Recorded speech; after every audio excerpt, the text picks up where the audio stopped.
Hey my watchers, welcome. Today we are gonna see, what if Harry Potter manifested evil blood magic by Snape? Join Patreon for early access exclusive content of Super Op stories. Also contents that's too far for YouTube, you will get 400 content there, please do check that too. Please subscribe this channel, because definitely I will try my best to provide a valuable content for you all. Also check the description to support the original author for this beautiful creation. Half an hour before the start of his 16th birthday, Harry sat looking at 2 letters, contemplating his last year. It had been horrible. From the Dementor attack that had made a bad end to his summer of isolation, through the death of his godfather, in which Harry himself had not been blameless, straight through to the letter he had received from Hermione, only a week after the end of term, being 15 had been horrible. Harry picked up the folded letter from Hermione and fingered it. He didn't open it. He didn't need to. Most of the words were burned into his mind. Hermione had taken him to task for his attitude about certain events of their 5th year. She had been kind enough to say that didn't hold him solely or even primarily to blame for his godfather's death, which she had been dreading as near inevitable since Sirius came with Harry to King's Cross Station. But she told him, in no uncertain terms, that he had no right to blame Snape, Dumbledore, or anyone else for his failure to learn occlumency. The letter was long, detailed, and well argued, but the gist of it was in one paragraph, that it is your teacher's job to teach makes it no less your job to learn. I saw no indication that you made any attempt to learn while you were receiving occlumency lessons. Furthermore, when you drove off Professor Snape, and I don't know how, but I did hear your lessons ended because of a fight, not because he thought you were ready, you made no attempt to win him back as a teacher, to acquire another teacher, or to learn on your own. Understand that I'm not telling you this because I'm angry at you, Harry. I'm telling you this because I know you can do better, and you need to do better, but as long as you keep blaming your lack of responsibility on other people, you're not going to do it. Harry had flown into a fury about the whole thing, and sent Hermione an angry 3-page reply describing exactly how everything was someone else's fault, and how Hermione didn't understand how normal people couldn't learn everything at a glance like she could. He had fumed for days, got into a fight with Dudley, from which he naturally came off the worse, and in doing so focused his aunt and uncle's general dislike of him into immediate animosity. While locked in his room, he had found a draft of the letter he sent Hermione less than a week earlier, and been dismayed at how whiny it seemed. This moment was rephrased for platform-safe storytelling. For the past 2 weeks, he had ended every day by turning off his light, sitting on his bed, and saying, I will not avoid lessons that I do not like. It is not Snape's fault I would not learn from him. It is not Dumbledore's fault I would not talk to him. After this, he practiced clearing his mind, as he should have done that spring. He did this grimly, as a penance offered to Sirius. It was not pleasant, but clearing his mind at least became easier. Yesterday, he had awoken thinking that he needed to mark the end of the year and move on. He had started to write a letter to Hermione, telling her what he was intending to do, but after agonizing over it for several hours, he had decided it would sound much more sincere if he could actually say he had done things. Gritting his teeth, he had written a short note to Professor Snape, formally apologizing for intruding on the professor's memories. After 3 minutely different versions, he had realized that it didn't really matter what he said. Snape was never going to forgive him and couldn't possibly hate him anymore, so he was really just doing this for Hermione, or perhaps himself. He had taken his last draft and sent it off with Hedwig. With his owl gone, he had not been able to send a letter Hermione right away. For marking the end of the year, he decided he needed some sort of ritual at the turn of his birthday, and he would write Hermione at the end of that. He had taken Hermione's letter as a symbol of the end of the year, and the first disciplinary notice from the Ministry of Magic as a symbol of the beginning of the year, and bound them together with a ribbon from a present Sirius had given him. They were now on the floor in front of him, set on the empty drop pan from Hedwig's cage. It felt like an elaborate spell, Harry thought, as he fumbled with a match. He broke it in his nervousness, and had to start again with another. Miss you, Sirius, he whispered, as he held the match to the 2 letters. The paper smoldered and caught, and Harry fanned the smoke towards the open window, thinking fiercely, this year is over. Next year will be better. The fire went out twice and needed to be restarted, but the smoke wafted outside, and neither the smoke detector nor his relatives noticed. When the letters had been turned to ash, Harry carried the drop pan to the window, slid it through the narrow opening, and blew the ash out into the night. Go. You are the past. Afterwards, he returned the drop pan to Hedwig's cage, then went and lay down on his bed. He kept his eyes on the display on the small digital alarm clock. When it reached midnight, he would say his new sentences, write a new letter to Hermione, do his exercises, then go to sleep. He looked at the paper on which he had written the new sentences. He had wanted positive statements, but the last one was still clearly reactive. I am responsible for my actions. I will learn what I need to learn to protect myself and my friends. I will ask for help when I need it and accept help from qualified people, even if I don't personally like them. Harry shrugged. He couldn't think of any better way to say what he meant. Maybe a month or two of this would make it clearer what was important. He returned his attention to the clock. An unexpected letter. An unexpected letter. Harry lay on his side in the dark bedroom and watched the clock display as it changed from 11:58 to 11:59. He hadn't waited so for a birthday in years, but this time it seemed vitally important to put an end to the last year and begin again. Suddenly, something blocked his view of the red numbers. Harry pushed up from the bed in a flash of panic, only to see a thick envelope fall from its edge to lie flat on the bed. Harry picked up the envelope. It was very thick, thicker than his yearly missive from Hogwarts, and closed with a pressed wax seal. The paper of the envelope was dark, but Harry could not determine, in the light that sifted in from the street lamp outside, what color it was. Harry grabbed the torch from his bedside table. As he did so, he noticed the clock was now displaying 12 o'clock. He felt a flash of annoyance. I missed it. I hope that's not a bad omen. He thought about it, and decided it depended on whether or not what was in the letter was important to the year ahead. Finish the ritual, he muttered. Quickly and solemnly, he said his new sentences, then worked on clearing his mind. It was harder with something to be curious about. He managed 5 minutes of near stillness, then gave up, turned on the torch, and shone the beam on the mysterious missive. This moment was rephrased for platform-safe storytelling. My dear son, Harry gasped. He shut his eyes for a moment and found his heart had sped up from just those words. This can't. A letter from my dad or mum. How? Harry opened his eyes and looked at the parchment. It seemed new. I've got someone else's mail, that's what, he thought crossly. Nonetheless, it was with considerable apprehension that he looked again at the first sheet. My dear son, this letter is bespelled to go to the date of your 16th birthday, appearing to me, if I am still alive, or you, if I am not. If I get it, you will doubtless know much of the information it contains, but I will come read it to you, to explain some of the parts that would not be appropriate for a younger child. Actually, it's bespelled to appear an instant before your 16th birthday, because of the blood magic. More on that later. First, let me tell you that I love you very much. I hope this is unnecessary sentimentality, and that I lived long enough for you to know that, heart and soul, but the assurance arm of Gringotts has doubtless made clear to you the propensity of Potters to die in messy glory at a young age. This paragraph ended with a little smiley face, complete with messy hair. Harry could not restrain a strangled laugh. I didn't know, he thought, but I'm not surprised. Second, and the reason this letter is necessary, I am not your biological father. Harry stared at the words. The warmth he had felt from the previous words started to ebb away. Desperately, he went back and read them again. My dear son, I love you very much. That was the reason for the sentimentality, he realized. That was why it was first. Because James Potter, Harry took a quick glance at the last page to confirm the letter was indeed from James Potter, had wanted him to understand that although he was not Harry's biological father, he was still his father. Harry ran a hand through his perpetually messy hair. It stayed flat a full 2 seconds before springing back into its chosen disheveled form. How could James not be his father? Everyone said he looked just like James. Perhaps his real, Harry caught himself.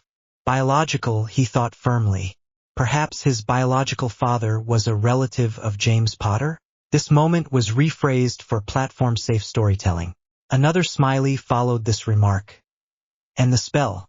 Lily says I'm turning this into a pamphlet, but she knew of my inability to be brief when she gave me the job. Besides, if I died when you were young, and it doesn't look unlikely, I want to put as much of myself in her and even him into this as possible. Your biological father is a friend of ours and an ex-lover of Lily's. Don't worry, it wasn't an affair. You were quite intentional. Named Severus Snape. Harry dropped the letter and the torch. The latter hit him on the knee, and he yelped and grabbed it. Severus Snape? Professor Snape? But I don't look anything like him, and everyone says I'm just like James. Harry worked on steadying his breathing. They made a mistake then. That must be it. Gingerly, he picked up the letter again and resumed reading. Severus Snape. He's most likely dead by now. I don't expect him to last more than a year or two at this rate. He has a very dangerous life and has had a death wish since, well, see the sheet titled Severus and the Marauders? Or what the removed were we thinking? My first draft said something other than heck, but Lily objected. Despite my arguments as to the daily language of 16-year-old boys, she says that as your father, I must set you a good example. I think that would require you never meeting anyone who knew me as a teenager. Anyway, Severus. The full history is on that sheet, but in brief, Severus and I were bitter enemies and Lily and I were friends. Severus and Lily became friends. I learned to be civil to him, and then Lily dated him. He became a Death Eater and broke up with Lily. Lily and I were enemies of Severus. Lily started going out with me. Severus left the Death Eaters.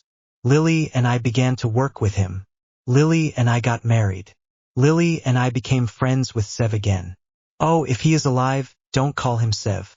He hates that. Forewarned is forearmed. It is my earnest wish that by your time, Death Eater is an historical term. Suffice to say that Severus was certainly not the only one in our Hogwarts class. Contrary to popular belief, not all of them were in Slytherin either. Shortly after we married, Lily became pregnant. She miscarried. This moment was rephrased for platform-safe storytelling. It is all relevant to your position.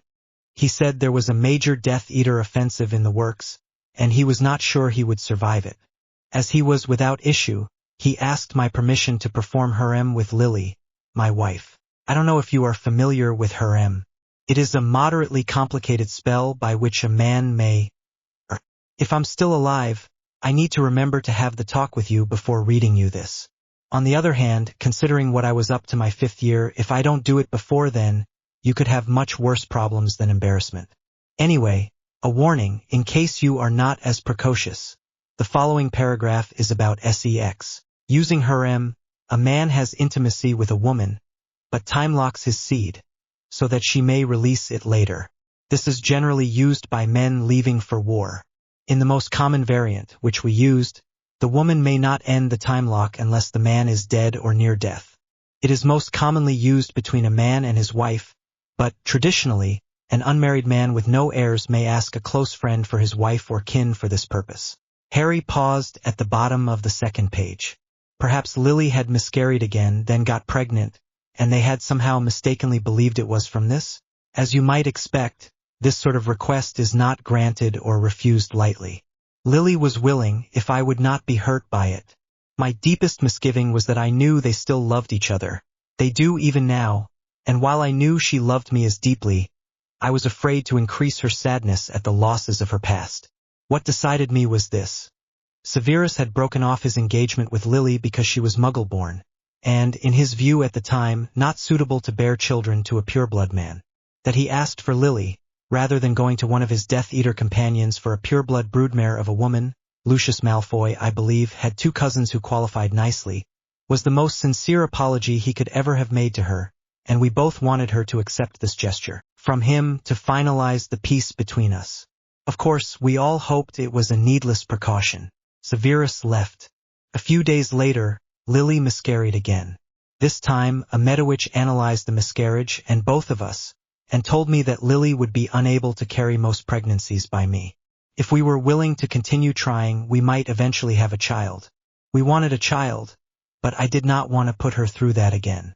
Neither of us wanted to go through that again. While we were still reeling from this, we heard the news of the Death Eater attack. Hundreds of people were dead and scores missing.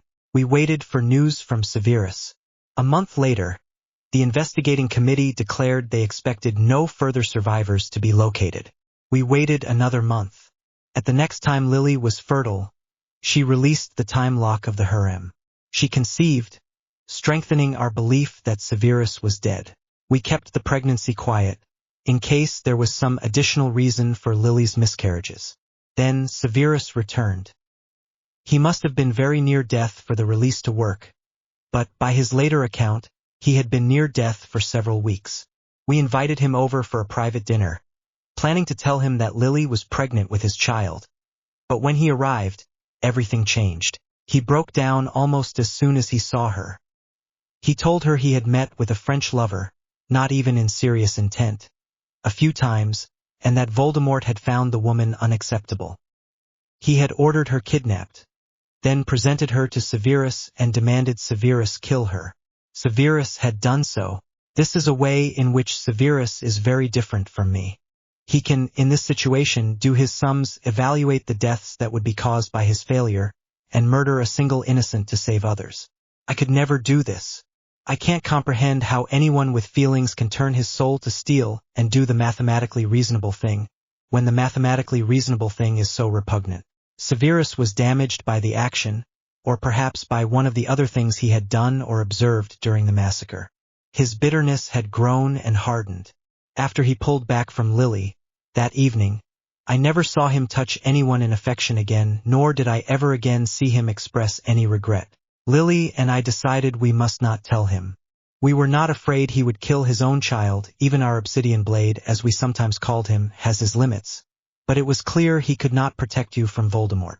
When Lily reached the 4th month of her pregnancy, we began the spells that would overlay any physical characteristics you gained from him with ones from me. See the paternity charm sheet for details. Harry put down the letter again and rubbed at his temples. Perhaps they were not mistaken, then. He was glad it was late at night, and that he had eaten very little during the day. It helped make all of this seem a little less real. He had a feeling the letter would seem more frightfully real in the bright light of day. Then, fortunately, he would not be reading it for the first time. Severus Snape? Because he and my dad, James, were both traditional enough for some weird pure-blood custom involving loaning out one's wife as a breeding prospect? This moment was rephrased for platform-safe storytelling. Harry felt cold. He wrapped his blanket around his shoulders and returned to the letter. We were not as close to him after that, no one was. Lily's pregnancy, and your birth, kept us occupied. Now you are sleeping through the night, usually, and we are not. Someone near us is a spy. Sev is convinced it is Sirius. His hate and distrust of Sirius is, unfortunately, not unfounded, CSVTM, WTHWWT. But it has nothing to do with me. I am certain Padfoot would never betray me. However, the arguments with Severus have become longer and more acrimonious. He rails against my arrogant trust. Without that, would I talk to him? I retorted, and that pulled the bulk of his guilt between us. He will not visit for long, because he cannot stand to see you in Lily's arms. In one picture, demonstrating everything he can no longer obtain. Oddly, he now talks to me more than her, but only of politics and strategy. I'm rambling, sorry. So many parts of this are such a waste. If I could go back to first year and be kind to him. Don't indulge yourself in the joy of retaliation. It's not worth it. That's my fatherly advice for you. Severus is probably dead, and if he is alive, may not be safe for you to approach. Please ask Albus Dumbledore, or, if Dumbledore is no longer alive, Molly or Arthur Weasley, if Severus is alive and approachable. Severus will find out about you. Lily has written a similar letter, obviously much shorter, as little needs to be explained, to him, and 3 days from when you receive this, it will appear to him, if she is dead, or, if he is also dead, to you. If you have not heard of Severus Snape, you must be prepared by then, as you could be in danger if he has returned to Voldemort's fold. To complicate, or perhaps simplify matters, the paternity charm is not permanent. In the usual cases, covert adoption, etc., it would be renewed every 10 years, but it must be renewed with the blood of both fathers, or by the mother with the blood of the adoptive father, me in this case. Obviously, this is not possible if Lily and Severus are dead, or if I am dead. Lily and I extended the spell as much as we felt possible. In the most significant change, she added in some arithmancy elements, and she believes they will maintain the charm fully until your 16th birthday. At that time, the imposition of my physical characteristics will start to leave you. Since the spell is blood-based, it will not happen overnight. Massive blood loss will speed the change. I recommend avoiding that. Not fun, believe me. Harry shivered. Does that mean I'm going to start looking like Snape? He wondered. Yuck, I wish I could say everything I want to say. The longer I work on this, the more certain I am I will die, and soon. I want you to know me. I want you to know I love you. I want you to know how I walked with you and sang to you when you could not sleep. I want you to be mine, but it hurts me to have stolen you from him. My stolen child. Be his as well if you can. Your loving home father, James Potter. Why Snape? I wouldn't mind if it was Sirius or Remus. Even. Harry thought about people who had known his father. Peter, he decided, would be worse than Snape. That was about it. Snape hated him, he hated Snape. Snape had been gleefully cruel to him from the first moment they met. And Harry gritted his teeth and admitted it. He had responded by being nearly as unfair. Only his relative lack of power kept him from being nearly as awful to Snape as Snape was to him. Don't indulge yourself in the joy of retaliation. He wanted desperately to go look in a mirror, to see if his face had changed. But his door was padlocked from the outside. He felt his nose carefully. Felt like a nose. He realized he wasn't quite certain what his nose felt like normally. He smoothed his hair down. Had it stayed that way briefly? I suppose it doesn't matter that much to me, he thought. Not in any real way. James obviously loved me, so it's like finding out I was adopted. Actually, I sort of was, I guess. This moment was rephrased for platform-safe storytelling. Harry turned back to his parchment and quill. He really needed to send 2 quick letters to Ron and Hermione, saying enough that they could help, but not too much. Composing them took hours, and during that time it occurred to Harry that the entire thing could be an elaborate joke. After all, what proof did he have that his letter was from James Potter and not Fred and George Weasley? That thought required a complete rewrite of his letter to Ron, and to drop the subject completely from his letter to Hermione. A line of pale light edged the eastern sky by the time Harry had finished the notes. Dear Ron, my birthday is only a few hours along, and it's already the second weirdest in my life. Tell Fred and George they had me going for a bit. The gold seal was an especially nice touch. Is there really a paternity charm? Happy birthday to me. Harry. Dear Hermione, I've been thinking a lot about what you said. You were right, and I'm sorry I was so rude about it. I suppose I rather proved your point, didn't I? I want you to know I have been working on my exercises and doing all the homework I can. I can't get materials for the practical potions assignment. I have sent a letter apologizing to Professor Snape, and when school starts I will ask Dumbledore if he or Snape will teach me. If you see me being an idiot again, you have my permission to tell me that I owe it to Sirius to be reasonable. Harry rubbed at his eyes. He wondered if he would ever be able to mention Sirius again without feeling abandoned and guilty and stupid. Hedwig returned, to his relief, without an answer, and Harry occupied himself with stroking her soft feathers and telling her how beautiful and smart and fast she was. It occurred to him that apologizing to Snape might be more complicated now. He was glad he had already sent the letter. He wouldn't want Snape to think he was apologizing just because they were related, if they actually were. Harry gave the new letters to Hedwig before he lost his nerve, but told her to rest at the burrow.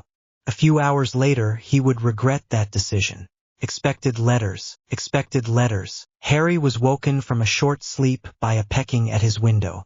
Uncle Vernon had put a block above the window, so it opened only enough for Hedwig to be slipped in and out. Harry had to stick his arm out, allow her to land on that, then help her in. Today, however, the owl that woke him was carrying a large package, which made this harder. He managed to rest the package on the windowsill so the owl could let go of it, get the package in before it fell, and coax the unfamiliar owl through the narrow space under the window. Because it was nearing the time that Aunt Petunia would come wake him, Harry concealed the package beneath the loose floorboard without even examining it. When it was safely stashed for a safer time, he opened the letter. To our most illustrious partner, Greetings. The real world is treating us well. We have not yet made money, but we haven't yet used all our reserves, which our fellow merchants tell us is stunningly good for a first-year business. One of those fellows, the manager at Zonko's, is eager to carry some of our product line, and we are negotiating a mutually agreeable deal with him. Call us about your first Quidditch game, and we'll arrange to make a delivery to Hogsmeade that weekend. The majority of our business is currently by Owl, but we have rented some space in Diagon Alley. No, nothing Mum would be ashamed of. We were finally able to explore Nocturne Alley, of course. A disappointment, really. None of it was truly Brill, though bits were rather disgusting. It's mostly production with a tiny retail section, little more than a cupboard with a window to the production area. Flew over or call by Weasley's Wizard Wheezes. No stuttering. And we'll give you a tour. And hit you for more money had been written and crossed out after this. We enclose a few experimental items, with mostly accurate explanations, for your enjoyment. Perhaps your sweet cousin would like some.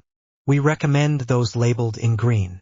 As always, any encouragement you can give your mindless fans crossed-out schoolmates to order more is greatly appreciated. Your faithful servants, Gred and Forge Weasley. Harry frowned. It seemed unlikely the twins would go to all that trouble while playing a joke on him, especially considering that they were asking him for favors and seemed nervous that they would need to ask him for more. He was distracted from this thought by the arrival of Pig. Pig brought a card, present, and homemade shortbread from Ron. Harry stashed the present, still wrapped, but he had not been allowed to eat dinner the day before, and the smell of shortbread teamed up with his hunger to get the better of his caution. He managed 2 pieces before he heard his sound of his locks being undone. Harry thought quickly. He did not have time to get the shortbread under the floor safely, and his aunt was almost certain to smell that he had food. He left half the shortbread out for a sacrifice, and shoved the rest under his blankets. It was painful to watch his aunt take the shortbread he still had out, and worse yet to be told he didn't need breakfast, but she did not look for more. Perhaps she wouldn't think of it. Harry took the list of today's tasks from his angry aunt, and fled to the bathroom. He washed his face, twice, in a doomed attempt to feel more alert, and combed his hair. It stayed in place. Harry stared into the mirror. His hair was black and fine, with a slight wave to the longer locks. It didn't look any different, except that none of it was sticking up. He shook his head. His hair flew up in the usual way, then settled almost as if requesting a bit of help with the last bit. He ran a comb over it. Stayed down. Oh, removed, he whispered.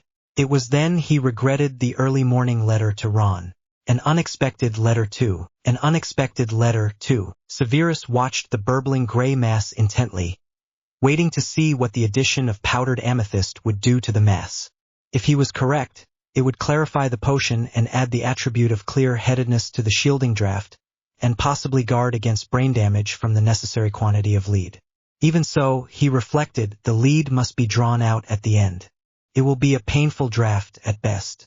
Of course, if he were incorrect, the goo might simply explode from the incompatibility of elements. While he was watching, something materialized in the air to his side and fell into his arm. Severus recognized the object was an envelope and snorted. Someone is a bit of a show-off, aren't they? He thought contemptuously, and continued to watch the potion. Slowly, a fringed circle of deep purple appeared in the center. Millimeter by millimeter it spread, until the entire potion was a rich, dark violet. Not a trace of opacity remained. With a fierce smile, Severus levitated the cauldron from the fire to a cooling stand. It was then he turned his attention to the envelope, and nearly fell over from shock. That rich, red parchment and golden pea seal had not been used for 15 years. James? He breathed, at the sound of the name leaving his lips, with such affectionate softness yet. He cursed. Someone has stolen your stationery. Ghost, he sneered. The taunt made him feel a bit better, but not much. He felt betrayed by how his heart had sped up at the sight. A letter from James, or James and Lily. Even if such a thing were possible, he should not want it. This moment was rephrased for platform-safe storytelling.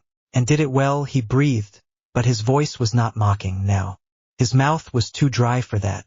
My dear Severus, this letter is bespelled to go to you 3 days after Harry's 16th birthday. If I am dead. If you are also dead, it will go to Harry. He will have received a letter from James on his birthday. Harry? James? Severus flipped over the letter and looked at the signature. Lily. The letter ended, in her exuberant swooping signature, complete with the free sketch of a daylily at its end. He had seen her make that little picture in under 5 seconds. It was probably harder to duplicate than her script. Snape let his hands, still gripping the letter, sink to the tabletop. He closed his eyes. Lily. A letter from Lily. Which makes her none the less dead, he forced out fiercely. Dead girls are not supposed to write me, dearest ghost, he thought. And why about Harry? I won't let your precious son be killed. Don't ask any more of me. He almost set the letter down and walked away. He almost threw it on the fire he had not yet extinguished. The first lines came back to him. James has already written to Harry. About what? I need to know what James told Potter about me. Potter. That used to mean James. Removed them both. He opened his eyes and resumed reading. My dear Severus, this letter is bespelled to go to you 3 days after Harry's 16th birthday. If I am dead. If you are also dead, it will go to Harry. He will have received a letter from James on his birthday. In brief, Harry is your son. He is not. Severus snapped out loud. All gods, Lily. When did you become delusional? The brat is the image of your arrogant husband. With distaste, he forced himself to resume reading. When you did not return, I completed the harem ritual and conceived. Do you recall the dinner we invited you to when you returned? We had intended to tell you that evening, but your story about your French lover convinced us it would be unsafe for him, and you were anyone to know. We used a paternity charm started prenatally to increase potency, so the child would look like James. Considering how much Harry looks like James, I think it likely he will be recognizably yours when that wears off, which it will have started to do 3 days ago, if my charm modifications were successful. We told no one of this, not even Professor Dumbledore. However, we thought it important that you and Harry both know before the charm wears off enough to make your kinship apparent. We told him earlier, in case you had returned to Voldemort or gone mad or otherwise become unsafe for him to approach. He has instructions to request advice from Dumbledore if he has never heard of you. I request 2 things. First, do not separate him from his godfather, if they are now fond of each other. I know you do not approve of Sirius, but we chose him, in part, to be your balance. Second, I earnestly hope you do not regret a half-blood child. But if you do, send him from you quickly rather than subjecting him to the slow poison of your bile. Our Harry does not deserve that for your choice of women. Farewell, my beloved. It hurt to deceive you in this, which should have been my greatest gift to you. Cherish our son, and hold none of what I spun with James against him. I love you always, my obsidian blade, my shadow prince, my first love. If you love me still, treat Harry kindly. This moment was rephrased for platform-safe storytelling. Lily. Severus closed his eyes. An hour later, Severus slipped into Dumbledore's office like a storm cloud sliding over the sun. We have, he said, an urgent problem. Dumbledore looked at him curiously. Yes, Severus? Pixies in the charm storeroom. Again? This moment was rephrased for platform-safe storytelling. Dumbledore lifted his eyebrows in amusement, then lowered his gaze to the paper. His amusement faded quickly as he read. After he had read the first side of the paper several times, he handed it back to Severus and folded his hands on the desk. I can see that it has worrisome ramifications, Severus, but might you, perhaps, be allowing your personal feelings to exaggerate the more far-reaching ones? I killed that woman, Dumbledore. Killed her because my lord told me to. I cannot do that to Harry Potter, as much as I sometimes might want to. And you know the strength of blood magic. You have used it to keep the boy safe these 16 years. Now I can be used against him as soon as anyone knows. Severus began to pace. What do you do now? Do you kill me to save him? Do I stop spying and hide from the Dark Lord to save him? My arm burning constantly? I don't even like the boy. This moment was rephrased for platform-safe storytelling. Severus closed his eyes, trying to picture Harry as accurately as possible. To his surprise, his clearest image was of a small first-year boy, staring at him in angry defiance. Beyond that, he kept seeing James instead. He has Lily's nose, I think, he said, still detached and trying to picture an older Harry Potter.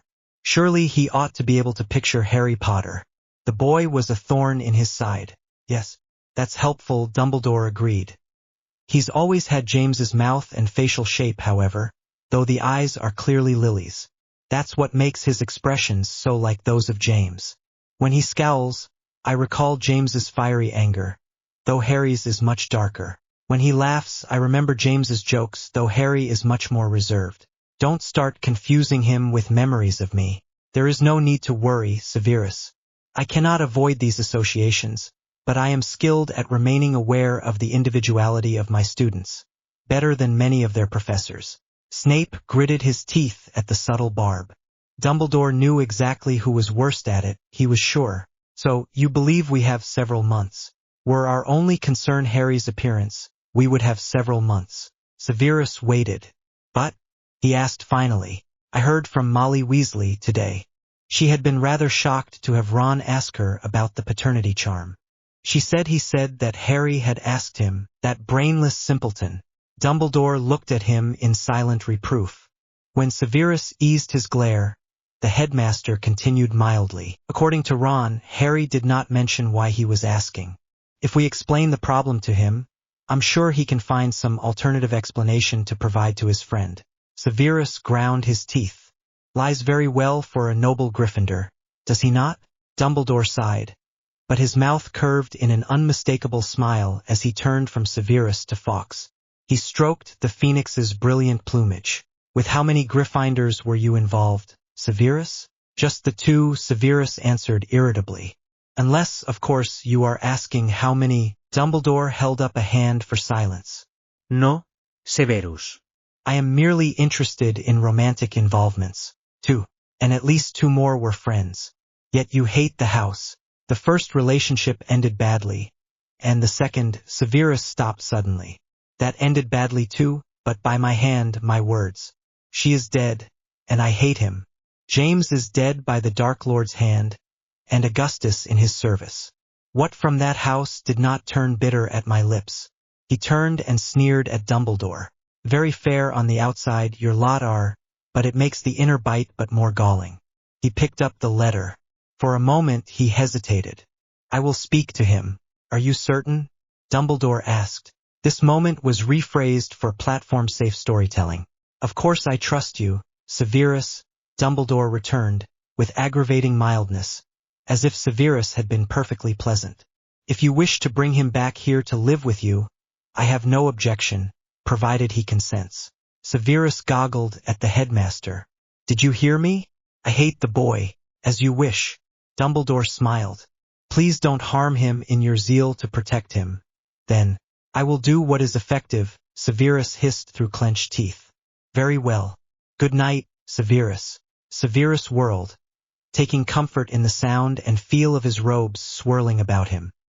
He was halfway to the dungeons before he realized he had forgotten to return the headmaster's good wishes.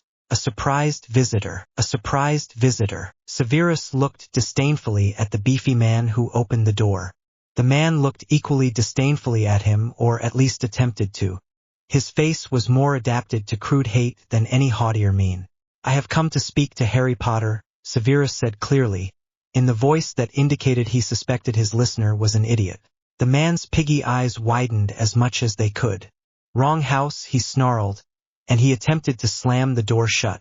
Severus, with well-honed reflexes, caught the door and forced it back open. I do not make mistakes, Severus sneered. I kill far too many people for that. The man fell back. Look here, he blustered. He's a worthless freak, but he's my wife's blood. I won't have you killing him in my house. Severus smiled slightly at the phrasing. And if I took him outside first? He wanted to ask, but he restrained himself. I am not here to kill Potter, he said. Show me to him. He's not here, the man said stubbornly, and freaks like you are not welcome here. Get off my property, or I'll call the police. Severus drew out his wand and held it loosely between thumb and forefinger. Indicare, he commanded. No. That, I won't. That perversion. Severus looked from the wand, now pointing to the second floor, slightly to the left of the staircase, to the raving man, who was becoming a very unhealthy shade of crimson and brandishing massive fists in a threatening manner. He took a firm hold of the wand and pointed it at the man. Stupefy, he said. The man fell with a house-jarring crash. A bony woman and an enormously fat adolescent boy came running from the kitchen. To his distaste, Severus recognized the woman as Lily's horrible muggle sister. Ah, Petunia, he said with malicious politeness. I am looking for Harry. Please escort me. He leveled the wand at her. He was not sure if Lily had ever told Petunia the circumstances of their breakup, or what he had taken to doing to muggles thereafter, but she certainly looked as terrified as if she had. Who are you? She demanded. So much for that sweet thought. Of course, Severus realized the years had changed him considerably. Why, Petunia, he said silkily. Don't you remember? Lily's first fiancé, the one who detests muggles. She remembered. Lily had told her.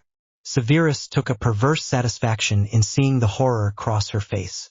Upstairs, she babbled. It's not my fault. He's lazy, impudent. We can't be wasting. I am aware of Mr. Potter's failings, Petunia. Do not remind me of your own. Escort me. From Petunia's words, Severus expected Harry to be lolling about, surrounded by luxury. That was, after all, what he always had expected. He was surprised to find himself led to a door with 5 separate padlocks sealing it shut. Oh! Petunia brought her hand to her mouth. Vernon has the keys. I'll go get Alohomora. Severus commanded repeatedly, and each lock, in turn, fell open. He pulled them out and dropped them on the floor, then threw open the door. He wasn't sure what he had expected by then. Something as nice as the rest of the house still, and perhaps a little better. Instead, he found himself looking at a nearly bare, underlit room, which smelled badly of confined owl and inadequately washed teenaged boy.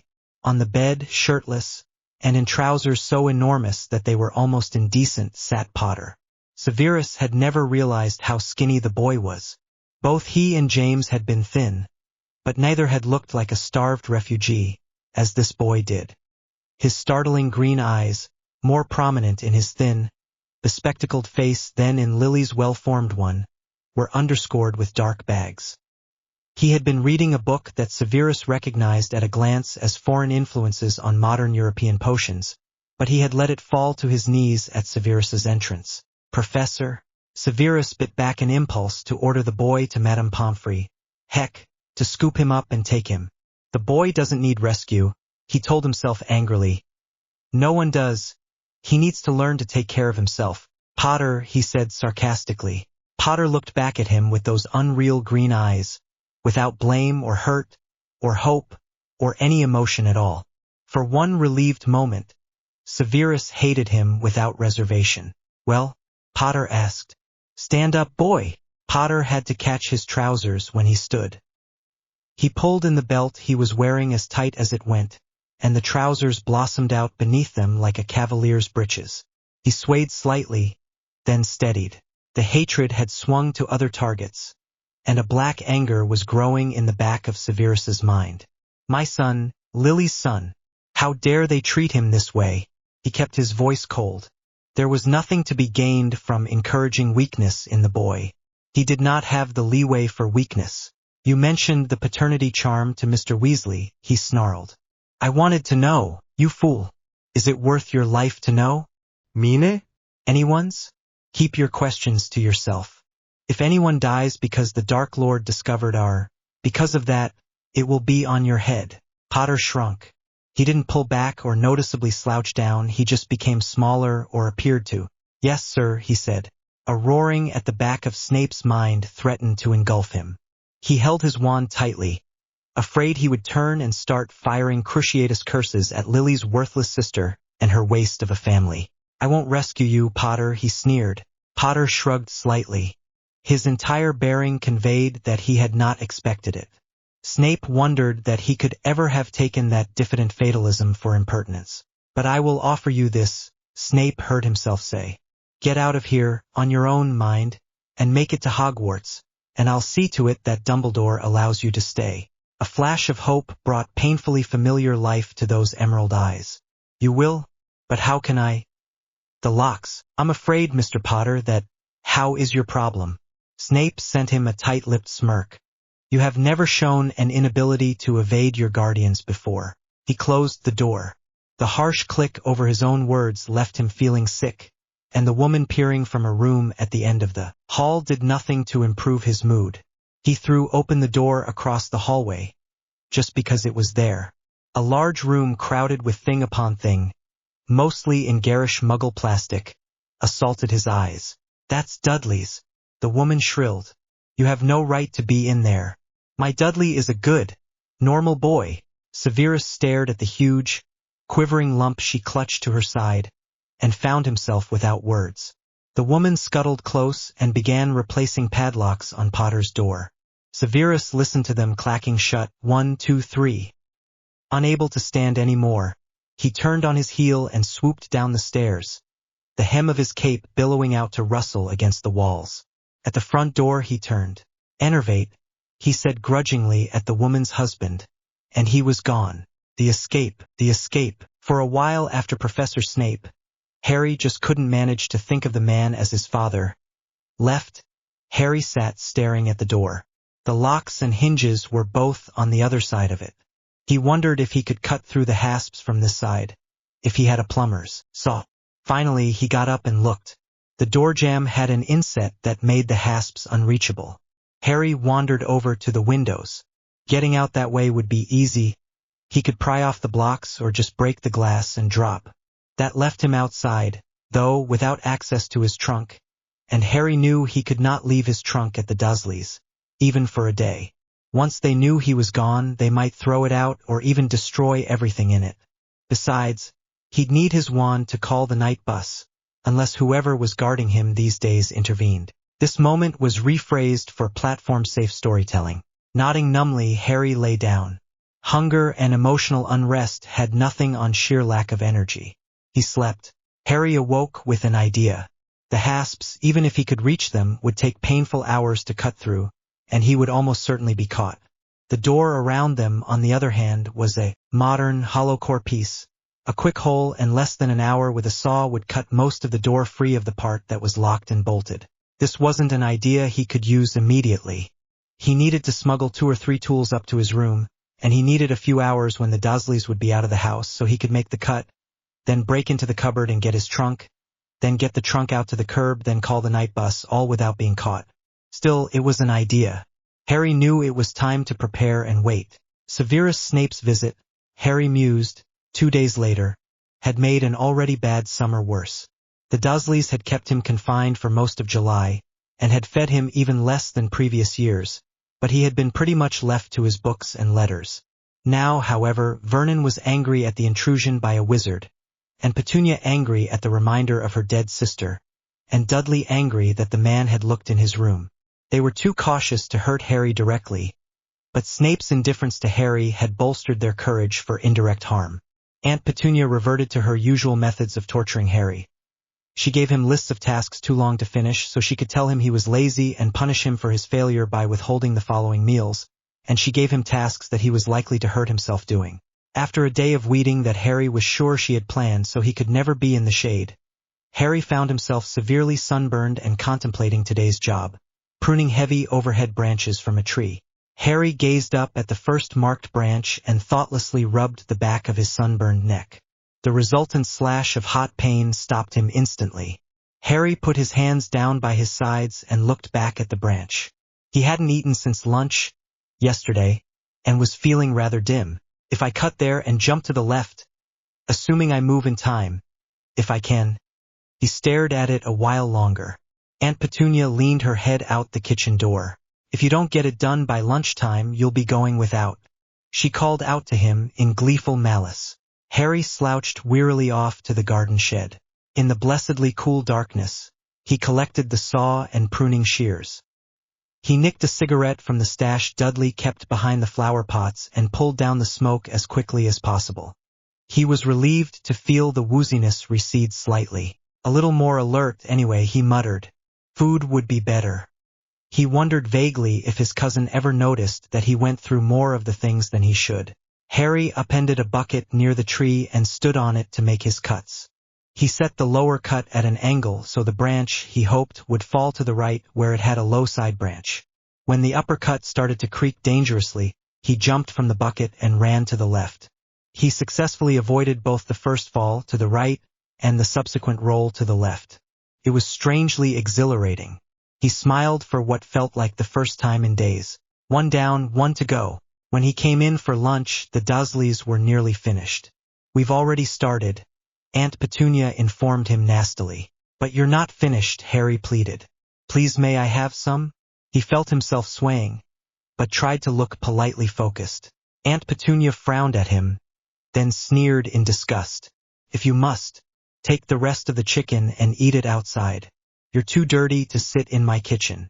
Amazed at his good fortune, Harry took the remaining chicken, 3 limp, cold wings and a lump of skin, outside, and ate it as slowly as he could manage.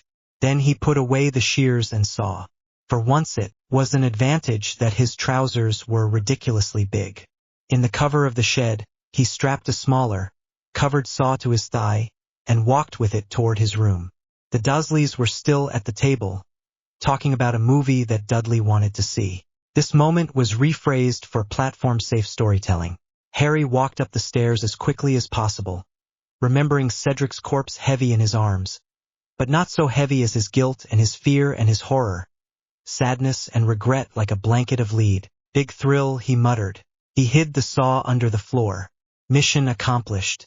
Now he just needed a hammer and awl or hammer and screwdriver or, in a pinch, just a hammer, and he was ready when his chance came. "Tomorrow a hammer," he muttered absently. He heard himself and grinned. The next day, the world. On Friday, nearly a week after Professor Snape's visit, Harry got his chance. He had just finished doing the lunch dishes when his aunt ordered him up to his room. "We'll be going to a movie this evening," she said, "and I want to make sure you stay out of trouble." "Could I get another one of my school books?" Harry asked. He thought it best not to look too enthusiastic about being locked in his room. "I'm not letting you near your things. Not without Vernon here to help me." "The newspaper, then?" "Why would you want the newspaper? It has a crossword puzzle." "Oh, very well." Aunt Petunia let Harry grab the paper from the table in the living room, then escorted him up to his room. Harry listened to the padlocks snapping shut, then waited for the sounds of the front door and the car starting. Nothing happened.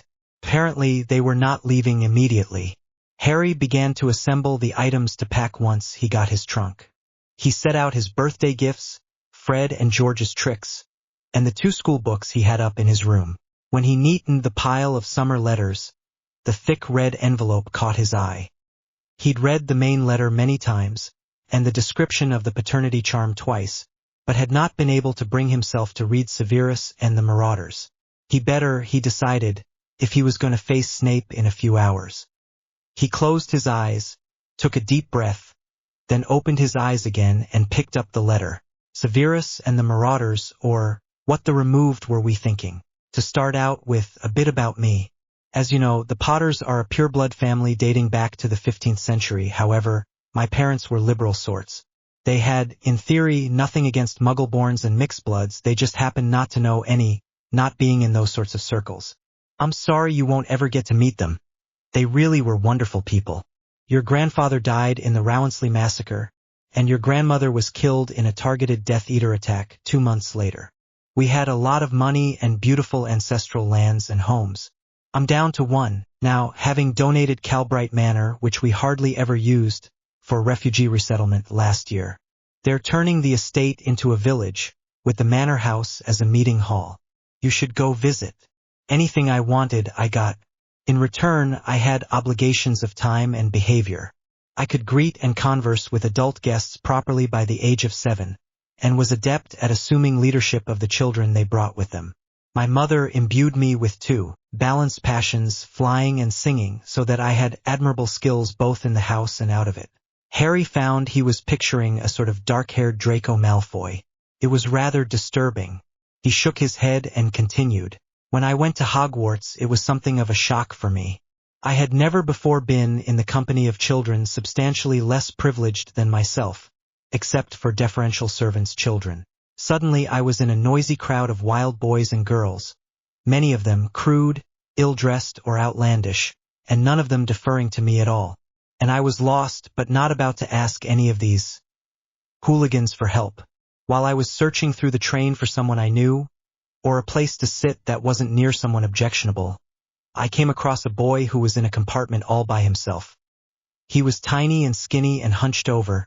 His clothes were dirty and patched, and he looked like he hadn't bathed all week. When he looked up, I saw that his face had a foreign look, vaguely Arabic, and that he had been crying. I hated him immediately. I walked in and ordered him to leave. Why? He asked me, and I told him I wanted this compartment. He pointed out there was plenty of room, and I told him he stank, and I needed him out so I could clean his stench from the place. At that point, someone laughed, and I turned to see Sirius Black in the doorway. I'd only met Sirius twice, and that over the previous 4 years, but I felt rescued. Here was someone I knew who was properly dressed, who was civilized. I was afraid he would try to defend the waif, but he just sauntered in and said, "James told you to get out, Snavellis." They'd already encountered each other, you see. The boy stood up, stared at us for a moment, then ran away, crying again. This was not as hard to imagine as Harry would have liked.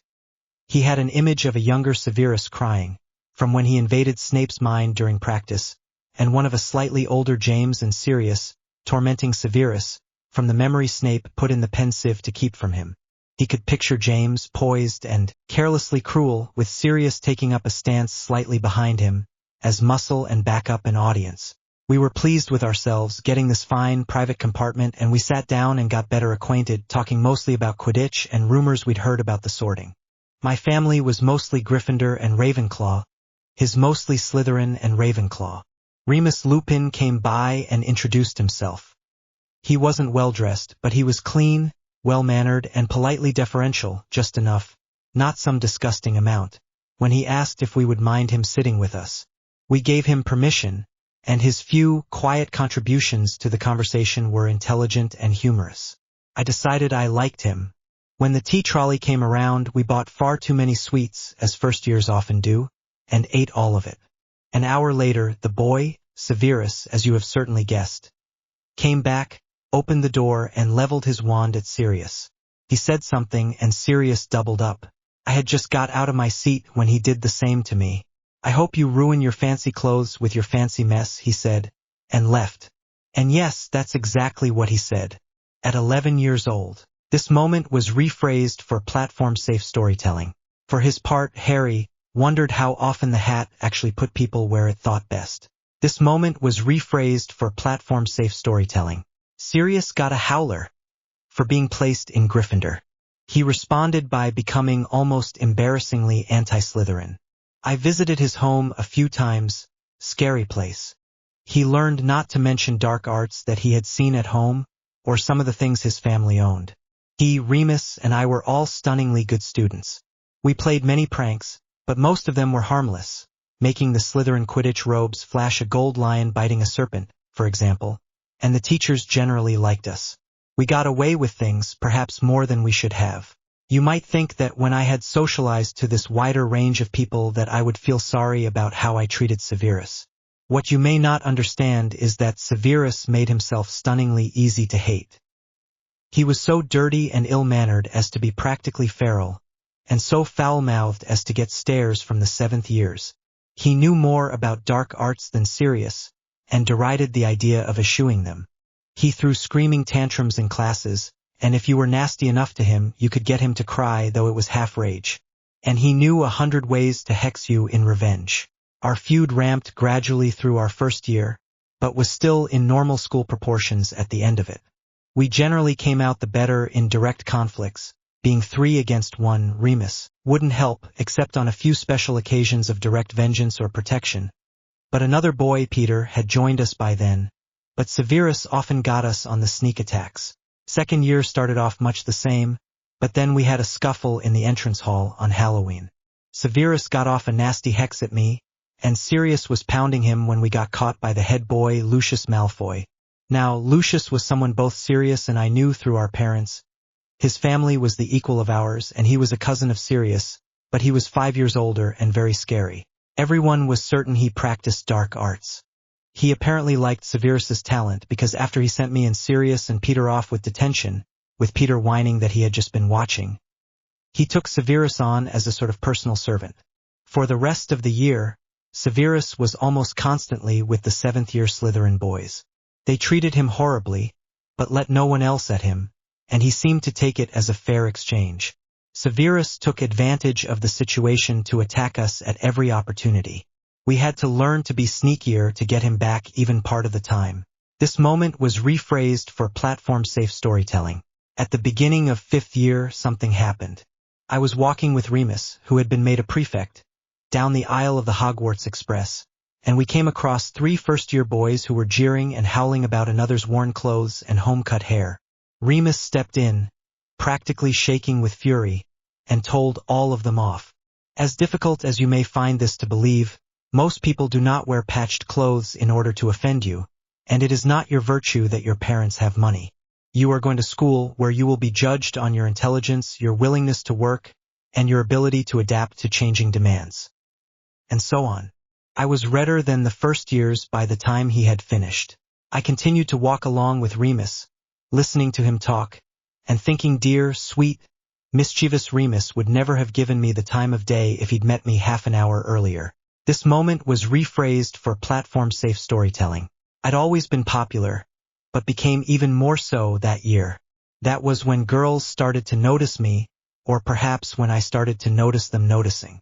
I thought your mother was the most beautiful thing I'd ever seen, but she, of all of them, treated me like an annoyance, and the more I showed off for her, the more she disliked me. I found it completely incomprehensible that this one girl, Muggle-born, yet which I was completely willing to overlook, didn't want to be the girlfriend of the handsome, talented, well-born, powerful Quidditch star that most of her girlfriends couldn't keep their eyes, and sometimes hands, off of. Sirius said it was because she thought I was conceited. What? You think? Darn. Remus said that perhaps if I was nicer, the girl would like me better. Now that might have been worth considering too. Peter said she was too stupid to know a good thing when she saw it. I went with Peter's explanation, basked in everyone else's attention, and occasionally attacked Severus, just to show I could still beat him. After all, you need someone to show off on, and no one I cared about liked Severus, so he was a good target.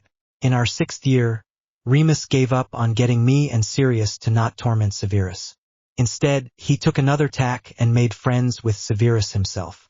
I think he had some logical but mistaken idea that if Severus were cleaner and better dressed, Sirius and I would go easier on him. Of course, this just meant we had to find other things to attack him for, which was fairly easy.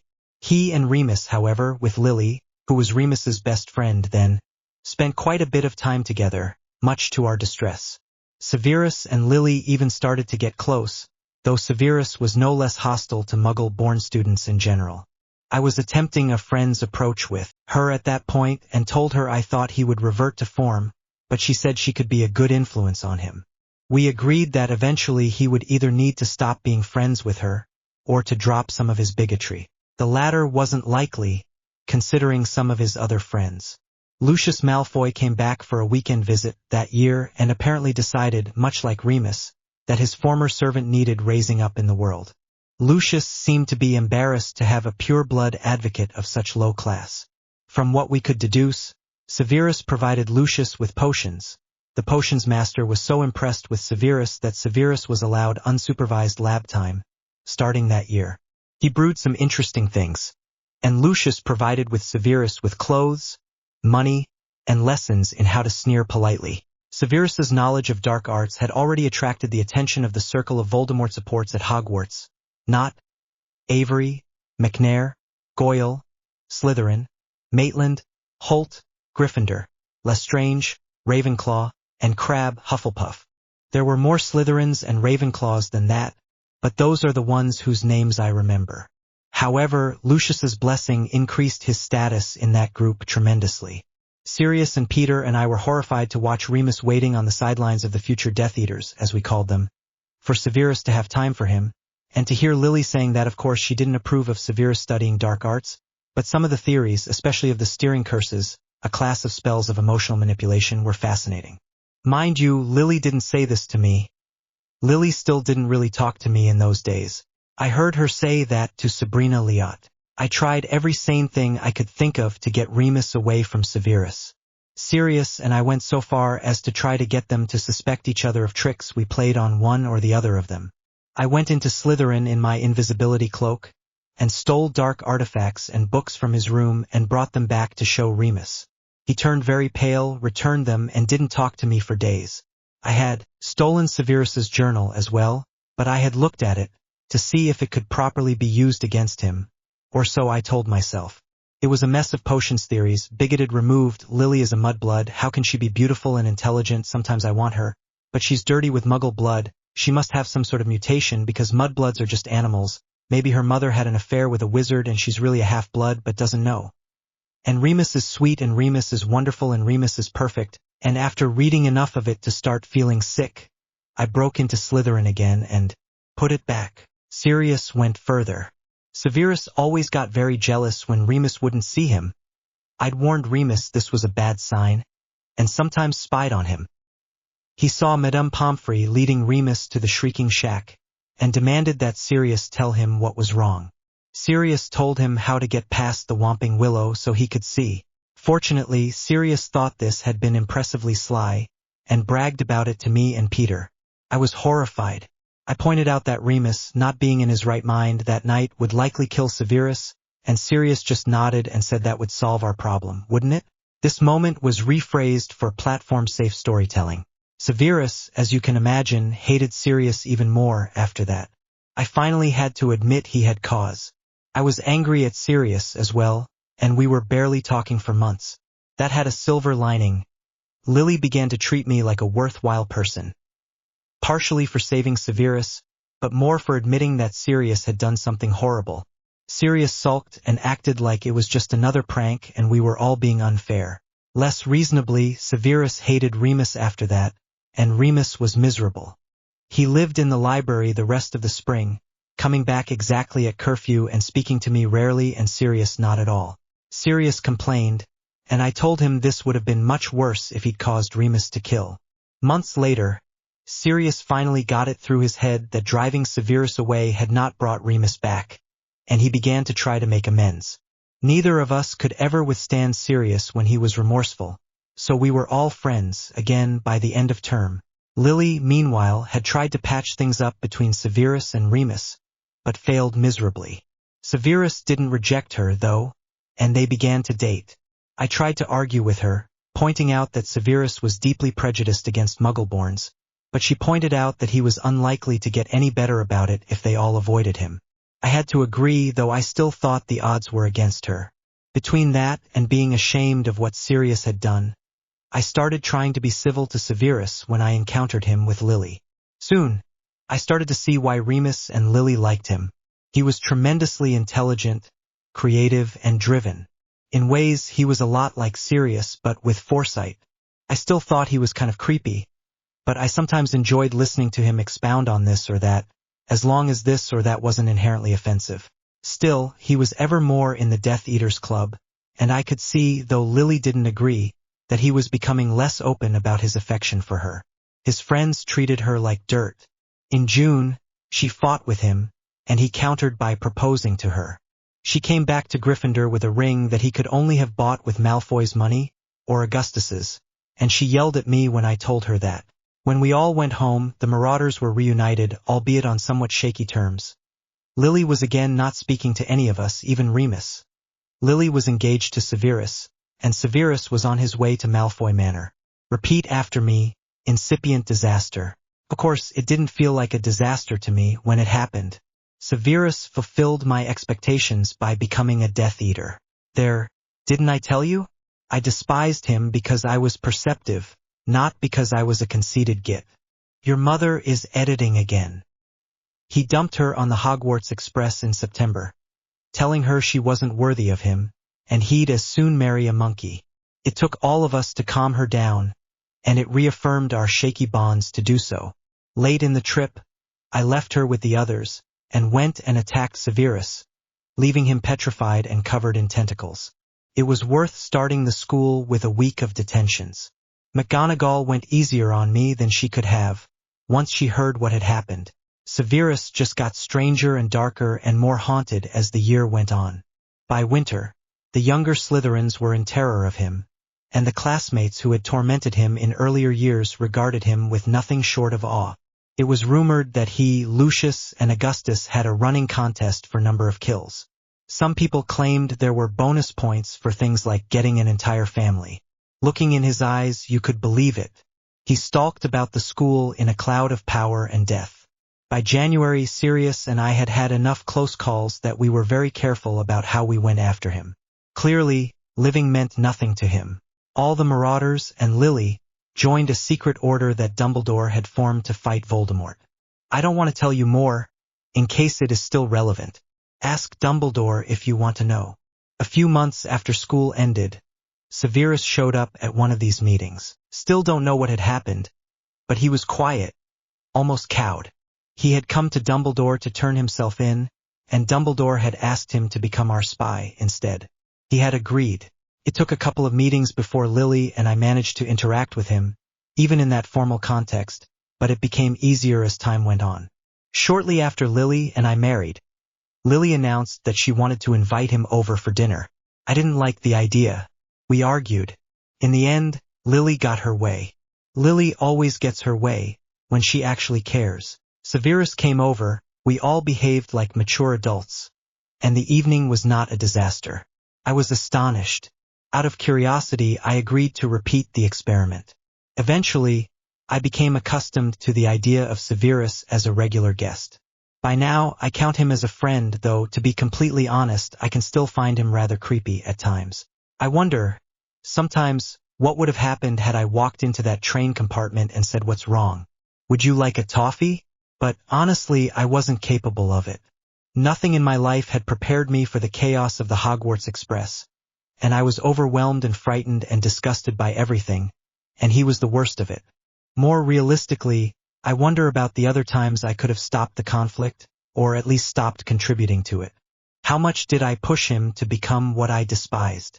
But that's all water under the bridge now.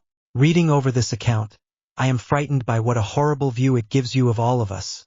Well, at least him and me and Sirius, who may well be your guardian. Now, if you got this letter directly, please understand that this is all of us at our worst, that Sirius and I at least treated no one else so badly. I can't speak for Severus, who I am certain did and does terrible things in service to Voldemort, but I think this should at least make you understand that he never had much of a chance to be better, and that he is now allied with us is more improvement than I ever expected. Lily has read this over too and says she would like to say more about Severus, good things, but she is uneasy and would like to send these letters now, just in case. She will write another when she has time, and you should get them at the same time. The last page ended with the little messy-haired smiley face and a little sketch of a daylily. This moment was rephrased for platform-safe storytelling. Finally, he heard the front door open and close. His aunt and cousin were on their way to the movies. As soon as he heard the car engine start, Harry took out his hammer. The attack, the attack. Nonetheless, Headmaster, we must take this seriously. Severus insisted. Yes, the Dark Lord is paranoid in all things, but this time he singled me out. I may be this weak suspect, or he may have real evidence of my treachery. While he waited, Severus let himself reflect on his schedule for the next few days. Tomorrow night, it would be a week since he had visited the Potter Bee, the boy. Probably if he was going to make it out on his own, he would have done so by now. Severus scowled as he recalled the boy's state of malnutrition. He would need to fetch him out after all. Severus's lip curled in a contemptuous smile. I'll rescue him, and I'll take it out of his pride, tenfold. This incompetent child, the savior of the wizarding world? We are doomed. Dumbledore emerged from the pensive. The look he gave Severus was grave. He does imply knowledge, he allowed. Still, that is his way, is it not? To imply sight and let other people's panic show him the truth? This moment was rephrased for platform-safe storytelling. That would be, "Your son's home," Dumbledore said softly. "The wards are down." What? The street they materialized on smelled of dirty smoke. Regular pulses of color lit the space around them. After a moment of disorientation, Severus realized that these pulses came from rotating lights on the tops of Muggle vehicles, some of which were quite large. Beyond the vehicles was a Muggle house with noticeable fire damage. A cloud of green sparks, still recognizably the dark mark, hung in the sky above it, slowly losing form to the light breeze. As one, Severus, McGonagall, and Dumbledore walked towards the house. "Oh dear God," McGonagall breathed. Severus said nothing. A man in a dark uniform attempted to stop them at the door. This moment was rephrased for platform-safe storytelling. Suddenly panicked, Severus broke for the stairs. He was aware of Dumbledore doing damage control for this behind him, but had no attention to spare for it. He stopped wildly where the padlocked door should have been. The door had been blown off its hinges and was lying inside the. This moment was rephrased for platform-safe storytelling. This moment was rephrased for platform-safe storytelling. The boy, his boy, missing again, but this time not whisked to safety by Dumbledore's plans. Severus's throat tightened, and a distressingly weak sound escaped. "I could have taken him. I could have kept him safe, but I needed to make it a contest, to make him prove himself again. Bloody heck. Will I ever stop being such an idiot?" The room spun. "One more chance. I swear next time I will not be such an idiot." He was not sure how long he knelt there, confused memories and nightmares and near-incoherent prayers vying for space in his mind. His thoughts gained coherence when he tried to resolve who he was praying to. Hecate for wizards and choices and a youth without a mother, Nemesis in contrition for my pride. Removed it. Should it be some domestic goddess for a lost child or someone for a young warrior? Ganesha? There must be some Hindu god specifically for protecting lost sons. Not that any of them have any reason to listen to me. What do I offer? He was pulled back to the present by a light touch on his shoulder. "Severus?" A voice said gently. "Albus Dumbledore." "Severus, I need you to find out what happened. Find out if he is still alive and who has him. It's been an hour, at least." Severus screamed. "What do you think, Albus? Do you think my lord has patience?" "Severus, go back to Hogwarts and initiate contact. We must know. I will start back in a few minutes." "How could this happen?" Severus demanded. "You said he was safe. Blood magic. We have never been able to break it. His aunt and cousin died a few hours ago," Dumbledore said quietly. "Their car crashed. With his blood kin dead, the wards failed. Did you know that this could happen?" Severus was screaming so loudly that his throat hurt. Dumbledore stretched a hand over his face. Against his will, Severus quieted. Like a brainless budgerigar put under a blanket. He thought angrily, but he quieted just the same. "Hogwarts," the headmaster said gently. "Contact whom you must." Severus nodded and rose. Wordlessly, he stepped back out of the room. Before walking to the corner, he realized that, with the wards down, he could apparate from wherever he stood. Drawing his cloak about him, he apparat back to Hogsmeade, and began to jog up the path to the school. The dungeons, the dungeons. This moment was rephrased for platform-safe storytelling. "There you are," Harry began, but Snape seized him by the shoulders, cutting off the words. This moment was rephrased for platform-safe storytelling. "You told me to," Harry retorted angrily. "Did you think I couldn't?" Snape grabbed Harry's near shoulder, causing the boy to gasp with pain, and growled the password at the portrait. "What was I thinking?" The door opened, and he pulled Harry inside, then went to the fire and tossed down a pinch of powder. "Albus Dumbledore's office," he commanded. Harry waited for Snape to put his head into the flames, but instead, the professor pointed his wand at the fire. Something that looked like a large bubble or crystal ball glided from it into the flames and appeared to flatten. In its place, Harry saw a view of the headmaster's office appear in the fire. He wondered if Dumbledore saw the full room he was in with Snape or just Snape. "Yes, Severus?" Harry was amazed at how weary the headmaster looked. Surely summers shouldn't be that exhausting? He wondered if Voldemort had been more active than the Daily Prophet indicated. "Have Harry Potter, headmaster. He left the house early this evening, and he is unharmed." Relief flooded Dumbledore's features. After a few seconds, he became more guarded. Are you certain Severus is not someone using polyjuice potion? Severus frowned. Appraisingly, he looked at Harry. A sly look crossed his sallow face. Potter, he barked. What would I get if I added powdered root of asphodel to an infusion of wormwood? Harry's remaining control vanished. A question no Muggle-raised child could hope to answer, so some arsehole teacher could humiliate me for no reason. He shrieked. Snape smiled coldly and returned his attention to the fireplace. I am certain, Headmaster. Could the inquiry wait an hour or two? Harry didn't listen to Dumbledore's reply. He rested his head on his knees and shut his eyes against Snape's sour countenance. What had ever possessed him to leave the crude, predictable malice of the Dursleys for Snape's vindictive cleverness? I hate you, he murmured.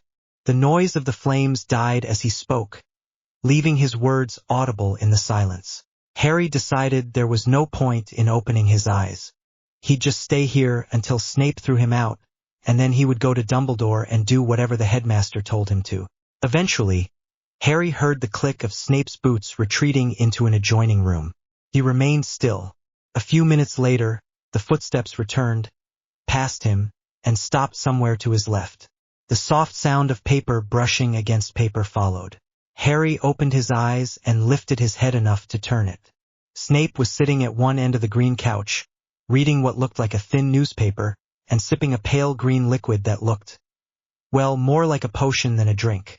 Harry forced himself to stand up and walk over. I apologize, sir, he said quietly. That was rude. Snape looked at him quizzically. I've had a horrible day, sir. And when I got here, I couldn't find anyone but Filch, who gleefully predicted that you'd eviscerate me, but made me carry my trunk down anyway, and honestly, that was the second worst thing you ever did to me. That was when I knew that people hated me here, too. Snape, his face expressionless, evaluated him for a moment, then replied, I'm afraid your day is not about to get any better, Mr. Potter. Harry kept himself from looking down.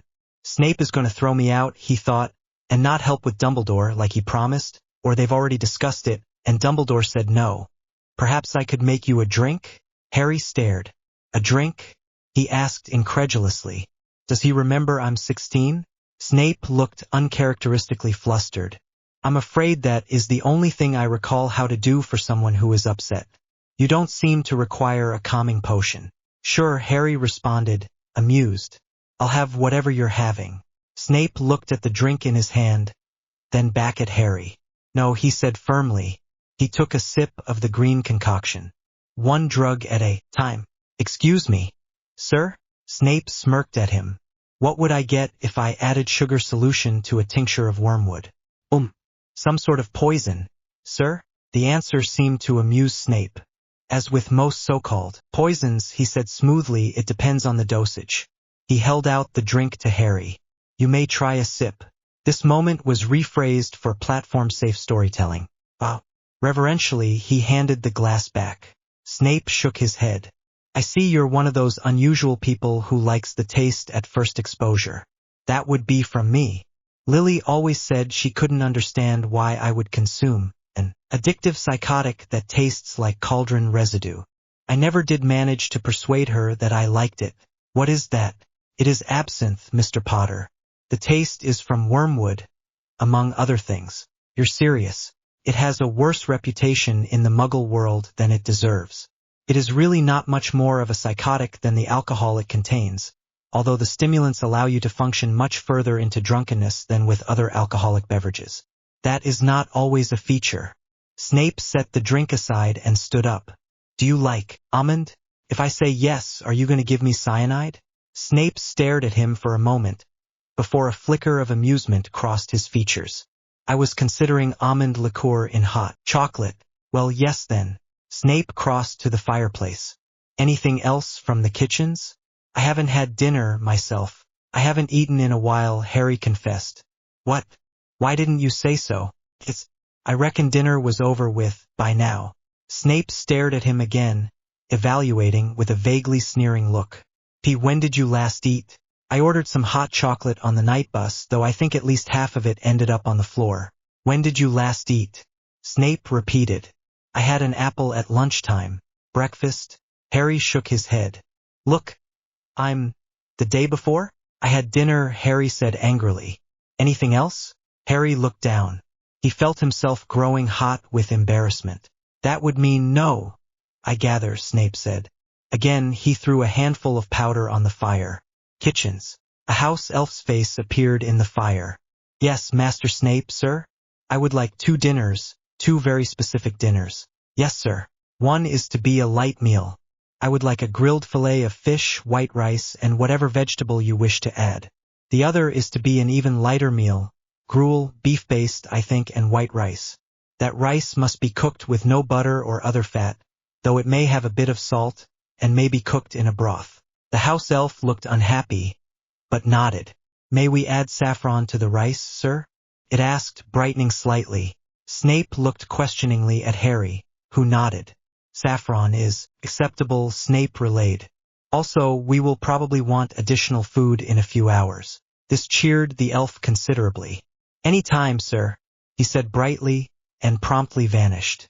I take it I'm not getting hot chocolate with almond liqueur? No, Potter, you are not. Snape stopped in mid-sneer and stared at him. Harry's family name stayed almost palpably between them. Keep that down, he added more quietly, and you may have poached fish or chicken and some form of yogurt in a few hours.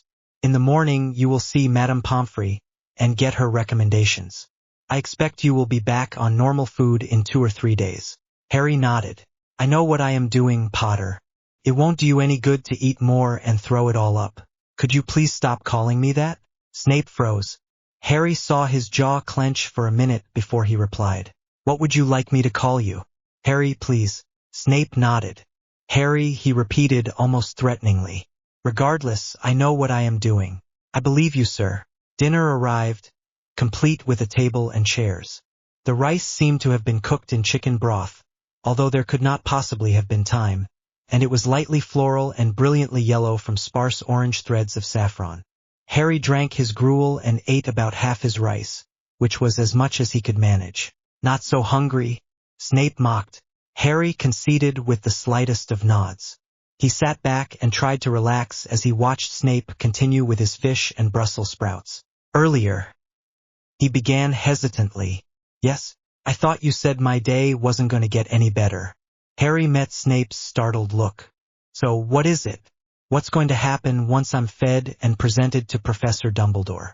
I thought I'd get sent back after all, but you said I need to see Pomfrey tomorrow. Snape pushed at his remaining fish with his fork. You will stay, of course. He began. He looked up. There was an accident, Harry. Harry tensed with fear. Someone had been hurt, perhaps died. His mind began racing through all the people he could not stand to lose. Hermione, Ron's family. Earlier this evening, your aunt and cousin died in a car crash. Harry's first reaction was relief. Everyone he cared about was okay. Then he found himself off balance. He couldn't absorb the idea of Aunt Petunia and Dudley being gone. They were constants in his life. He couldn't manage to feel sad, but it felt strange. With no blood relatives left to reside at the house, the wards failed. Harry understood that. Implications immediately began racing through his mind. The Death Eaters noticed before Dumbledore did. Snape raised his eyebrows. Perhaps the Dark Lord had deduced the effect and had the crash arranged. The house was attacked. Your uncle was killed. They sent up the Dark Mark and set the house on fire. We arrived to find your door smashed in and your room empty. Good thing I left when I did, Harry said numbly. I should not have told you to leave. It was idiotic, even though you are watched. You were vulnerable every second between there and here. You could have been killed. Snape smiled thinly. But my luck went the other way. You survived despite my idiocy. Due to, it sounds like, the intelligent thing, Harry, would have been to take you out of there at the start. But you don't rescue people. You shouldn't be rescued. We need you to be capable, not coddled. Harry looked down at the lovingly prepared rice on the fine china. Perhaps you should give me a hunting knife and send me out into the forbidden forest to catch my own removed dinner. Don't give me ideas. I'm perfectly capable of being that spitefully consistent. Snape ate a final bisected sprout and pushed his plate away. I take it I have not worsened your day? Harry thought about it. Slowly, he began to grin. No one, he said fiercely, can ever send me back there. I'm delighted. Horribly guilty about it, but delighted. You'd rather deal with me? Snape prodded, raising an eyebrow questioningly. At least you'll feed me, Harry pointed out. Or someone will. You're cruel and derisive and vengeful, but no worse than Uncle Vernon, except for being intelligent. I have some hope you'll finally stop confusing me with my James, which might not make you kinder, but might make you go after me for my actual faults, rather than his. Dangerously honest boy, Snape growled. That's why the Sorting Hat settled for Gryffindor. Harry set the statement out as bait. Snape took it. Settled? It wanted me in Slytherin. Harry stared intently at Snape. Would you have been kinder to me? Snape shook his head, but not in negation. I did not drink enough for this, he muttered. He looked at Harry. You look so like James. James felt you were friends at the time he wrote me the letter. That was after I was born. He admitted you were enemies most of your time at school, and that it was mostly his and Sirius's fault. May I see that letter? Did you think you were friends, then? Snape's lip curled into a cold sneer. Friends is a bit much. We were on civil terms. So what happened? Lily died. I had told him not to trust Sirius. An arrogant, vicious liar. A pure blood of the sort the Dark Lord would recruit. What could he expect? And he ignored me, and Lily died for his arrogance. But it wasn't Sirius. I know that now. But I did not believe it until I saw Pettigrew by the Dark Lord's side. So last year and the year before you knew, Harry pressed recklessly. Do you think 12 years of hate can be brushed away by a single truth, Potter? Do you think I could uproot this dark and sprawling tangle from that? From that, when I now share the guilt, what if he listened to me, after all? My only solace is that I'm certain I did not sway him. James Potter did not listen to the likes of me, ever. Harry looked down. There was a time when he would have argued with that, on general principles, but he was now willing to allow that perhaps Professor Snape knew better than he did. He was saved from the awkward silence by a sputtering from the fire. Severus, a voice called. Snape went to stand by the fire as Dumbledore's head appeared in the flames. We have just finished dinner, Headmaster, he said. Shall I bring the boy to your office? Yes, Severus. And expect to stay yourself. I intended to go to Avery, after our meeting, Severus. Not before. The ring. While Harry is at Hogwarts, he is obviously well protected. However, I no longer have any way to protect him beyond that. They were all seated in Dumbledore's office. Dumbledore looked grim. Harry reflected that he was almost accustomed to the previously merry headmaster looking weighed down with the cares of the world. I am also a blood relative, Snape said, but not of Lily. It is to her sacrifice that we need a binding. Snape scowled. Dumbledore looked thoughtful. You still... He hesitated. When Lily died, you were still much in love with her, were you not? For a moment, Snape looked as if he would deny it, but then he nodded jerkily. And you love her still? She is dead. Dumbledore. Nonetheless. Snape growled softly. Yes. Dumbledore sat back, his eyes distant. His lips moved slightly. Have you a love token from her? Anything? Snape closed his eyes. An expression of terrible pain crossed his features. Nothing, he whispered. Might she have had anything from you? I have charge of Harry's inheritance, which includes many little items that survived the tech. That was news to Harry. He sat bolt upright and stared at the headmaster, who ignored him. Harry glanced over at Snape.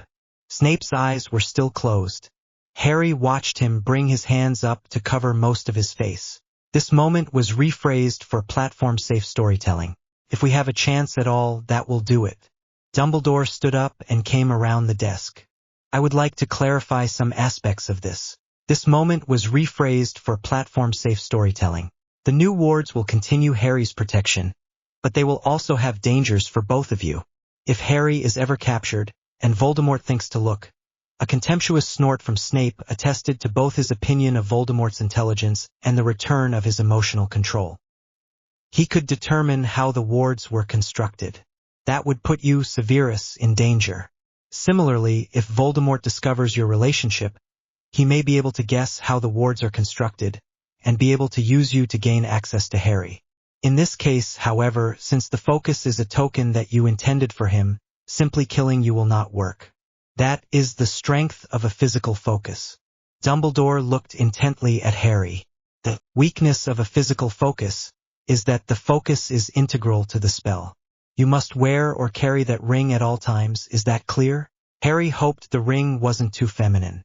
He supposed he could wear it on a chain like Tobias had done with his Muggle girlfriend's ring last year. Thinking about it, Harry realized he had never worn any jewelry at all, and did not know how either a ring or a chain would feel. Harry? Dumbledore prompted. Sorry, sir. Yes, that's clear. Snape snorted. Do you even know what he said? That I must wear or carry the ring at all times. Harry shrugged. I've never had any jewelry. I was just wondering how awkward it would be. Dumbledore smiled. It will become automatic like your glasses, but not so uncomfortable to sleep in. I will find the ring, Severus, and I will inform both of you when the wards are cast. Dumbledore sat back down. Now, perhaps we should discuss living arrangements. Please, Severus said. He cannot stay in my rooms all August. On the contrary, Dumbledore said, with a reassuring smile at Harry, that is just what I was going to suggest.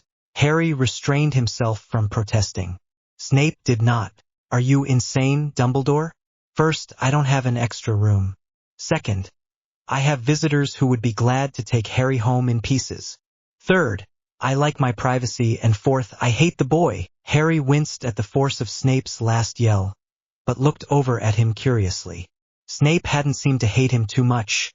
An hour ago, the professor had his hands gripped tightly together, and was staring down at them, his face again darkening at the tops of his high cheekbones.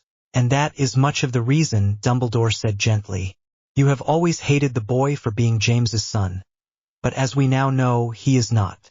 Perhaps now that you can see beyond that, you will find he is not as objectionable as you have believed. I don't like people, Snape said sulkily. Mutual dislike and distrust have been detrimental to the order. Even if you cannot establish any familial affection, I would like you to at least attain an effective working relationship. I've no room. There is an empty room adjacent to yours, Severus. I will move the entrance so it goes to your kitchen, rather than the hallway. We will hide that entrance from your side. Your visitors, I expect, are seldom in your kitchen? Snape sneered at him. Had you a modicum of observational skill, boy, you would have noticed the room. You looked in that direction several times. I was a bit preoccupied. That is no excuse. Harry stared. I don't need to know what rooms you have. You need to pay attention to what is around you. Do you think the Dark Lord will make allowances when you are having a bad day? We're not talking about Voldemort, Do not say his name. Snape roared, standing abruptly, and towering menacingly over Harry. Now, Severus, Dumbledore said mildly. It is always best to give things their proper, I say, Snape hissed icily, that until the boy has succeeded in mastering occlumency, he must not use the Dark Lord's name. Dumbledore considered this. Harry hoped he would not agree. He had always admired Dumbledore's insistence on referring to Voldemort by name. In Harry's case, you may have a point, Dumbledore conceded. Harry's heart sank. Only until he learns, however. He is, on a very real level, Voldemort's peer, Severus. Voldemort has made him so, however, inadvertently. May I call him Tom? Then? Harry asked. Dumbledore laughed. Snape made a harsh noise that was not recognizably either a laugh or a scream, and which degenerated into a fit of choking. Congratulations, Severus. You have a cheeky teenager, without having to go through any of those awkward affectionate years, Dumbledore announced. He winked at Harry. Don't forget cynical, Harry added lightly, and moody and distrustful. He stopped suddenly. I've been trying to work on that last one, he offered, feeling suddenly miserable. Have you? Dumbledore questioned. Harry shrugged slightly. I figure I owe it to Sirius to at least act like I trust you. Trust me? Snape asked, startled. No, trust Professor Dumbledore. Harry answered firmly. Snape looked at him as if he'd lost his mind. Dumbledore merely looked. Sud. And why do you not trust me, Harry? He asked. This moment was rephrased for platform-safe storytelling. Tell you my secret plans, and I can't expect you to initiate all contact between us. Then be angry when you don't. He met Dumbledore's eyes. I should probably tell you when I'm angry at you. It might shock you into revealing something. What's that look? Harry prodded, trying to goad him back. What do you see in me? Many people. Both my fathers? Among others. Tom? Harry challenged. Snape hissed, but Dumbledore nodded, very slightly. None of Tom's insincere charm, of course, but the largely undirected anger is the same. He peered over his glasses at Harry. I hope you learn to dissipate some of that before finding something to focus it on. Harry looked down, chastened. Yes, sir. Which is not to say all of what I see in you is bad. Dumbledore continued. You have a great deal of integrity, energy, and valor. I must remember that you do best when I work with that, rather than attempting to dampen it. He glanced over at Snape. That is a lesson for you as well. Why should it matter to me?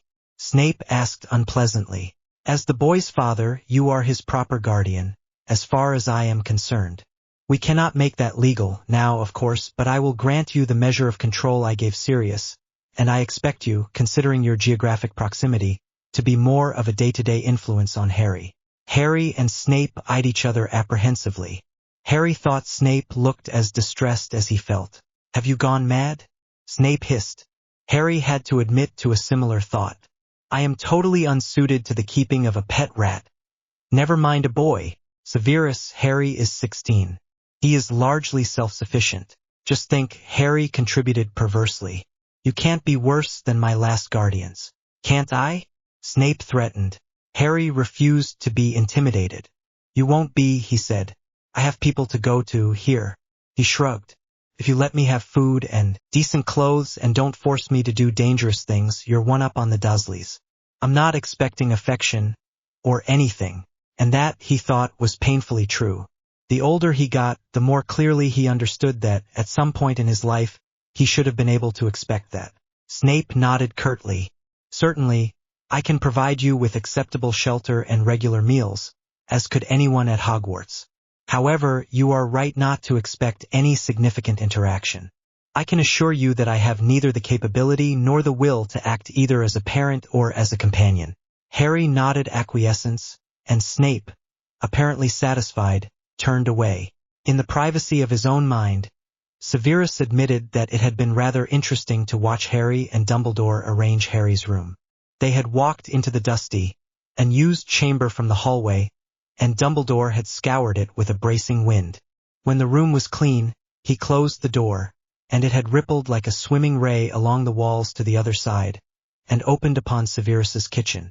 Next, the old wizard had asked Harry what sort of furniture he would like, what colors, what types of wood. Severus had expected the boy to go with Gryffindor house colors. But, after a moment's thought, Harry had announced he would like furnishings in green, gold, and blue, with golden woods. Dumbledore had looked as surprised as Severus felt, but a moment later, the furnishings had started to materialize from other parts of the castle. A blue-canopied bed of yellow oak had appeared from a Ravenclaw dormitory, and was settled with a Slytherin green comforter.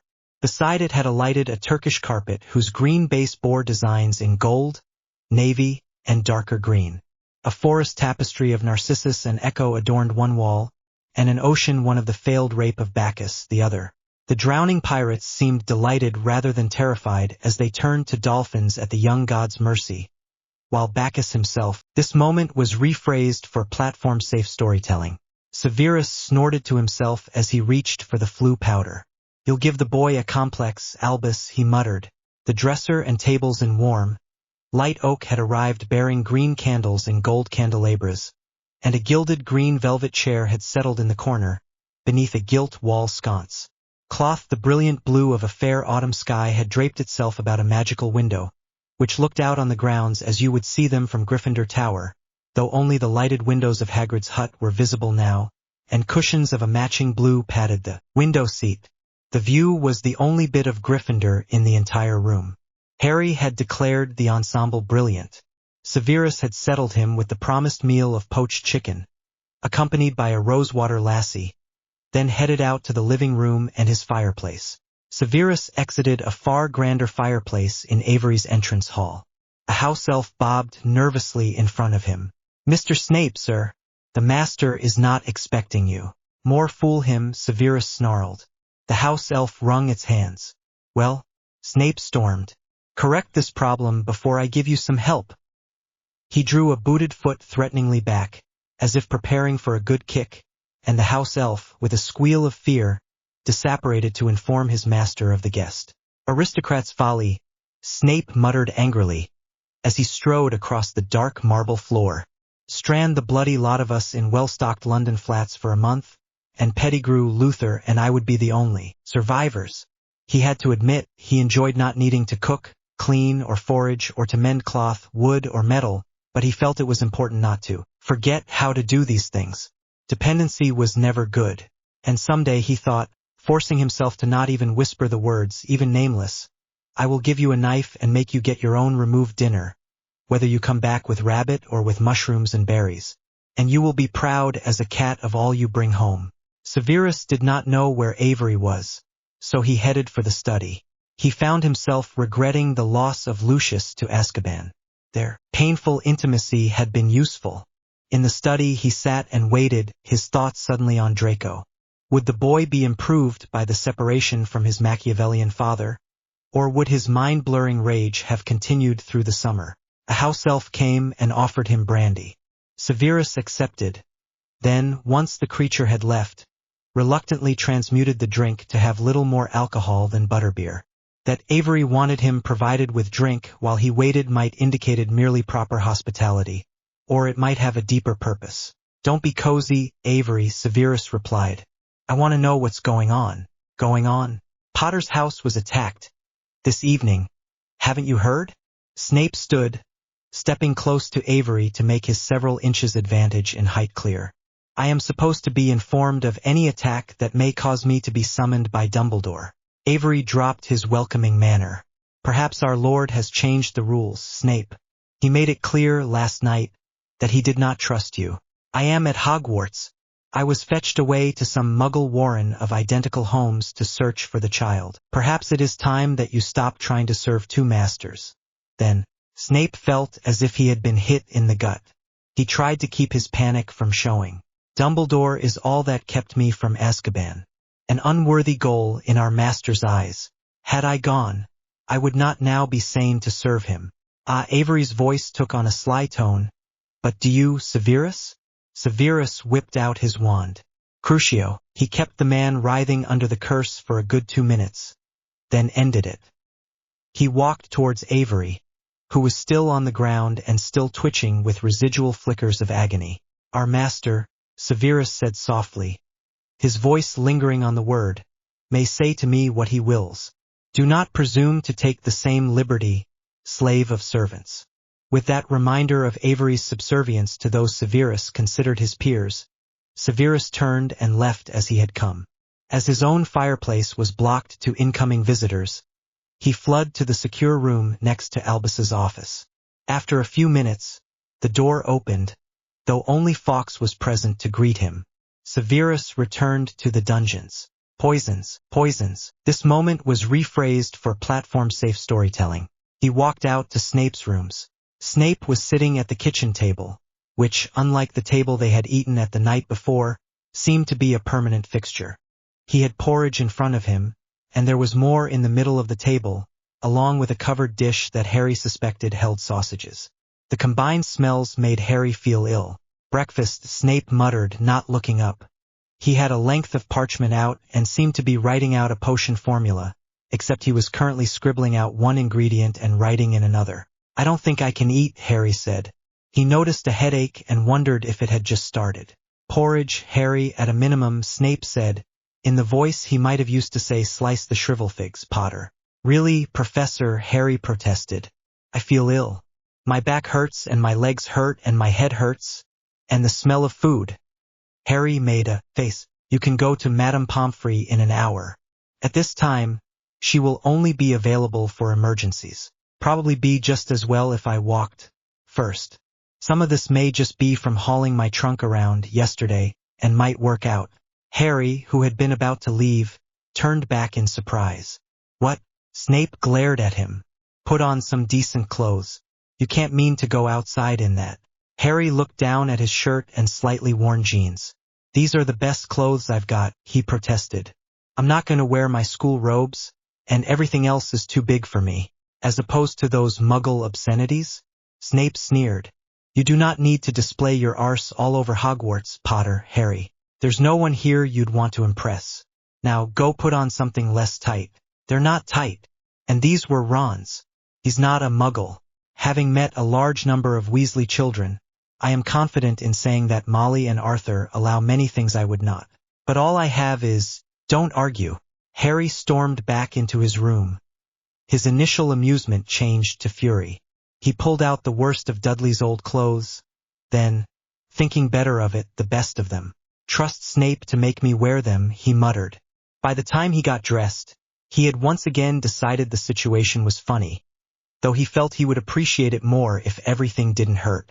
He grabbed the cigarettes he had taken from the tool shed and shoved them into his pocket, just in case. Then he went back out to the kitchen. How's this? He asked. Snape glanced up. Then the glance turned to an incredulous stare. I am not amused, he said. Well, good, because this is my second best set of clothes. Into your robes, then. No. Harry shouted. I'm only going for a frigging walk around the lake. As you said, there's no one here but a few professors. Why does it matter what I wear? I will not have you leaving here looking like a tart or a vagabond. Harry pulled his temper in and attempted an amused look. You said you wouldn't get parental on me, he goaded. Snape looked shocked. No, Harry decided, horrified. This moment was rephrased for platform-safe storytelling. Harry started off with an angry stride, but the ramps and stairs up diminished his energy somewhat. By the time he had reached the entrance hall, his sense of indignation had gone. He looked around for a bit, hoping to run into Dumbledore or even Professor McGonagall, but didn't see so much a ghost. Eventually, he stepped outside and looked at the lake from the top of the stairs. It seemed impossibly large. Harry looked over at Hagrid's hut, but could see no smoke coming from the chimney. He walked down the stairs and hesitated. After a moment, he turned and walked along the base of the stairs, looking for a good place to settle in the shade. Severus stared angrily at the paper and willed himself to remember the modification of an identification potion that had come to him in his dreams last night. He had scribbled some notes that had obviously seemed sufficient to him at the time, but he now had no idea of their significance. Agitation, he muttered. What? More? Less? And what did I mean by our scales? He glanced up and saw that the new door in his kitchen was still open onto Harry's room. One would think you had not an ounce of experience in concealment, he sneered. He pointed his wand at the door. Cultio. The door clicked closed and faded into the wall. Idiot muggle-raised child. He sighed and rubbed the bridge of his nose along his eyebrows, where a headache was threatening to take hold. I never change, do I? I swear, this time I won't be such an idiot. Severus cursed at the memory, and threw his quill at the unfinished potion formula. Fine then, I'll try. But his eyes widened. Walk around the lake. Alone? Now? Severus sprung to his feet. At the door he swung on his cloak. Darn the boy for a reckless fool, and me for a dream-addled idiot. He left the room rapidly, his wand already out. I thought you were going for a walk. Professor Snape stopped right in front of him. That much towering black, Harry thought, was rather difficult to ignore, but when he tried to look up, his neck hurt. Ow, he said, stretching it out. What is that? Severus asked. Harry restrained himself from some cheeky request for clarification. Cigarette, he said. What? Snape exhaled in a little growl. Plant? Oh. Tobacco. Tobacco, Snape repeated mockingly. You are smoking a garden pesticide? What?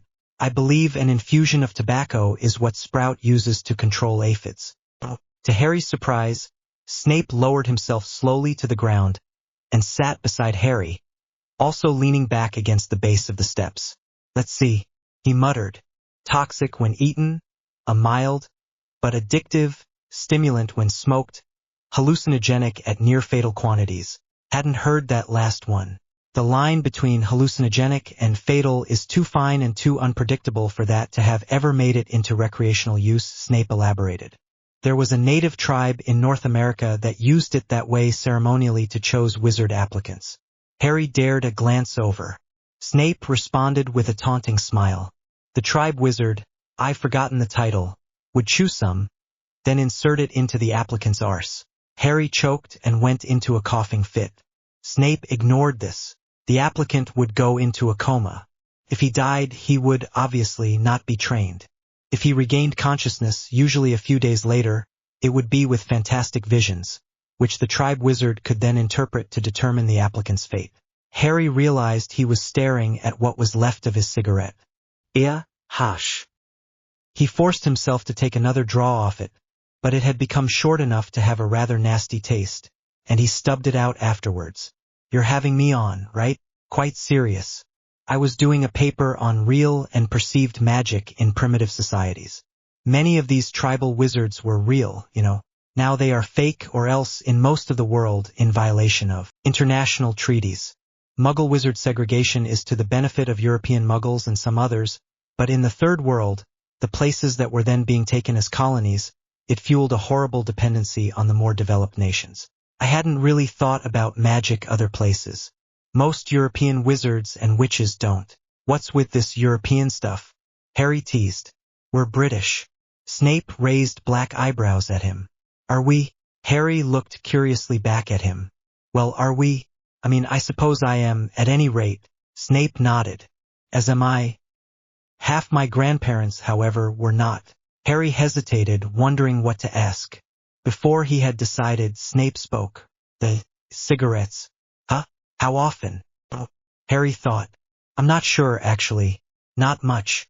Probably 1 or 2 a day last week because I was so hungry, but much less often before that. I thought the headache might be connected, but it didn't help in the least. A stimulant will not make you less hungry. No, but it made me less stupid when I hadn't eaten, and thus less likely to mess up with whatever Aunt Petunia had me doing, and so sometimes able to get her to give me some food afterwards. If you could obtain those, could you not obtain food? Food was in the kitchen, which was well guarded. Dudley hid his cigarettes in the tool shed, which was otherwise my territory. I see. Snape plucked a plant from the ground and turned it over and over in his hands, apparently examining it. I wonder if my hands will get that precise, Harry thought, or if that is learned. He looked down at his own comparatively stubby fingers. How many do you have? 8 or 9, I think. I took what was left before I called the bus. It seemed about half. I haven't counted. You may finish that as long as it is before the start of term. Snape looked up from the plant, meeting Harry's study with a predatory smile. If I catch you after term starts, I will dock Gryffindor house points, give you detention, and generally make your life miserable. Harry smiled slightly. And I'll notice? He asked. You will notice, Snape retorted harshly. Okay, Harry said. He cast about for something less awkward to say, thought about what Snape had described early, and smiled in embarrassment. Is that amusing, Potter? Snape challenged. Just, how does anyone ever figured out that a paste of some leaf taken up the arse? He laughed tightly, unable to finish. A bit of a stretch, Snape allowed, but it was at least already established as a ceremonial plant. I wonder more about things such as tapioca. Tapioca? Yes. Derived from cassava roots, which are poisonous when fresh. Who thought of grating them up, then baking the fermented residue? Why did they think the result would not also be poisonous? Maybe someone was trying to kill himself, Harry suggested. Hey, I'll have some of this poisonous root.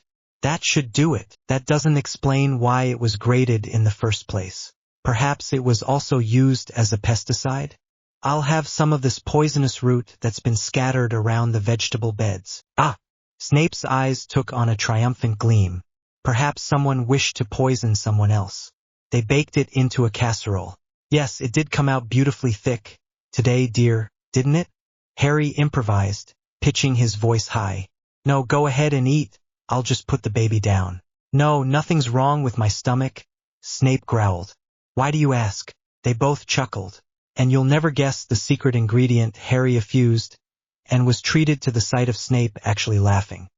He was half covering his face with his hand, as if trying to hide it and gasping slightly, but it was definitely a laugh, nonetheless. "Now there's a laugh I haven't heard in years," remarked a mild voice from above them.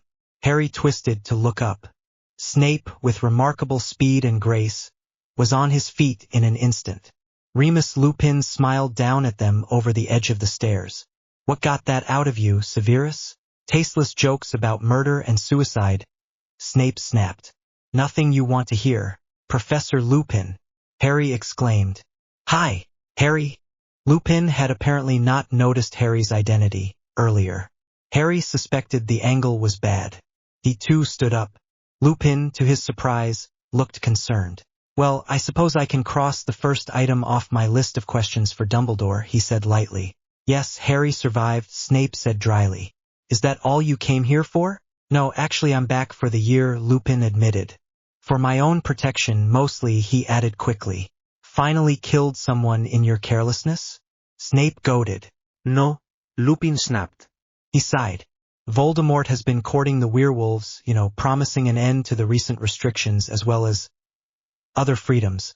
And this has become popular. It has given rise to the first werewolf political leader in centuries.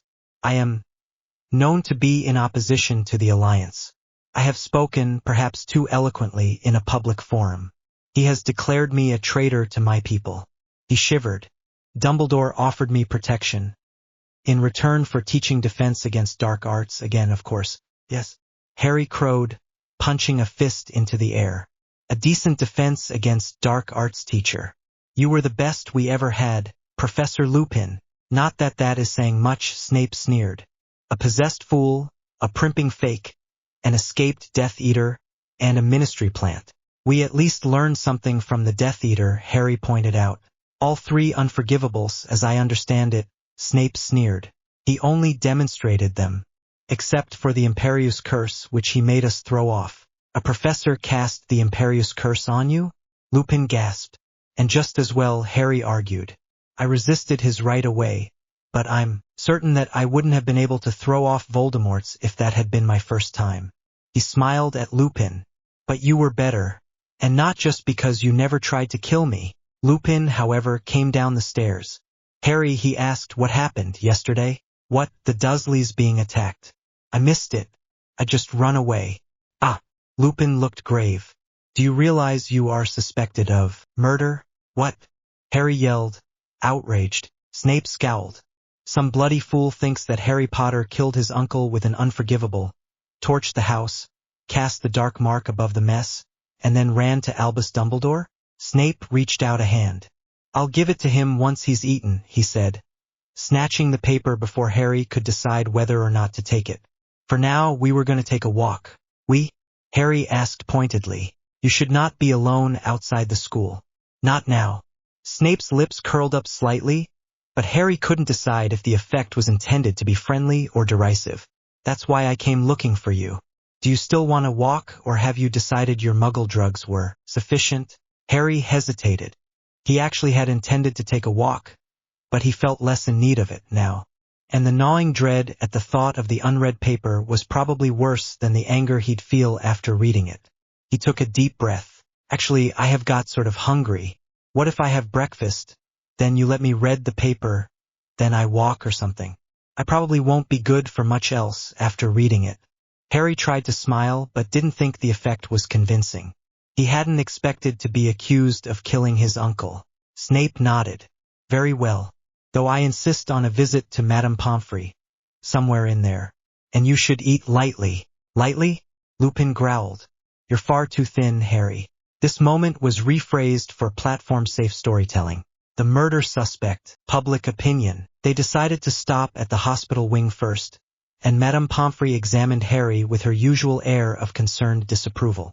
When he said that he felt like he'd been playing Quidditch in a high wind for several hours, she pointed her wand at him, muttered a bit, and said he had minor muscle strain at most major joints and along his spine. She obviously didn't believe him when he said he had no idea why. "What you children get up to," she huffed. After further examination, she recommended he eat a small amount of food 6 times a day for the next few days. then resume normal meals, avoiding very rich foods for a few days more. Finally, she gave him a foul-tasting nutritive draft, and sent him on his way, with strict orders to return the following morning. Back in Snape's kitchen, Harry had a bowl of porridge with milk and bananas, which the house elves sent up from the kitchen, and tea, from a pot Snape made himself. Snape drank a cup of the tea and read the Daily Prophet, looking increasingly more angry. Am I back to being mentally unbalanced? Harry asked finally, making the question light. What? Oh yes. Snape scowled.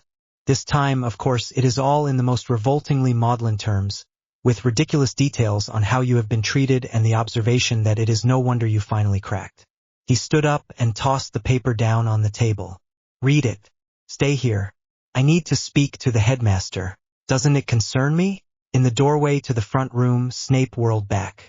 We will be talking about you, Harry. When we wish to talk with you, we will let you know. For now, read the paper and stay here. Harry Potter, Muggle Killer? Read the headline. Underneath, an article outlined the case. Harry Potter, long identified as the savior of Muggles and Muggle-born witches and wizards, may finally have turned on the Muggle world. Yesterday evening, Ministry officials were horrified to hear that the home of Potter's only living relatives, the Dursleys, hung under the dark mark. Horror turned to shock when Auror arrived at the scene to find Potter's uncle dead, the victim of a killing curse, but Potter himself missing. All his belongings were gone, as well, leading to speculation that the boy who lived departed voluntarily. Harry Potter's aunt and cousin died in a traffic accident only a few minutes before the attack, said Ministry spokesperson Percy Weasley. Under the circumstances, we will need to classify those deaths as suspicious. Mr. Weasley went on to say that it was well known that Potter's Muggle relatives mistreated him shamefully. The Daily Prophet must assume it was well known in quite limited circles. A Daily Prophet reporter had apparently been inspired to do some honest investigating. The article briefly outlined alleged abuse of Harry by the Dursleys, then referred readers to a second article on page 2 for more details. That article had a byline, Cynthia Bayer, and details gleaned from interviews with neighbors and observations of the house. The Aurors had apparently magically identified the cupboard under the stairs, as well as the upstairs room, as Harry's bedrooms, and been able to determine that the cupboard had been used as such for longer. The reporter had noticed that both had doors that locked from the outside, and, in talking with the neighbors, had discovered that they believed Harry to be a dangerous juvenile offender who spent most of the year at a reform school. The article tone varied between shock and maudlin sympathy, but Harry had to admit the facts were, for once, largely accurate. That, he reflected, made it no less embarrassing, especially when Ms. Bayer went on for a full paragraph about this shocking, systematic abuse that went unchecked by the child's wizarding protectors. Oh heck! Harry folded up the paper and chucked it across the room. They're going to go after Dumbledore. Or the Weasleys. Anyone who ever tried to help me is going to get treated as a freaking accessory. Though Snape was only gone for a bit longer than it took Harry to read the articles that concerned him, by the time he returned, Harry was in a simmering rage. He wanted to do something, anything, so long as it was exhausting and preferably violent. What did Professor Dumbledore say? He asked. He was unavailable. Did you finish your reading? Yes. And? Snape asked, his eyebrows rising. Maudlin crud, like you said. I don't know if it's better or worse that they got their facts right. For once. Did they? Snape asked. About life with the Dursleys, pretty much. All the horrific abuse stuff is absurd, though.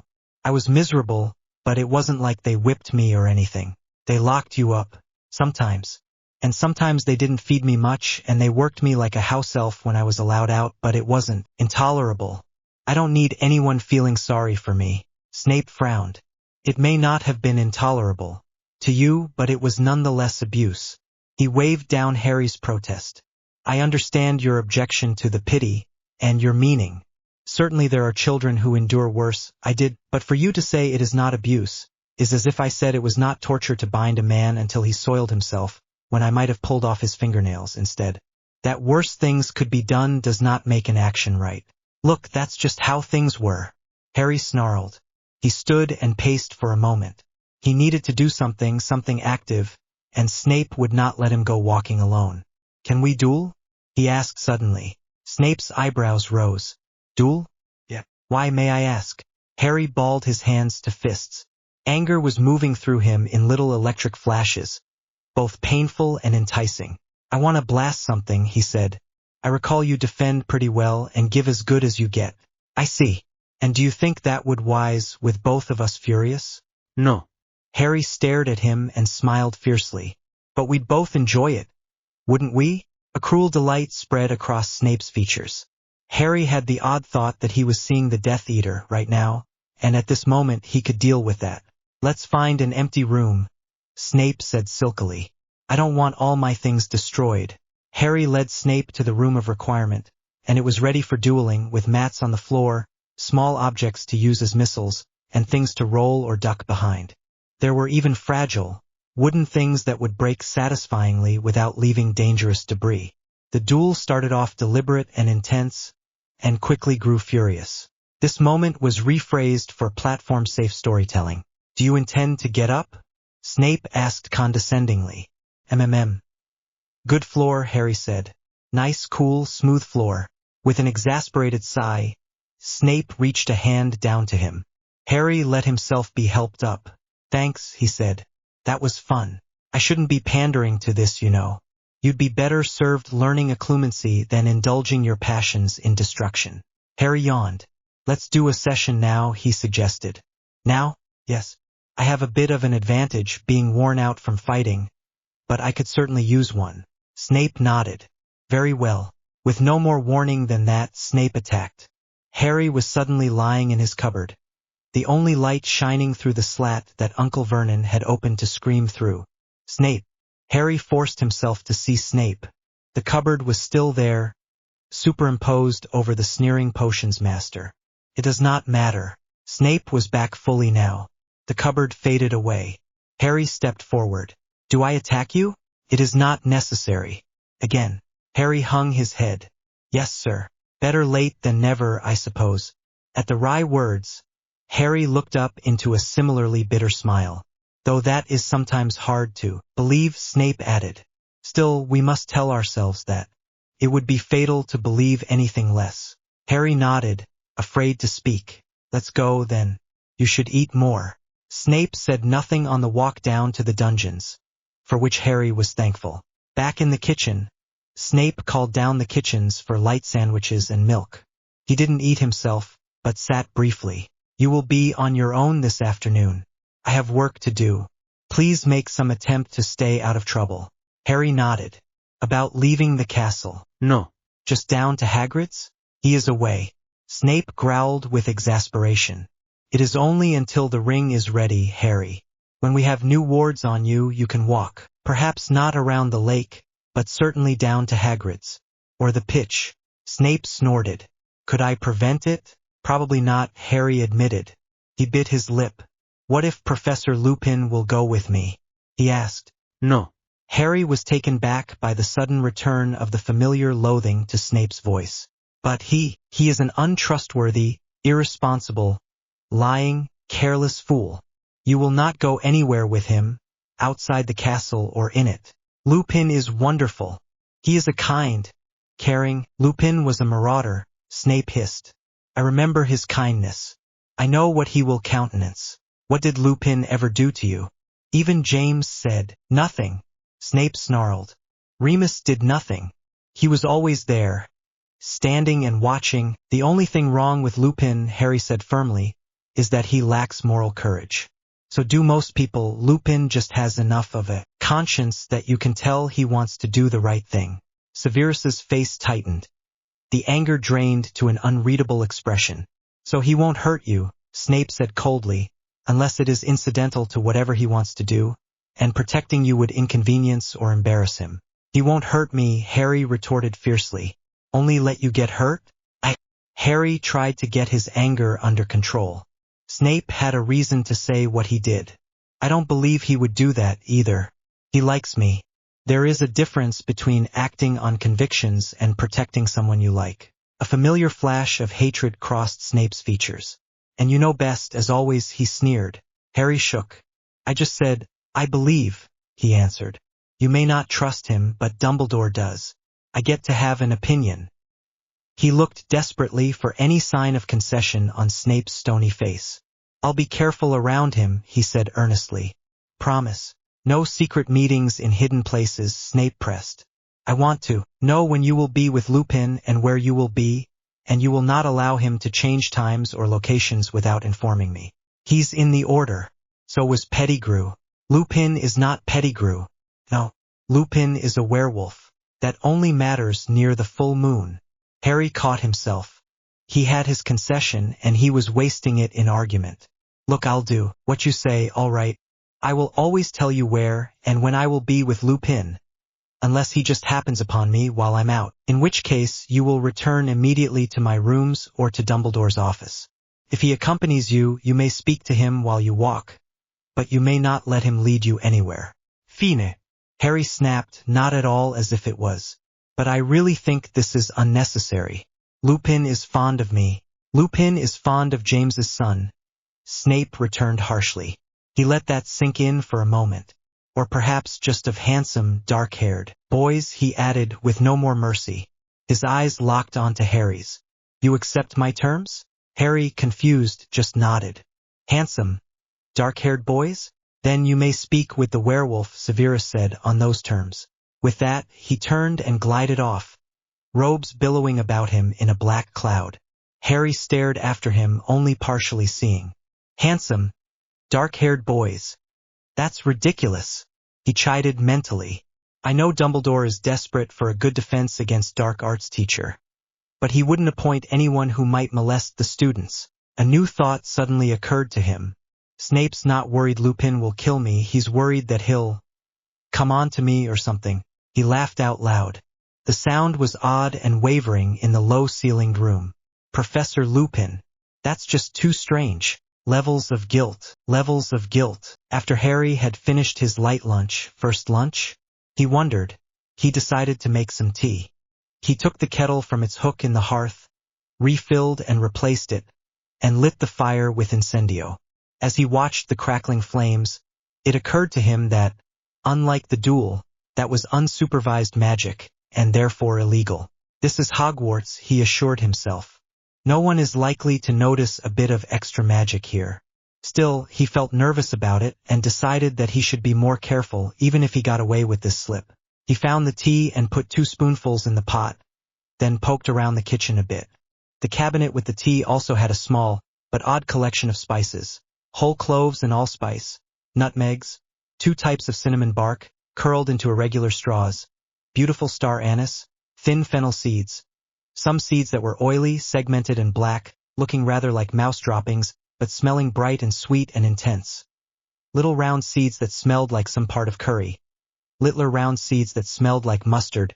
No herbs, Harry noticed. Next to the spices was a black ceramic mortar and pestle, and kitchen muslin. Harry took a few of the fennel seeds to munch on, and went on to the next cabinet. This had a few grains, barley, millet, rice, oats, and something Harry thought was wheat, 2 kinds of flour, sugar cubes, treacle, and some unlabeled powders. The next cabinet contained small amounts of a few potions ingredients, some of them poisonous, measuring scales and droppers, and several bottled potions.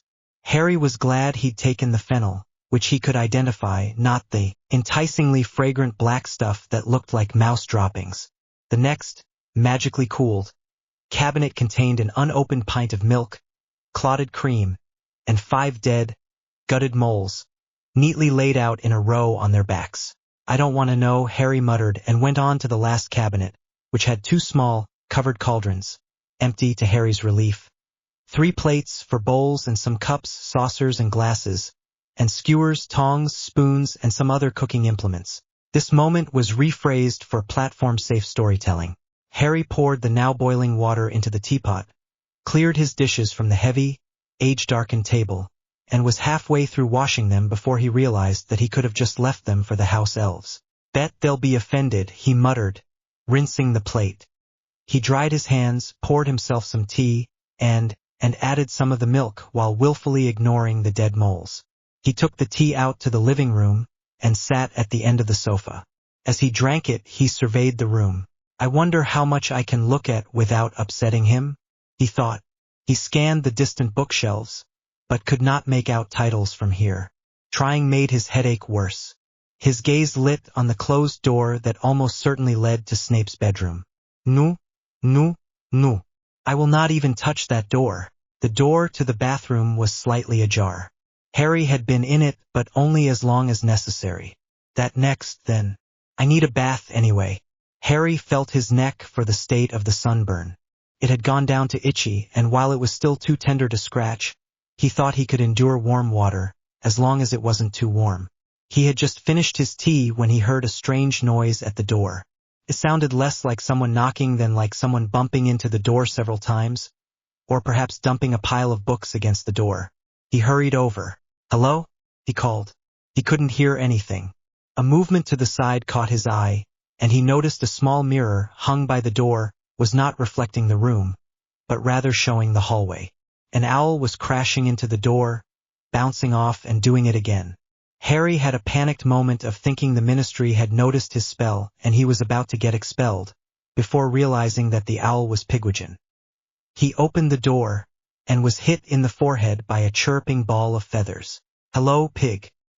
He coaxed Pig back into the kitchen, which had fewer breakable objects, got the little owl some water, and settled down at the table to read Ron's letter. "Dear Harry, I'm hoping Pig can find you. What happened with the Dursleys? I don't for a moment believe you killed them. Not that I'd blame you if you had, mate. If I see Percy, I'll hit him with everything we've ever used on Malfoy, and then some. You should have seen Mum. She was a terror this morning. She made him a howler like you wouldn't believe, then didn't send it. Instead she wrote him a second, polite letter saying she understood that he no longer wished to be part of the family, and she accepted his decision. When Mum gets that sort of polite, it's much worse than yelling. She sent it off and has been bawling ever since. Ginny just went down to make her some tea and rub her shoulders and such, until Dad gets home. Is all that stuff about how the Dursleys treated you true?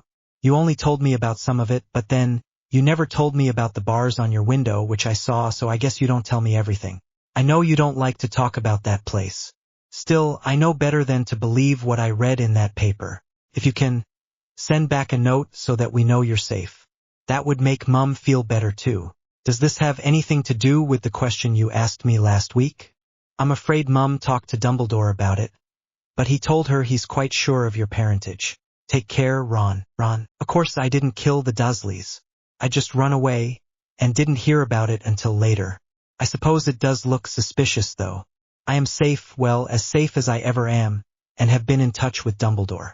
I'm sorry to be causing problems in your family, though maybe it's for the best that your mum finally give up on Percy.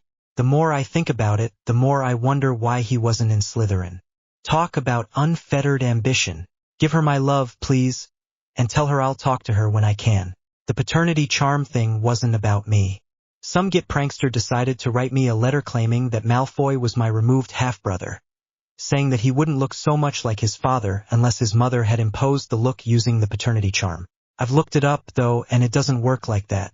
Only the traits of the biological father are replaced, so the extent of resemblance, or at least inherited traits, I suppose they could be recessives, things that don't show but get passed on, would be the same. Of course, I immediately suspected your brothers, but I realized I was wrong and have tracked down the actual perpetrator. I'm not going to give you the name, as I have already extracted appropriate vengeance. Appropriate note. Nothing awful. I'll send more information on my whereabouts when I can. Don't write me again until I write to you. Both our owls are pretty distinctive. Harry. Harry gave Pig the reply. Go home now, he said. No stopping for anyone else, and don't give this to anyone but Ron. The next morning, Harry woke to find himself alone in the rooms, though he thought he had heard Snape come in, just as he was dropping off to sleep. A house elf appeared out of nowhere and asked him what he would like for breakfast. Harry had shrugged and said whatever. That, he thought a few minutes later, as he surveyed the laden table, had been a mistake. He now had porridge, dry cereal, milk, cream, fried eggs, fried bread, grilled tomatoes, 2 kinds of sausage, bacon, kippers, mushrooms, a rack of toast, butter, clotted cream, marmalade, jam, and chutney arrayed in intimidating ranks before him. While Harry was wondering what bits of it to attempt, he heard the door to the hall open and close. Snape walked into the kitchen a moment later and stopped to gawk. You are not eating that, he declared. I just asked for breakfast, Harry explained, letting his dismay and amusement show. Snape snorted. The house elves are bored, he explained. It happens every summer. They'll give you a 7-course luncheon if you're not specific. He went to the cabinet and took out 2 plates and a bowl. We'll consider it breakfast for 2, then. 2? Harry questioned incredulously. Sure you wouldn't like to invite a few friends? He regretted the words immediately. There was a moment of very tense silence. Then Snape said, I don't believe you'd survive most of my friends, Harry. Or they wouldn't survive me, Harry countered. Possibly, Snape acknowledged. Harry wondered to what extent Snape actually considered those people friends, but he did not dare ask. Did anything happen yesterday? Snape asked. I got a letter from Ron in the afternoon and Hermione at night. I sent them both about the same reply, saying that of course I didn't do it, and that I had run away before it happened, and that I'd been in touch with Dumbledore. Oh, and I told both of them not to write me again unless I wrote first. Good. Snape topped a slice of dry toast with ginger marmalade. Did you have owl treats? No, I'd run out before I left the Dursleys. Ah, well, I keep some dead rodents in the 4th cabinet. Snape gestured. The owls, especially the bigger ones, hate flying so far through the corridors. Rewarding them promptly encourages quicker delivery of the post. So that what those are for? Harry exclaimed. He hoped he didn't sound as relieved as he felt. Snape looked amused. I didn't dare give one to Pig. I was afraid they might be poisoned or something. No. Anything you might want to drop in someone's tea is in the 3rd cabinet. Snape smiled unpleasantly. Don't touch anything in there. Some of the labels are erroneous. I'll keep that in mind. Is everything that looks like food, food? Yes. Snape looked at him curiously. Can you cook? Of course I can cook. You think the Dursleys had a house elf? Other than me, I mean. Harry nodded. All right. Yes, I know how to cook, he said. And I can clean without magic, and garden. Oh, I wasn't thinking, and lit the fire with a spell yesterday when I was making tea. Will I get in trouble? Snape sighed. No one is likely to notice, but you should not have.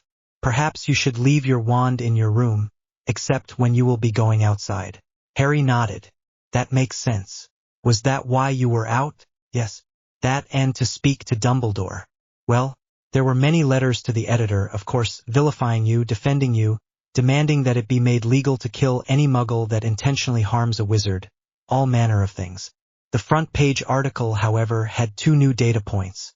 First, the Aurors have determined that your aunt's car was magically interfered with. What? Harry yelled. This means to me, though the Daily Prophet did not see things as clearly, that the Dark Lord deduced the effect of killing your remaining relatives. The attack was planned to follow the accident, which was also planned, but that, shouldn't you have known? Yes. Snape grimaced. And that is disturbing. When I thought the attack may have been opportunistic, I was not as worried that I was not informed. However, if the Dark Lord so deeply distrusts me that I was not informed of a plotted attack, I have a serious problem.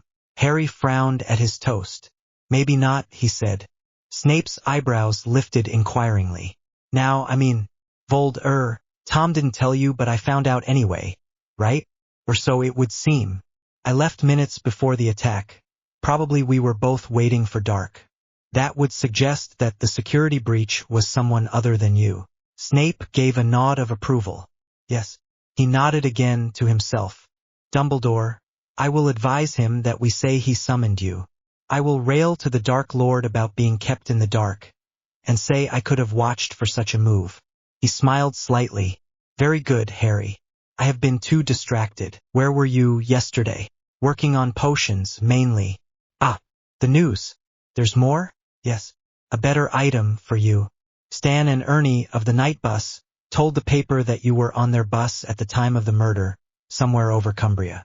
There's a rather lengthy interview with them. The paper even tracked down one of the other writers, an old witch from some unpronounceable Welsh town, who said you helped her with her measles traveling carrier. Harry nodded.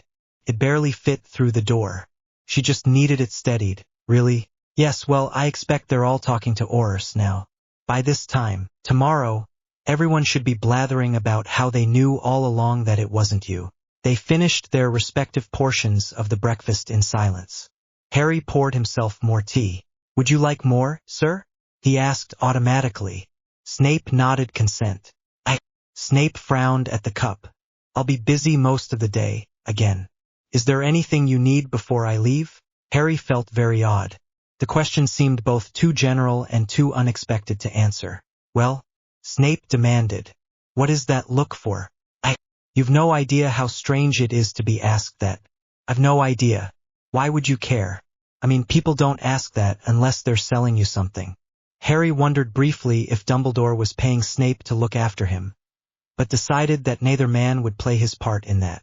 Snape looked coldly at him.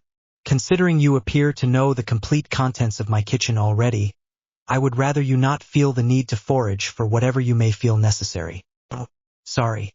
Harry looked down. I stayed out of your bedroom. Believe me, Snape sneered. I would know had you not. Harry thought. Well, I still need to do the practical potions assignment. Procrastination, Harry? I couldn't figure out how to get the components, Harry explained. The Dursleys weren't about to buy them for me, and I couldn't risk them finding out I had money in the wizarding world. I dropped a hint to Hermione, and hoped she'd send them as a present. But she didn't. So you want to know if you can raid the school stores, Snape guessed. Or if I could go into Diagon Alley early. You can get potions ingredients in Hogsmeade, you know. Can I get money, though? Snape stared.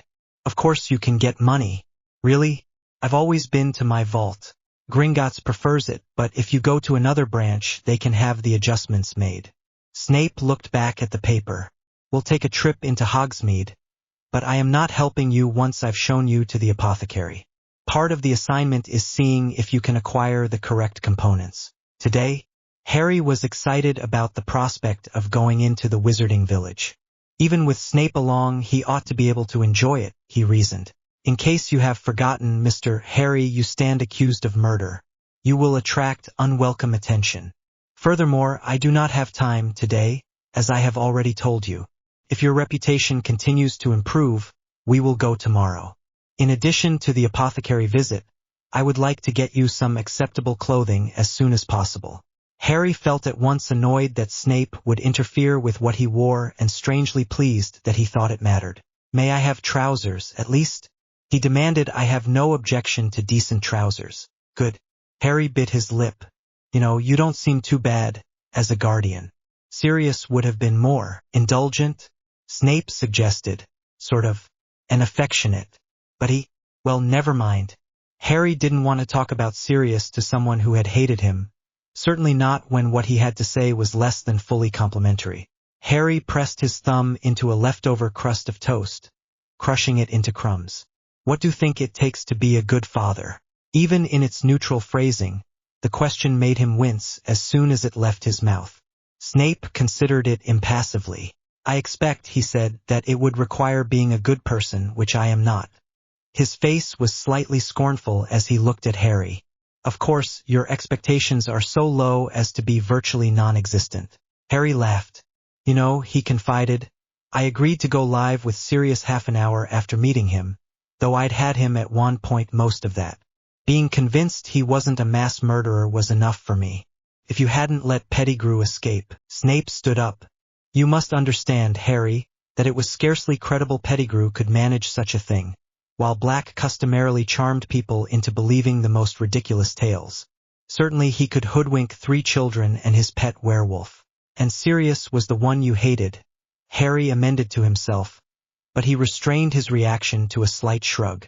It's done now. Snape looked almost sympathetic as he nodded. Yes. He looked appraisingly at Harry. You might want to consider, what? I am a mass murderer. With that, Snape turned and left, his boots clicking sharply against the stone floor, muting over the carpet, then clicking again as he left it. The outer door closed behind him with a muted clunk of wood against stone. Harry sat quietly in the kitchen while he waited for his heart to stop racing. Okay, James, he murmured. Still kind of creepy. Agreed. After finishing his tea, Harry decided to distract himself by perfecting his other homework.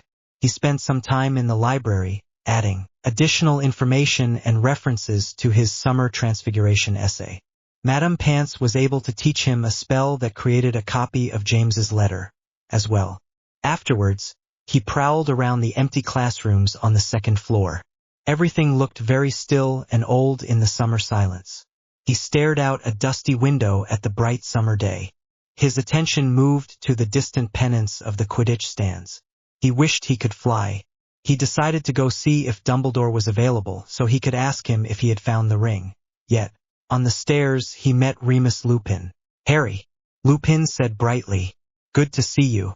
I've been busy settling in, but I think I'm nearly through it." "Good. Useless propaganda. To put it rudely, yes," Lupin agreed. He sighed. "I recall you taught some students supplemental lessons." Harry shuddered. He had, and then led some of them off on wild goose chase that had cost Sirius his life. Remus seemed to understand what Harry was thinking. "The lessons themselves, Harry, were a good idea. I'd like to know who was in the group and what they learned so they can possibly help me with coaching to bring the others up to speed as quickly as possible." Numbly, Harry nodded. "I was just heading back to my rooms for some lunch. Perhaps you could come with me and discuss it now?" Harry hesitated. What he really wanted to talk about was Sirius, and Lupin was possibly the only person in the world he could talk to about Sirius. On the other hand, the sudden revival of his guilt had taken him by surprise. He supposed he simply hadn't had the energy for it before, and he didn't want to break down in front of Lupin. He was strongly aware of the contents of his school bag. In with the books and essays was James's letter, and the copy of it that Madame Pants had just shown him how to make. He wanted to show the letter to Lupin, as desperately as he had on the day he read the section on Severus and the Marauders, but he knew he couldn't. He couldn't tell Lupin about his parentage. Not only had he promised to keep it a secret for now, but Harry suspected he was being foolish, but couldn't quite get past the idea that Lupin might not bother with him anymore. Lupin-like James Sesson. "Would another time be better?" Lupin asked gently. Harry suddenly remembered his promise to Snape. "No, this is silly, but I promised Professor Snape I wouldn't visit you without telling him first. He says he won't bother me about visiting you, but only if I tell him where and when. I think he's in his lab now." "Honestly?" Lupin rolled his eyes. The gesture did not quite cover his hurt look. He raised a hand to forestall Harry's attempted response. "Very well, I rescind the invitation. Really, Harry, I know you've braved dragons and basilisks and all number of things, but you don't want to disturb Severus while he's brewing." Lupin smiled engagingly. "Instead, I invite you to come with me to the Three Broomsticks, noon tomorrow. I have errands to run in Hogsmeade, and I've heard you do as well." He smiled mischievously. "Tell him that and let me know what he says." During the afternoon, Harry was summoned to Dumbledore's office, where two Aurors, one of them reassuringly Tonks, took his testimony on what he had done the day the Dursleys were attacked. Tonks performed priori incantatem on Harry's wand, and Harry, who had forgotten about the duel, had to explain the huge number of hexes he had cast the previous day. He was never questioned about Incendio. "Well, whatever else you may have been up to," Tonks teased, "after getting back to spells Harry had cast during spring term, you didn't hex your aunt's car." With this wand, her partner amended. He smiled apologetically at Tonks's indignant glare. "No offense, Tonks, but we've got to be precise for the report." He glanced over at Harry. "I don't think he did it either." Harry was dismissed without a chance to socialize, though Tonks gave him a wink as he was leaving. Snape showed up at the end of the afternoon, looking pleased. "Nothing exploded, I take it?" Harry asked. "Nothing exploded," Snape agreed. "In fact, my new compound seems to work as I predicted, though I will need further testing to be completely certain." He shrugged. Harry thought he looked uncommonly relaxed. "For once, I found myself at a good stopping point near a mealtime." "How was your day?" "Mostly boring," Harry replied. "I went up to the library to add some things to my essays. I've spent so much time on my summer work this year that Hermione would probably approve of it." On the way back, I ran into Professor Lupin, and he invited me back to his rooms for lunch, which probably would have been the highlight of my day. But I told him I'd promised you I'd tell you if I was going to visit him, and then he looked hurt. I might have gone anyway, but I'd been brooding about things, and knew if I went somewhere alone with him I'd want to tell him everything. Snape nodded. Secrecy is important right now. You'd think Dumbledore would want the Order to know. Snape shook his head. Your parentage has nothing to do with what makes you significant in this game. And don't say, the Order. What do I say? Harry asked sarcastically.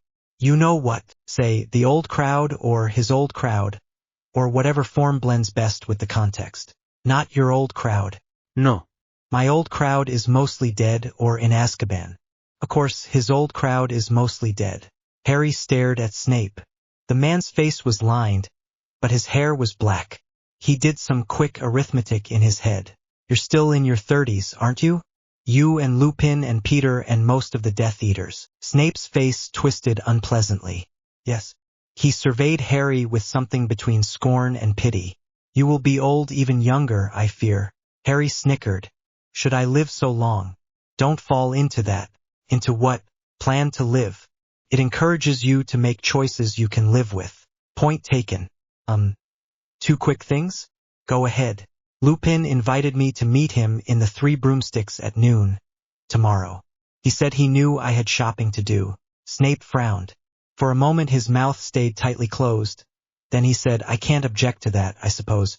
And I'd been wondering how to bring you into Hogsmeade without it being obvious I could easily kidnap you. If Lupin walks there with us, and then the two of you go off, Snape grimaced, it will seem as if he is to watch me. He can bring you to Gladrags at 1 o'clock, and I'll arrange cover for the return. Sufficient? Harry nodded, pleased. The other thing is that I got called into Dumbledore's office and interrogated by a couple of Aurors. What? Well, it wasn't a big deal. I mean, one of them was Tonks, right? But they performed priori incantatem on my wand, so I had to explain all the hexes from yesterday. Oh heck! Despite the annoyed exclamation, Snape looked rather amused. So Dumbledore may ask you why we were dueling. You can tell him I was just in a bad mood, or that we decided to try occlumency after I was emotionally burned out, or whatever you like. I just told them it was a practice duel. Still, the headmaster should have warned me they were here. Anything else? Harry looked down, feeling suddenly shy. The letter? What letter? The one I got from James. Do you still want to read it? When Snape did not reply, Harry forced himself to look up. Snape was staring at him, fear and longing surprisingly plain on his usually wry or angry face. When I was up at the library, I asked Madame Pants to show me how to copy a manuscript. She taught me a charm and I copied the letter for you. Harry stood up. I'll go get it. Just one thing. What? You can't make fun of anything he said, or use it against me. It's a personal letter, and I can't cut out the personal parts because they're too interwoven. Snape looked down. Agreed.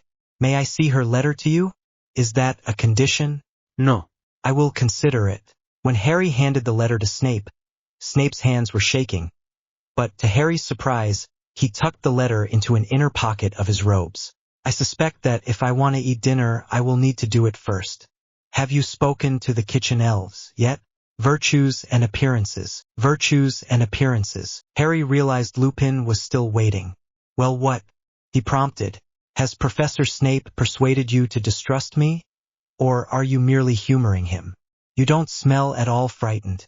Why? The question was blatantly aggressive. Harry began to feel slightly annoyed. Because he's my host. He wanted me not to see you at all. I wanted to see you whenever I liked. We compromised. What do you mean, your host? I'm staying in his rooms. Dumbledore wanted me with a staff member. Staff? Fine. But Severus? Lupin's eyes were wide with astonishment. I'll talk to the headmaster, Harry. I'm sure he'll let you stay with me instead. No. At Harry's quiet answer, Lupin shrank back. Surely, he began. He stopped. Harry's refusal had obviously wounded him. Harry, he tried, his voice shaky.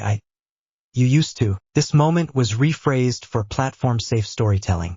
Lupin sat silently for a minute, his face a blank mask. Finally, he nodded. I understand, Harry. I will respect that. A quick grimace crossed his features.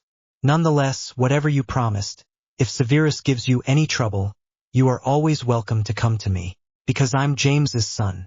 Harry couldn't keep the cynical response back. Lupin looked startled. James and Lily's child would be dear to me in any case, Harry. But I know you now, and you are dear to me as yourself. Don't ever think otherwise. Harry felt a block of tension loosen in his mind.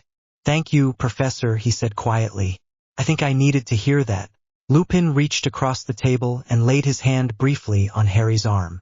Too many people love you for what you are, rather than who you are. I know this. I am not one of them. Thanks. Harry slumped over the table. I miss Sirius so much. Lupin nodded. I do too. If I wasn't so reckless. If he wasn't as much so. Lupin chided. Harry, listen to me. I will not say none of it was your fault. Clearly some part was. I will say that every trait of yours that made you susceptible to such folly had been, to some extent, encouraged by him, and was present in him to at least as great a degree. Do you understand? Harry nodded silently, afraid of losing control if he spoke. I admire how you are trying to correct the situation with Severus. Certainly if any of us had paid such attention to our weaknesses when we were your age, many things might have been different. Harry nodded again. Thank you, Professor, he managed. Harry. Lupin hesitated. At Hogwarts, during the school term, he said firmly, I am Professor Lupin. The rest of the time, I would be pleased to have you call me Remus. Harry felt a broad smile growing under the tears that were still attempting, traitorously, to escape his eyes. Thank you, Remus, he said. The name felt odd in his mouth. Remus, he tried again. He looked anxiously at Lupin. I better not mess up and call you that in class. The image of that helped break his grief slightly. He smiled. I promise I won't take too many points from Gryffindor, Lupin laughed. I will, however, look frightfully shocked at your impertinence. Madame Rosmerta came over to their table with 2 butterbeers and some bread and cheese. Why, Remus Lupin, she exclaimed. Harry didn't warn me. You know I like to arrive unexpected, Rosmerta, Lupin teased. Nothing enhances your beautiful face so much as a blush of surprise, which is the only kind of blush you'll bring to it. Madame Rosmerta returned tartly, but she followed the retort with a kind smile. Are you back at the school, Remus? For the year? Lupin winked at her. So I will be able to enjoy your dazzling company whenever the mood strikes me, as long as it's between dinner and 2 a.m. on a day that you don't have office hours. Lupin sighed. Always the literalist. Madame Rosmerta smiled as she unloaded their drinks and food. Well, make it soon then. With that, she tripped off to serve someone at the bar. Lupin turned back to Harry. Really, it was starting to bother me last spring that he was serious and I was Professor Lupin. Of course, this doesn't mean I will forget that I am the adult, as he often did. You may consider me as an uncle, not a peer. Harry looked down. He got angry at me for refusing to meet him in Hogsmeade. Last year, he confessed. What? Lupin roared in astonishment. He said James would have done it. Lupin looked indignant. And James would have done. He was a brave, foolish child with none of your experience. He had no concept of loss or death as anything but a story in the Daily Prophet, and had everything he wanted handed to him on a silver platter. He'd go out of his way for trouble. Lupin shook his head sadly. Dear, friendly, clever Sirius. And temperamental, foolhardy, willful. He sighed. Everyone has their good points and their bad. I miss him terribly. What are my bad points? Harry asked outright. Lupin sighed, but gave the matter serious thought. At last, he said, you are reckless and moody. You have a bad temper, though you usually control it enough to not pass from yelling to irrevocable actions. You have a unique combination of too much confidence and too little. You are secretive and distrustful. You hate to a frightening degree, although not readily. You procrastinate. He looked inquisitively at Harry. Did I get them all? Harry shrugged. I wouldn't have thought of the hate bit, though I suppose you're right.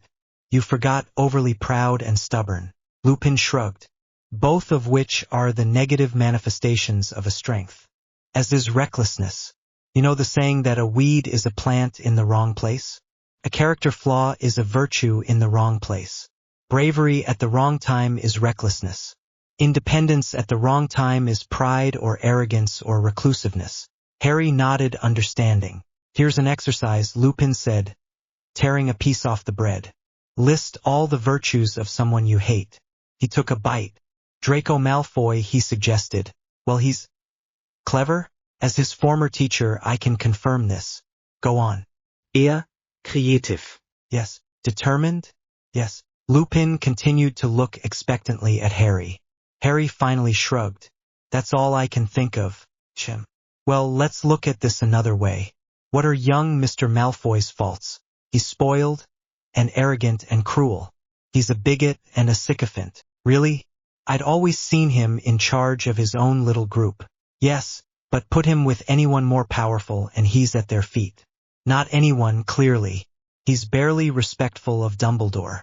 Anyone who will allot him power in return. So he is adaptable, resourceful, and perceptive? Harry grimaced. I suppose. So let's go over the rest of your list. Can you find the positive components of spoiled and arrogant? Harry chewed on some bread and cheese and thought for a bit. Confident and poised? He said finally. Apt. Lupin agreed. We'll skip cruel. Even I can't get anything out of... No, of course I can. James and Sirius were often cruel. He is focused, energetic, forceful.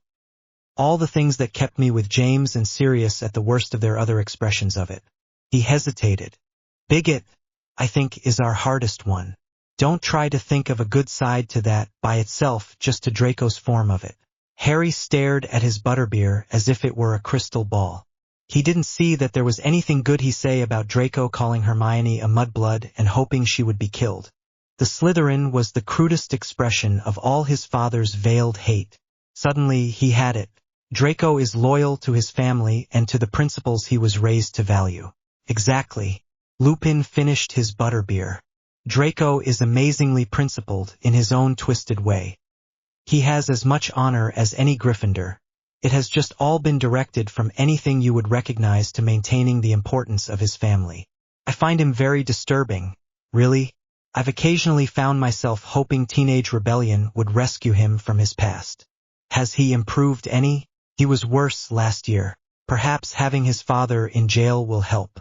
It is unlikely, but with Lucius gone, better influences may emerge in the family, or it will just cement his hatred.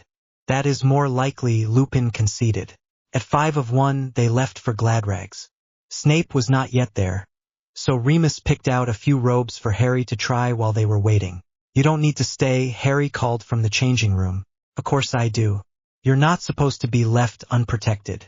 Besides, I want to see how you look in that green and gold one. Harry looked at himself in the mirror. He was still recognizable as Harry Potter, but he could detect slight changes in his appearance. Standing next to Remus had made it clear he had grown in the last month. Other changes confronted him from his reflection. His hair had flattened out slightly on the top, though it retained a wave further down. Bits of the fringe were in his eyes. Harry pushed them aside, and they stayed, but they also felt heavy. I washed it yesterday afternoon, he muttered. Am I going to have to shower every morning? He looked again and decided his hair didn't look dirty. Maybe it was supposed to feel like that. A bit of fringe fell forward again. He shook it back. His face looked about the same so far. This moment was rephrased for platform-safe storytelling. He twisted in the jeans, trying to see himself from behind. It was the pair from Ron, despite Snape's disapproval, so it wasn't hanging grotesquely off him. But it didn't really fit, either, and was threadbare in places. Sighing, Harry slipped out of the jeans and reached for the green robe. Remus? He called. Still here. Do you need something else? I was just wondering. Snape says Muggle clothing is obscene. To Harry's relief, Remus laughed. Harry hadn't thought Snape's attitude could be commonplace among wizards of that age. The Weasley kids all have some Muggle clothing, and their parents are even older. And Remus wears trousers himself. So, you don't think I'm displaying myself in jeans? He teased. Dear child, you have a lovely arse and gorgeous eyes, and will no doubt be stunning in 5 or 10 years. Now, please tell your overly domineering host that I have not been interested in boys your age since I was 1. Will you? Harry was tremendously grateful that he was in the changing room, where Remus could see neither his changing expressions, nor the hot red that was sweeping his face. When he thought he could make his voice light, he called back. That was a yes. What? Harry arranged the robe. It did look good. but he wasn't sure he could bear anything that made his already conspicuous eyes so much more dramatic. You do think I'm displaying myself in jeans? Absolutely. I'm not convinced that's a bad thing. You should be old enough to sort through any offers you get from your peers. Harry stepped out. Remus made him walk across the shop and back. Sev had best give it up, he teased. You'll have admirers no matter what you wear. I'm not sure. Harry muttered. Harry, do you have any idea what that does to your eyes? I could pick you out as Lily's son from the length of the Quidditch pitch. I won't be wearing green on the Quidditch pitch, Harry said sharply. Ah, I see. House colors? Remus smiled sadly. The association does fade in time. Still, wear some green, it would be a waste not to. A serious look settled on his face. Harry, he began hesitantly.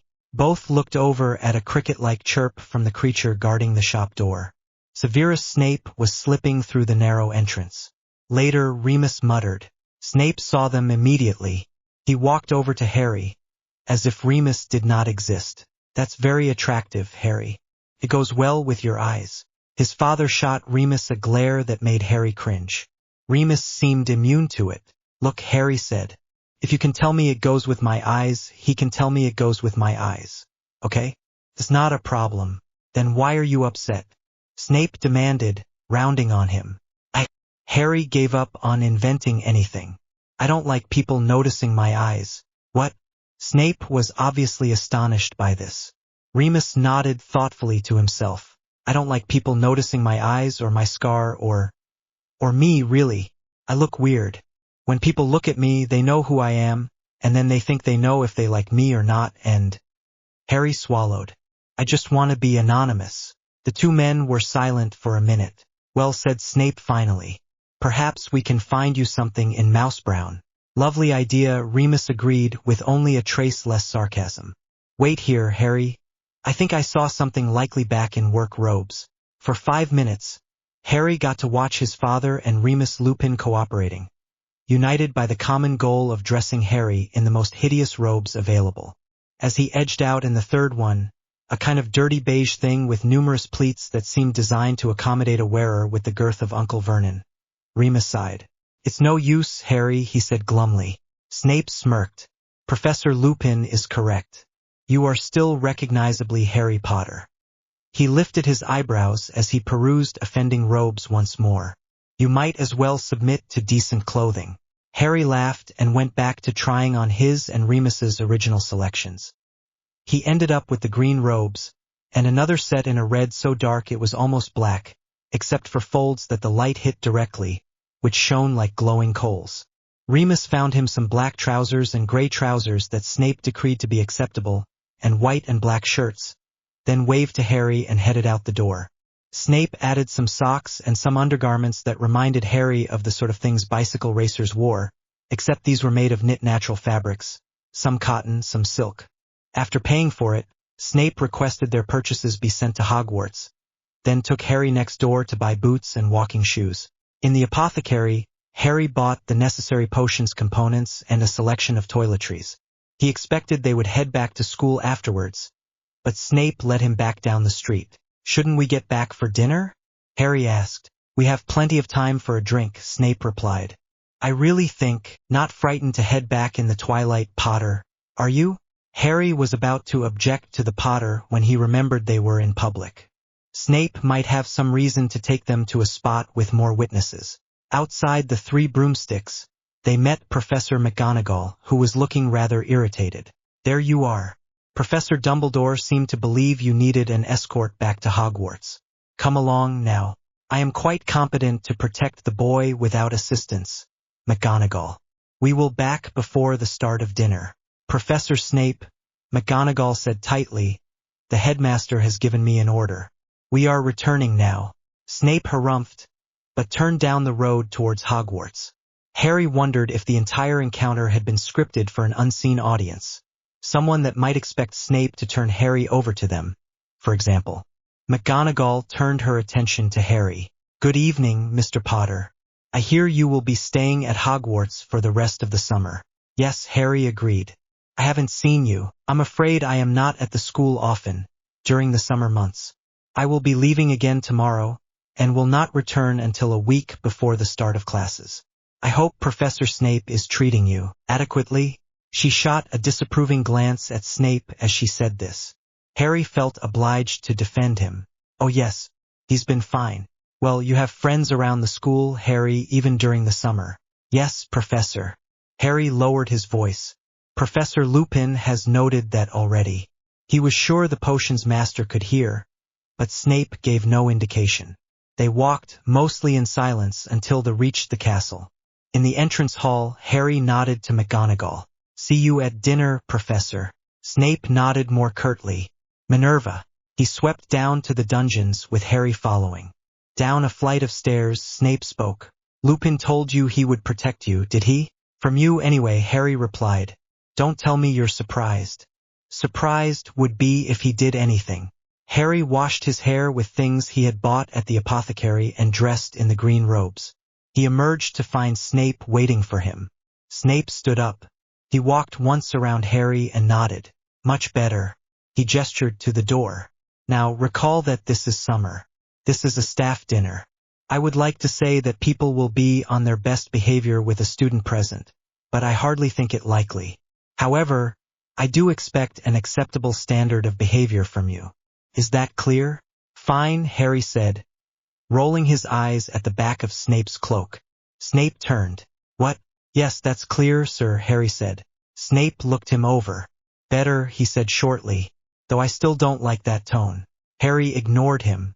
Harry found he didn't at all mind a hug from Tonks, even though she stepped on his foot. "Sorry, Harry. How are you doing? You're pretty much set with the ministry." "I'm sorry it was all business yesterday, but that is part of my job." She stepped back and grinned at him. "You look stunning. What are you all dressed up for?" "Dinner," Snape interjected coldly. "Some people do that, Miss Tonks." "Sit down, Mr. Potter." Harry dared a wink at Tonks, who grinned at him reply, then sat compliantly at the single table, near the foot. Tonks sat on the other side of the table, a few chairs up, near Dumbledore. Over dinner, she assured them that the ministry had cleared Harry as a suspect, though he might still be required to give formal testimony. "When does Fudge plan to convey this to the Muggle minister?" Snape asked. Tonks looked worried. "He claims that's underway. The problem is, no one knows anyone who has it as an assignment, so it's got to still be at the negotiation level." Tension and boredom. Tension and boredom. "You said you were bored yesterday." Harry looked suspiciously at Snape. He had been bored every day but the one he had gone to Hogsmeade 2 days earlier. Boredom wasn't his favorite thing, but there were things he liked less. "Do you feel capable of assisting me in the brewing of some simple potions?" Snape prodded. "Like what?" "Healing potions, pepper-up potions, calming drafts. I'll handle the sleeping potions and pain-killing potions myself." "What for? Can I have some? I'm tired of everything hurting." This moment was rephrased for platform-safe storytelling. "Is that what you're so busy with?" "That and a few special projects." Snape's face, which had been, until now, surprising relaxed, twisted into a bitter sneer. "One for each of my masters. Voldemort and Dumbledore," Harry thought. "Are they related?" "Yes, they always are." Snape stood. "But you need not bother with that, Harry. Experimental potions work is far beyond your abilities. Furthermore, I trust no one's discretion but my own." Harry sat back. "Look," he said harshly, "if you want me to help, drop it on the insults. You don't have a clue how good I am at potions." Snape glared warningly in response, but Harry continued, while he had the nerve. "I don't have a clue how good I am at potions, honestly. You're always letting the Slytherin students sabotage my stuff. You never tell Muggle-raised students half of what they need to know, and half the time I'm in your class I'm too angry to remember anything." Snape scowled. He leaned over the table, his face coming threateningly close. "Then learn to keep your temper," he hissed. At a yell, he continued, "If you are only competent when things are going well, you are not competent." Harry crossed his arms over his chest. "Don't you talk to me about temper. I can do my work when I'm angry." "Fine. Go do it, then." Harry got up and strode over to his door. "And what will you do? Sulk in your room all day?" Harry turned in the door. "Go up to the astronomy tower, smoke Muggle drugs, and practice aeromancy." Snape smirked as if he had won. You'll be bored out of your mind in 10 minutes. Better that than listen to you, Harry retorted, digging furiously through his trunk. He hadn't had any more of the cigarettes since his first day here, and they had drifted towards the bottom. Well, when you get desperate, it's the second left past the classroom, Snape volunteered. He seemed to have regained his control now that Harry had lost his. And Harry, there are only 5 students here that I consider competent to assist in a serious experiment, he said awkwardly. It's not much of an insult. Harry found the pack, finally, and sat back on his heels, ignoring the mess he had caused. All 7th-year Slytherins? He challenged. Mr. Malfoy of Slytherin, 2 of the Ravenclaw 7th years, 1 of the Ravenclaw 5th years, and Miss Granger. Snape said the last name as if it tasted sour. Harry was incensed. Snape thought Hermione was one of his top 5 students? I dare you to tell her that, he shouted. I don't need to tell her anything. She knows quite well. Harry stalked close. Snape was not as intimidatingly tall as he remembered him being. Harry pushed into the man's personal space, as Snape had often done to him, stretching up so that he had to tilt his head back as little as possible to look Snape in the eyes. You coward, he spat. You're still afraid to admire the mudblood, girl. He whirled quickly and strode for the door, hoping his difficulty in getting the slur out had not been as apparent to Snape as to him. He made it out into the hallway without Snape returning a word. As soon as he turned the corner, he ran. 10 minutes, he thought later, as he stared at the wispy clouds, had been an optimistic estimate. He'd smoked 2 cigarettes, determined he had 6 left, and was not the least bit interested in trying to read his future from the sky. He wondered if he could remember all the ingredients in a basic calming draft. He wondered if he smelled as bad as he thought he did. He wondered what Snape actually thought of him. Severus couldn't manage to say anything, or even to move, as the boy left. You're still afraid to admire the mudblood girl. And it was true, he admitted silently, with the vague stirring of shame that always filled him when he spoke to her, belittling her considerable accomplishments, or berating her interference in the work of her less competent classmates. He admired her command of the materials, the sureness of her hands, the accuracy of her eye, the way she continued to perform with precision, even under his derision. She wasn't beautiful as Lily had been, and her spirit was demeaned by a fussiness that was all too easy to ridicule. He was in no danger of an inappropriate attraction. He could pause by her desk, some day, and say well done. It was easy to claim he did not do this because it would jeopardize his standing with the Death Eaters through the children they had in that class, but that had not been a real issue until Voldemort's return. With a little more honesty, he could claim that he did not do so because she needed the praise too much. She received it in quantity from other teachers and she was addicted to it. The girl was too eager to please. Although somewhat true, that was also not the reason. Such talent in a Muggle-born girl angered him, and that this plain, fussy creature reminded him of Lily angered him still more. You're still afraid to admire the mudblood girl. But Harry did not use words like that, even in quotes. Severus would have sworn to that. Yet he had, and there had been no hint of quotes, just anger. Anger at him rather than at the girl, but it had been enough to cause him to hurl the word out, just the same. Severus found that painful in itself, quite apart from what Harry had said. He couldn't understand why. Surely if Harry had been sorted into Slytherin, he would say such things quite casually.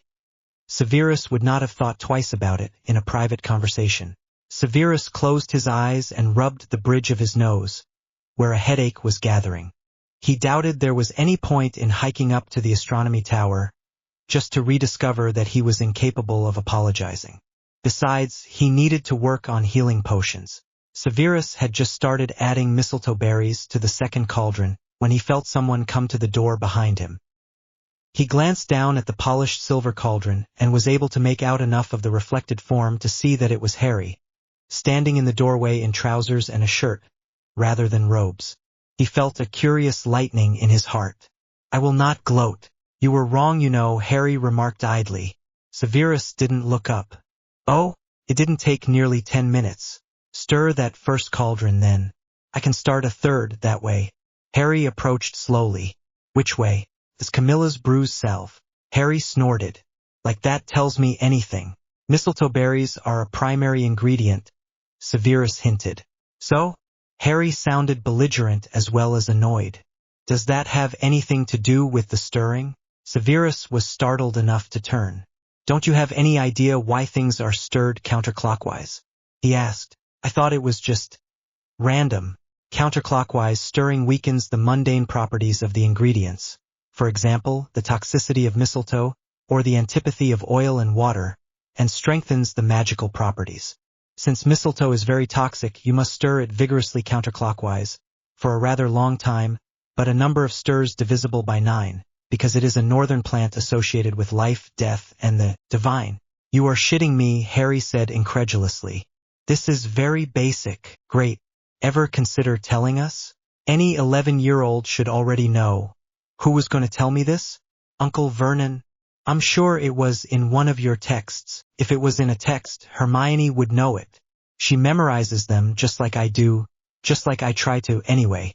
Harry, please stir the potion counterclockwise, counting to 9 repeatedly, before the mixture is ruined.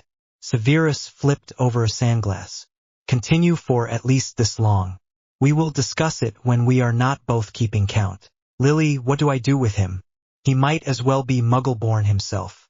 He doesn't know anything. Harry snorted. Better late than never, he quoted. Counterclockwise? Because of the bitter almond? Close, but it was a trick question. Can you answer completely? Harry frowned, then suddenly perked up. Clockwise for the first set of ingredients, he said. Then counterclockwise after adding the bitter almond. Exactly. Exact count does not matter. The potion has a target consistency. Help me with the preparation. Give me some when it's done. Severus twitched. He looked back at Harry, who appeared anxious, but sincere. Why on earth would you need a painkiller? I don't know. I just know everything hurts. I've had a headache for over a week now. I'm sick of it. Since he came here approximately, Severus thought.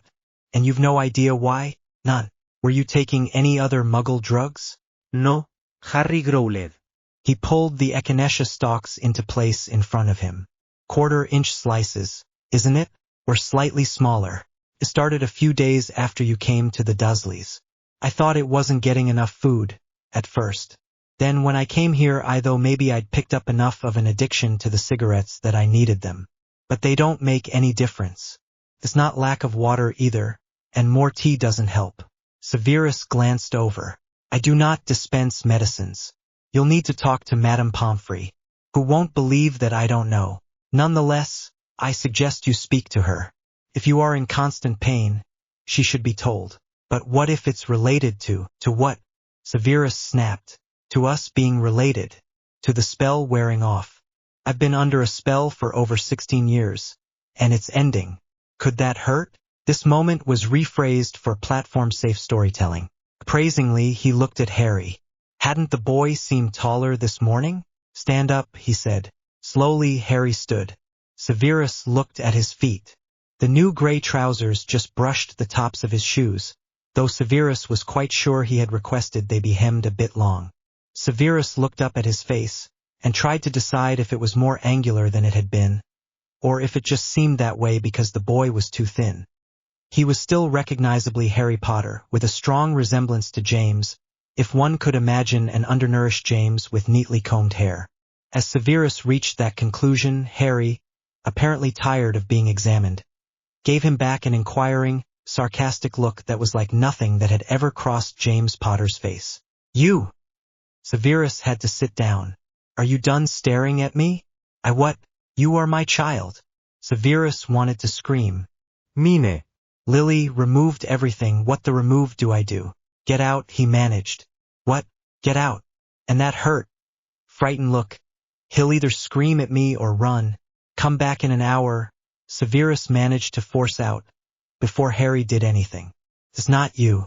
Harry nodded wordlessly, and retreated quickly.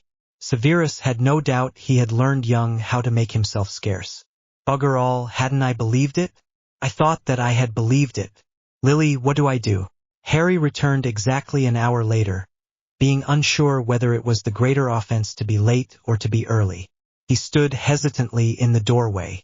Snape was stirring a cauldron with visible concentration. Harry thought he might be counting. "Sir?" Snape held up a hand for silence. Harry moved quietly into the room and sat down. He waited. A few minutes later, Snape stopped stirring and moved the cauldron from the fire. Sorry, I screamed," he muttered quickly. He was barely audible. With difficulty, Harry repressed the impulse to ask Snape to repeat that. It was enough of a miracle for Snape to apologize to him once. Harry wasn't going to complain that he did it like a reluctant 6-year-old. "Can you tell me what I did?" Harry asked ruefully. "So I cannot do it again?" "It won't matter if you do it again," Snape said cryptically. "It was just the first time." "So? You looked like me," Snape answered. "You don't, not now." It was a particular expression that crossed your face, just as I decided you hadn't changed. I believed you were mine, but that was the first time I saw it. He let his breath out in something close to a growl. "I panicked," he said with visible distaste. Harry was too disturbed to worry about Snape's reaction. "I thought this was supposed to take months," he protested. "It's only been 2 weeks. The facial changes are slight. They only showed with that particular expression." Snape shook his head. "But you are more than an inch taller. You're taller than you were 2 days ago, if they hemmed those trousers correctly." He sat back, a self-satisfied sneer back in place of his earlier anxiety. "So, child, tell me why it hurts." Harry understood almost immediately. His eyes widened. Because I'm growing too quickly?" "Precisely. Remember how Madame Pomfrey said you showed strain at your joints? This is the cause of the strain. Why should I be growing, though?" Harry frowned at Snape. "Weren't you and James about the same height?" Snape rubbed his forehead. "I was shorter much of the time, though slightly taller by the time we graduated." He frowned. "You'd always seemed oddly small for James's son. Recently I'd decided it was malnourishment." This moment was rephrased for platform-safe storytelling. New command to grow. "And now you have the resources to manage it." He looked appraisingly at Harry, then gestured him back. "Up against the wall." Harry laughed. "For growing? You know very well what I mean. We need to track how much you are growing. And this is a good place."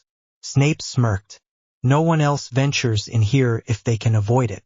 Grinning, Harry stood against the wall. Severus took a sharp stone and marked the line his head came up to. Harry remembered how Aunt Petunia used to do this to Dudley when he was young.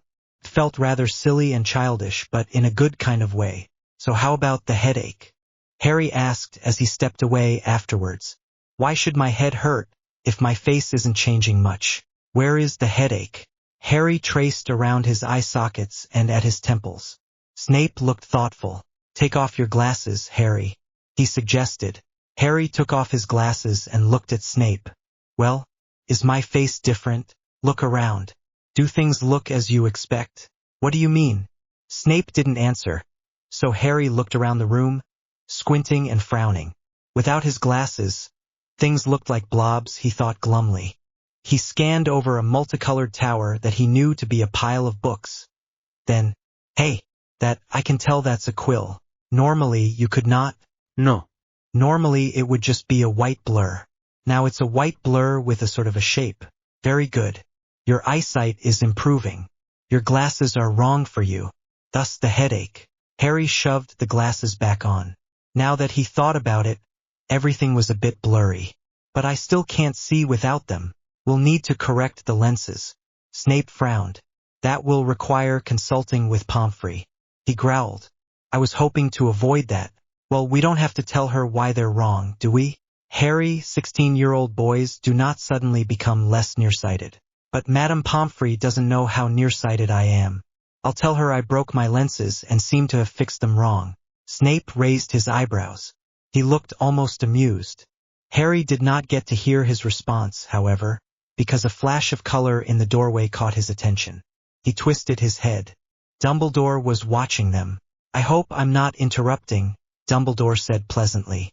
"Not at all," Snape sneered. "We've just finished 3 potions, concluded our second fight of the day, and reached an agreement on what is wrong with Harry. Your timing is excellent. With a dismissive scowl, Snape turned away and began to gather dirty tools from his work area. Dumbledore gave Harry a quick, private smile and a wink. Could Harry do that, Severus? I would like to confer with you, briefly. Severus twisted back. His robes furled momentarily about his calves, then settled in a neat drape. Harry wondered if he could devise a scale of Snape irritation based on the swirling of the man's robes. I would need to factor in both maximum height off the floor and degree of wrap, he mused. Very well. Harry, please clean these. Recall we have been dealing with highly poisonous, as well as magically potent substances. Start with a manual cleaning, then purify with salt. Yes, Professor. Snape followed Dumbledore from the room, and Harry set to work on the various utensils Snape had used for the bruise salve. When Snape returned from his conference with Dumbledore, he looked shaken. His lips were set in a thin line, and he avoided Harry's eyes. Harry followed Snape from the room. He wanted to ask what Dumbledore had said, but from Snape's manner, felt it was best to keep quiet. Snape began to mutter to himself, too indistinctly for Harry to catch any words. They went up to the entrance hall, then, to Harry's surprise, outside into the bright sunshine. Snape led Harry down the stairs, then back alongside them, to the sheltered place between the holly bushes and the base of the stairs where they had sat several days before. Snape turned and faced him, but remained standing. I don't know how much of what Dumbledore says to take seriously, he said almost to himself. I learned from the Dark Lord not to trust people with visions. But... His eyes met Harry's at last. Hold out your hand, he said. Harry, not knowing what was wanted, held out his hand slightly, in a neutral orientation. Snape grasped his wrist and twisted his hand gently, so the palm faced up, then let it go. He drew a little bundle of white silk from his pocket, and unwrapped it cautiously to show a small ring with a large green stone. He closed his eyes a moment, and his lips moved again, though this time there was no sound at all. At last, he took the ring and placed it in Harry's palm, then curled Harry's fingers closed over it. I gave this to your mother for you, he whispered, now I give it to you for her. He stood a moment, perfectly still, a strangely fearful expression on his face. Harry's heart hammered in his chest. He heard Snape's breath catch. Snape let it out in a slow hiss. I am glad you lived, he said. Their words were flat and quick as his 6-year-old's apology, earlier in the day. As soon as they were out, he loosed Harry's hand, turned away, and began walking back to the base of the steps. Dumbledore wants to see you in his office, he said, without turning. His tone was now clipped and efficient. I would like to spend the afternoon alone. Amuse yourself as you wish. He went rapidly up the stairs. Harry followed more slowly, the ring still clutched in his hand. It was not until he had ridden the moving stairs up to the antechamber of Dumbledore's office that Harry paused to examine the ring. The band was narrow, but that was, to Harry's relief, the most feminine thing about it. There were no embellishments to the band or mounting, and no other stones than the emerald. He had not known what Snape had meant by pentagon step-cut emerald, but it was clear from looking at the ring. The stone was cut with 5 even sides, and each side angled in from near the top.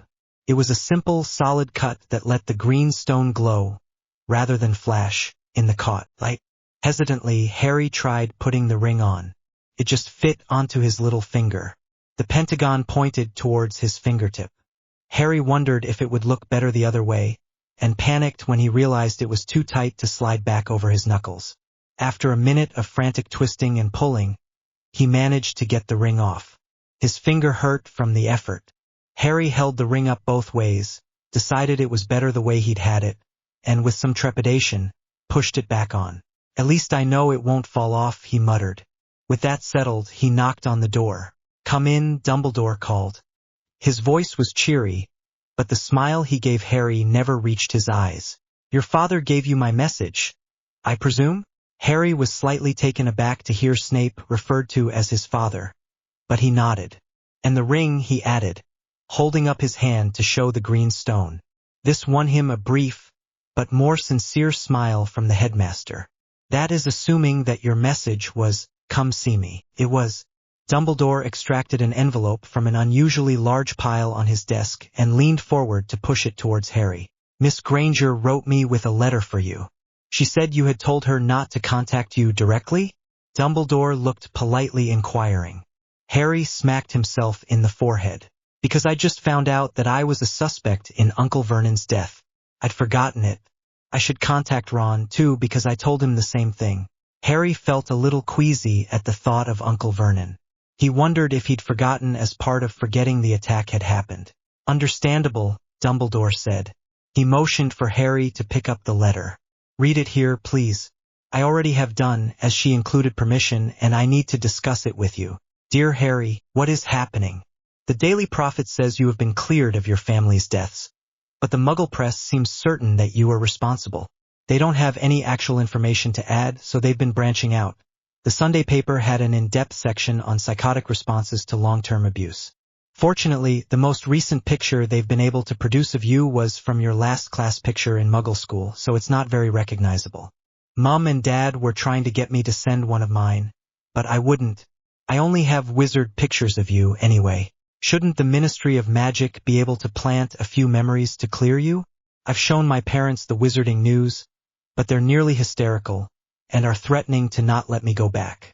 Of course, even if I get them to believe that you didn't have anything to do with it, they still understand that it happens now. I think they may realize it wasn't you, really, and just be trying not to think about the alternative. I've told them before that there are wizards who would like to kill me and them, but I don't think they believed it. The longer this stays in the news, the more it will frighten them. I do hope you mean it about appropriate vengeance. A day or two of uncertainty and a research project. Love, Hermione. Harry looked up. The last bit is that I came up with an excuse about having asked Ron about the paternity charm. Of course, he asked Hermione as well as his mum. I told them both that someone had told me that. Someone I don't like is a half-brother of mine. But I'd looked up what they said about how the charm worked and it was wrong. So I tracked the sender and extracted appropriate vengeance. Nothing awful. Dumbledore nodded. On to the main problem, then. Well, she's right, isn't she? The Ministry should be able to do something. Don't they usually? Yes, they usually do. Dumbledore looked grim. Fudge, I believe, is sitting on this just to inconvenience us. It limits your movements and thus your potential for power. I will push him on it privately. If that is ineffective, I will try a more public forum. Is there anything I can do? Harry asked. Not with the minister, Dumbledore acknowledged. However, I intend to invite the Grangers here for a conference. I would like you to come and speak to them. Amusement brightened Dumbledore's weary eyes. The point, of course, is for you to be sane, friendly, and courteous. If you are at all angry, please clear up the matter beforehand, or conceal it well until they have gone. Harry looked down, both abashed and amused. He scuffed a toe against the dark boards of floor, but largely for effect. Yes, sir, he said in exaggerated submission. Dumbledore chuckled. Well taken.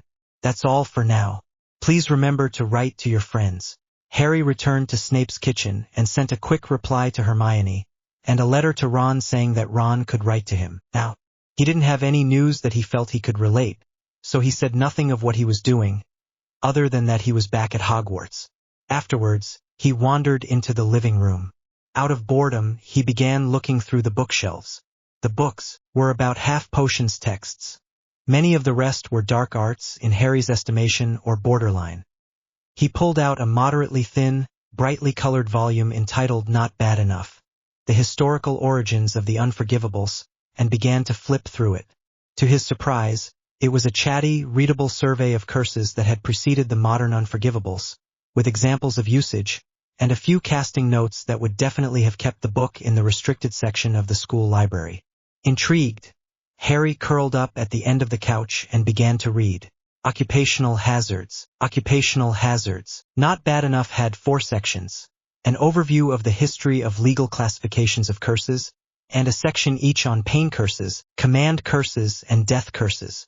There were apparently many of the former too, but very few of the latter, with the killing curse being the only unblockable and instantaneous one. Harry enjoyed when the book got to casting specifics for the fealty spell, as compared to casting specifics for the binding oath, Harry found himself listening anxiously for Snape's return. He wasn't sure he was supposed to be reading books with details on dark arts, however engaging and historically informative. Guiltily, he took the book and moved into his bedroom, where he would have plenty of warning if Snape returned. The enchanted window was displaying a red and purple sunset when Harry heard the outer door open and close. Harry tucked the book behind the cushions of his window seat and rubbed at his eyes. His room had gotten dark since he started reading. After a minute of trying unsuccessfully to make the room come into focus, Harry remembered he had taken off his glasses to read. His headache was gone. Reluctantly, Harry put the glasses on again, and the room became somewhat less blurry. Harry poked his head into the kitchen just in time to see Snape scanning the room from the parlor door. "I'm here," Harry volunteered. "Good. Have you had dinner?" "Not yet. We were supposed to eat with the others, you know." Snape smirked. "Good to know I wasn't the only one who missed it. I'll call the kitchens." Then talked over dinner, but of simple things. Snape told Harry that he had adequate stores of Camilla's bruise salve and the Ignatio's pain-killing potion and was hoping to make some progress on calming drafts, which were fairly quick that evening, so he could work on dreamless sleep, which was quite complicated, the next day. He did not mention what he had said to Harry while they were outside. Harry told Severus that if he removed his glasses for reading, his headache went away. He did not mention that he had been reading one of Snape's books. At several points during the dinner, when Harry was lifting his fork or his glass, he saw Snape's eyes dart to the flash of torchlight caught by a pentagon-cut emerald, but neither of them ever mentioned the ring. After dinner, Snape stood up and stretched. It was an unguarded motion, perhaps the first, Harry reflected, that he had ever seen from the potion's master. He felt oddly honored. Perhaps I am just ignored. Perhaps he is just treating me as if I am not here. "Would you be interested in helping again?" Snape asked disinterestedly. "For the benefit of that mangy wolf, perhaps? I need to finish these in time to do the wolfsbane potion." "I wouldn't mind helping again," Harry answered, ignoring the cut at Remus. He stood also and followed Snape to the door. "I like having something to do." "Really? I never would have guessed, from the state of your homework." But during the school year, there's so much to do. I can rather pick and choose. Can't I? You're lucky I let you into potions this year, Potter. Your OWLs were borderline, but you needed someone to insult. I understand."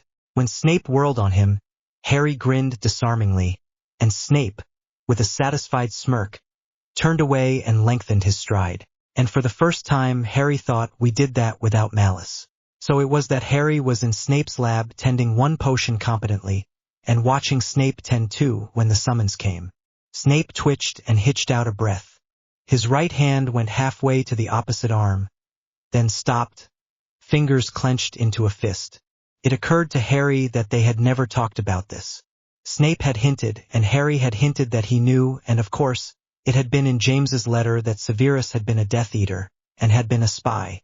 Harry noticed suddenly that Snape was eyeing him with trepidation. "Need to run?" Harry asked casually. "Go on, then. I'll salvage what I can here." Snape nodded curtly, and strode quickly from the room, his hand now firmly clasped to his left forearm. Harry didn't have any time to appreciate the moment of trust. He had 3 cauldrons to tend. At the end of the evening, Harry was pretty sure that 2 of the potions were fine, though he planned to have Snape test them to be safe. The third was an obvious loss. He dumped it and cleaned all the equipment before heading to bed. He was woken by Dumbledore, calling from his fireplace. The sky outside the window was slightly more blue than black. "Harry, here." Harry sat up in bed. "If I'm ever doing something I wouldn't want to be seen at, I draw the curtains," he told himself emphatically. This moment was rephrased for platform-safe storytelling. Harry was already scrambling out of the bed and pulling his green robe on over his pajamas. "Is it bad? I've seen him in worse condition," Dumbledore began. He stopped. "Yes, he will recover, but it is bad." By the time Harry got to the hospital wing, the eastern horizon was pale. He found Snape at the back of the main room, near Madame Pomfrey's office. Harry moved as quietly as possible to the chair by the bed. This moment was rephrased for platform-safe storytelling. Snape's hair had fallen across one side of his face. Harry reached over and pushed it aside, then grimaced at the feel of it. "How do you stand being so dirty?" he whispered. "Doesn't that itch?" This moment was rephrased for platform-safe storytelling. Harry was tired, but Snape's rasping breath kept him too fretfully aware of the man's condition to sleep. He found himself wishing he had brought his book, then suddenly imagined trying to explain it to Dumbledore. Perhaps he should select one of the more neutral potions texts if he wanted public reading material. He wondered how Snape would react. After all, he had clearly thought enough of the book to buy it. Did that mean he wouldn't mind Harry reading it? Harry decided he would let Snape see him with the book, but not until he had finished reading the parts that interested him. Harry dozed off. A twitch from Snape brought him wide awake. From the look of the sky, he could not have slept more than a few minutes. Harry peered through his glasses at the blurry sky. He could just see a few gray clouds at the horizon. Aromancy. No point, really. I know what my future will be like. There'll be lots of screaming and people will die. For the first time, he found himself wondering about Aunt Petunia's and Dudley's deaths. They had died in an automobile accident, he knew. Had it been fast? Had they been in pain? Did they know they had been murdered just to clear a path to him? In the dim light of dawn, exhausted and alone, it was all too easy for his brain to seize on the thought and picture his aunt and cousin mangled and bloody, picture them screaming, picture him dead first, and her crying as she died. Harry forced his attention to the sky outside the eastern windows. A band of white, orange tints above the hidden sun. The sky above the darkest of blues. He stood up and walked to window. "Mr. Potter?" Harry whirled. Madame Pomfrey was standing in the door to her office, robes open over a loose nightgown. "I came to see Professor Snape," Harry explained. "I'm afraid he won't be conscious for a few hours yet. I cast a sleeping charm on him, so he wouldn't disturb that hand while the bones mend." Pomfrey shook her head. "He needs the use of that hand, but that won't make him treat it properly while it's healing." She looked questioningly at Harry. "You should be in bed yourself, young man." Harry could see her wondering why he was bothering to visit Snape, who was not only a staff member, but one with whom Harry was on famously bad terms. "I finished up some of his potions after he was called," Harry offered. It didn't really make any sense as a statement, but Harry suspected that Pomfrey was accustomed to irrelevant babbling from visitors, for she only nodded. "Come back after breakfast," Pomfrey said gently. "You can tell him about it then. He's not in any danger and he needs to sleep." Harry saw the sense in this, and the lighter it got outside, the easier it was to be logical about it. He went back to his room and fell quickly to sleep. When Harry returned the next morning, Madame Pomfrey was awake and bustling about the room. Her Medowitch robes whispered against the beds as she crossed the room to greet Harry. He should be awake any time now, she told him. "He is recovering nicely." "Good," Harry said. He rubbed at his forehead. "And how are you?" Madame Pomfrey asked sharply. "Perhaps we should follow up on your progress while we are waiting." She pointed to a nearby bed. "See." Madame Pomfrey was pleased with Harry's general condition, although she expressed surprise he had not gotten less thin. She made Harry describe his last 6 meals to her, and seemed reassured. She frowned as she moved her wand over him. "You still have that strain at the joints." Harry shrugged. Now that he knew what was causing that, he was less bothered by it. Pain was just pain. It was unexplained pain which worried him. "Actually, that's not bothering me much. But my head," as he had hoped, that distracted her from her contemplation of his left elbow. "Your head, dear? It hurts constantly." "Well, except when I read. I broke my glasses my first day back and fixed them, and I think I did it wrong. Everything is blurry." Pomfrey immediately pointed her wand at Harry's left eye. She frowned. "The curvature is a bit strong, I believe." She shifted to one side, then the other.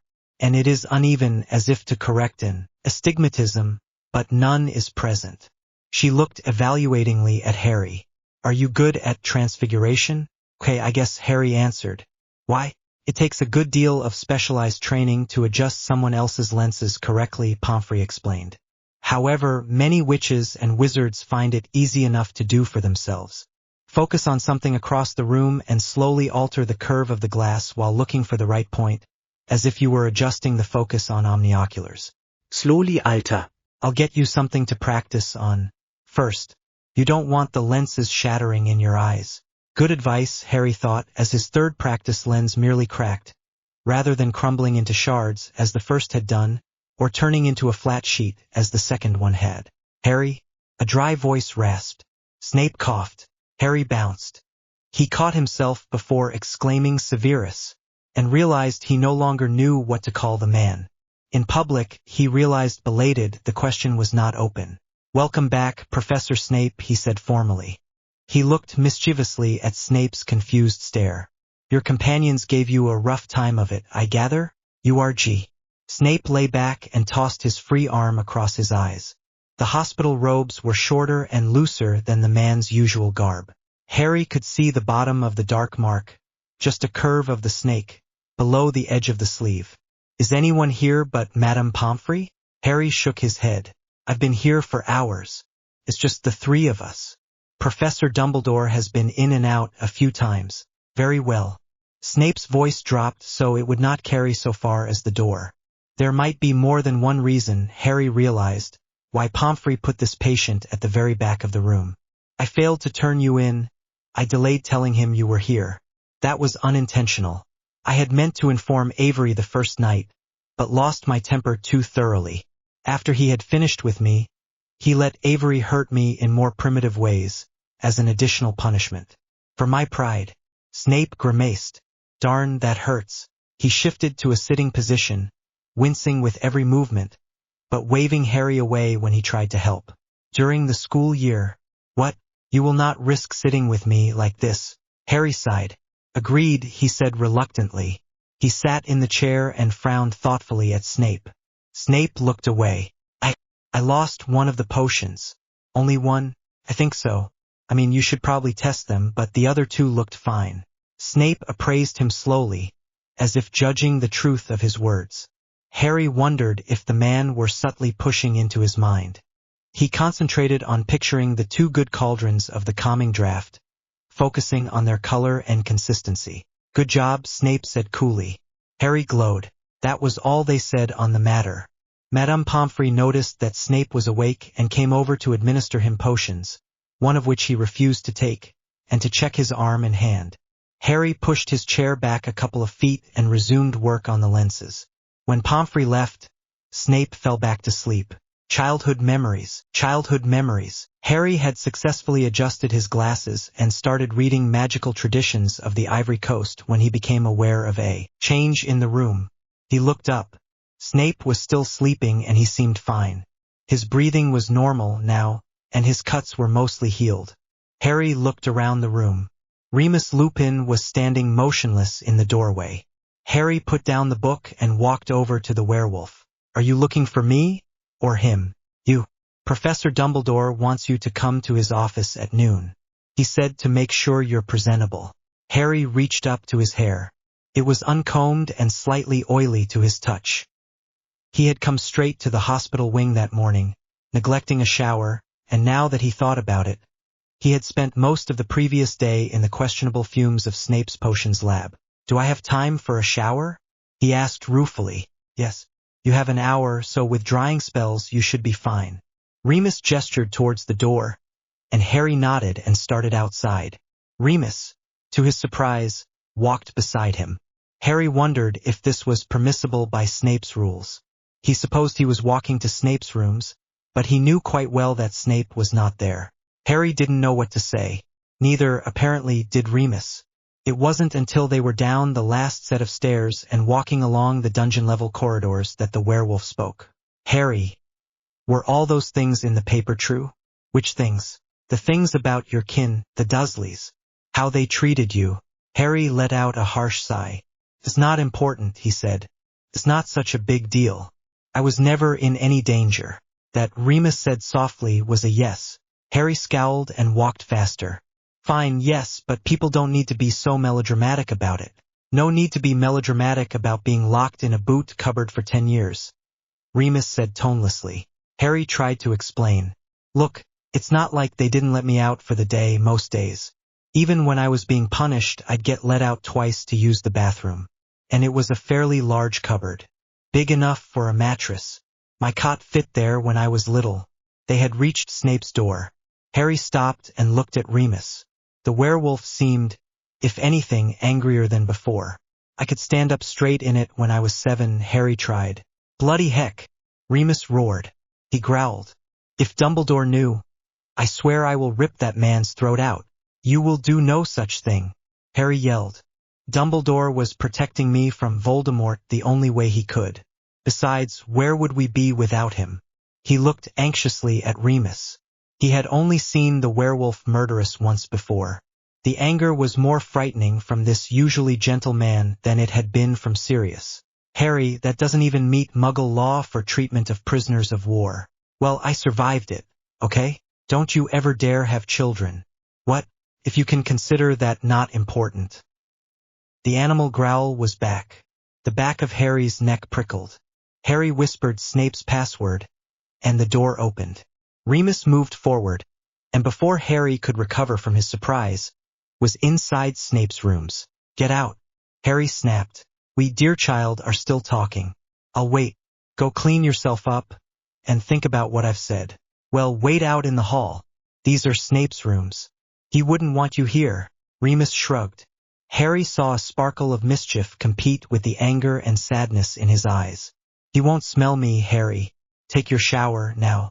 I promise not to cause any mayhem. No, Harry said angrily.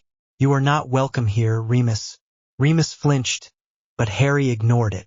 You know it. I know it. Snape is a very private person. I am not going to leave you to poke around his things while I take a shower. Now stop being an utter prick and go away. Remus took a couple of deep breaths. Harry, he said seriously, we need to talk. No, we don't. You need to talk. You want to tell me how frightfully shocked you are and ask if you can do anything. Now that everything is okay. I don't think everything is okay, Remus said gently. Well, it is. Harry insisted. He sighed. Look, I'll talk with you, all right? Later. I'll arrange a time soon. But not here. Remus's jaw clenched. Agreed, he said with obvious reluctance. Don't forget dinner tomorrow. With that, he went to the door and let himself out. Harry waited for the footsteps to turn the corner before whispering a new password to the door.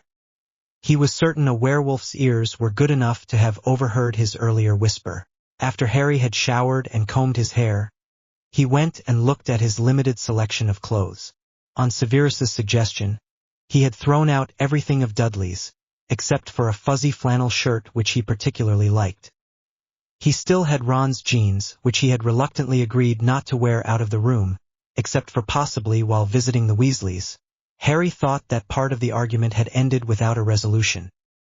He looked at the red robes, which he had not yet worn, but decided the garment was too flashy for a conference with the headmaster. For dinner tomorrow, he murmured, and drew on the green robes instead. It was too hot to wear both robes and slacks, but Harry had never been able to bring himself to wear nothing under his robes, though he knew his wizard-born dormitory mates often did just that, in the warm months. He pulled on one of the undergarments that resembled cotton biking shorts, and then high socks so his bare legs would not be obvious, then finished off with the walking shoes, which were still so new as to be shiny. When he checked the time, he saw he had 10 minutes, which was just about what he'd need to get to the headmaster's office without getting sweaty on the way. A minute before the appointed time, he was stepping off the spiral staircase into Dumbledore's antechamber.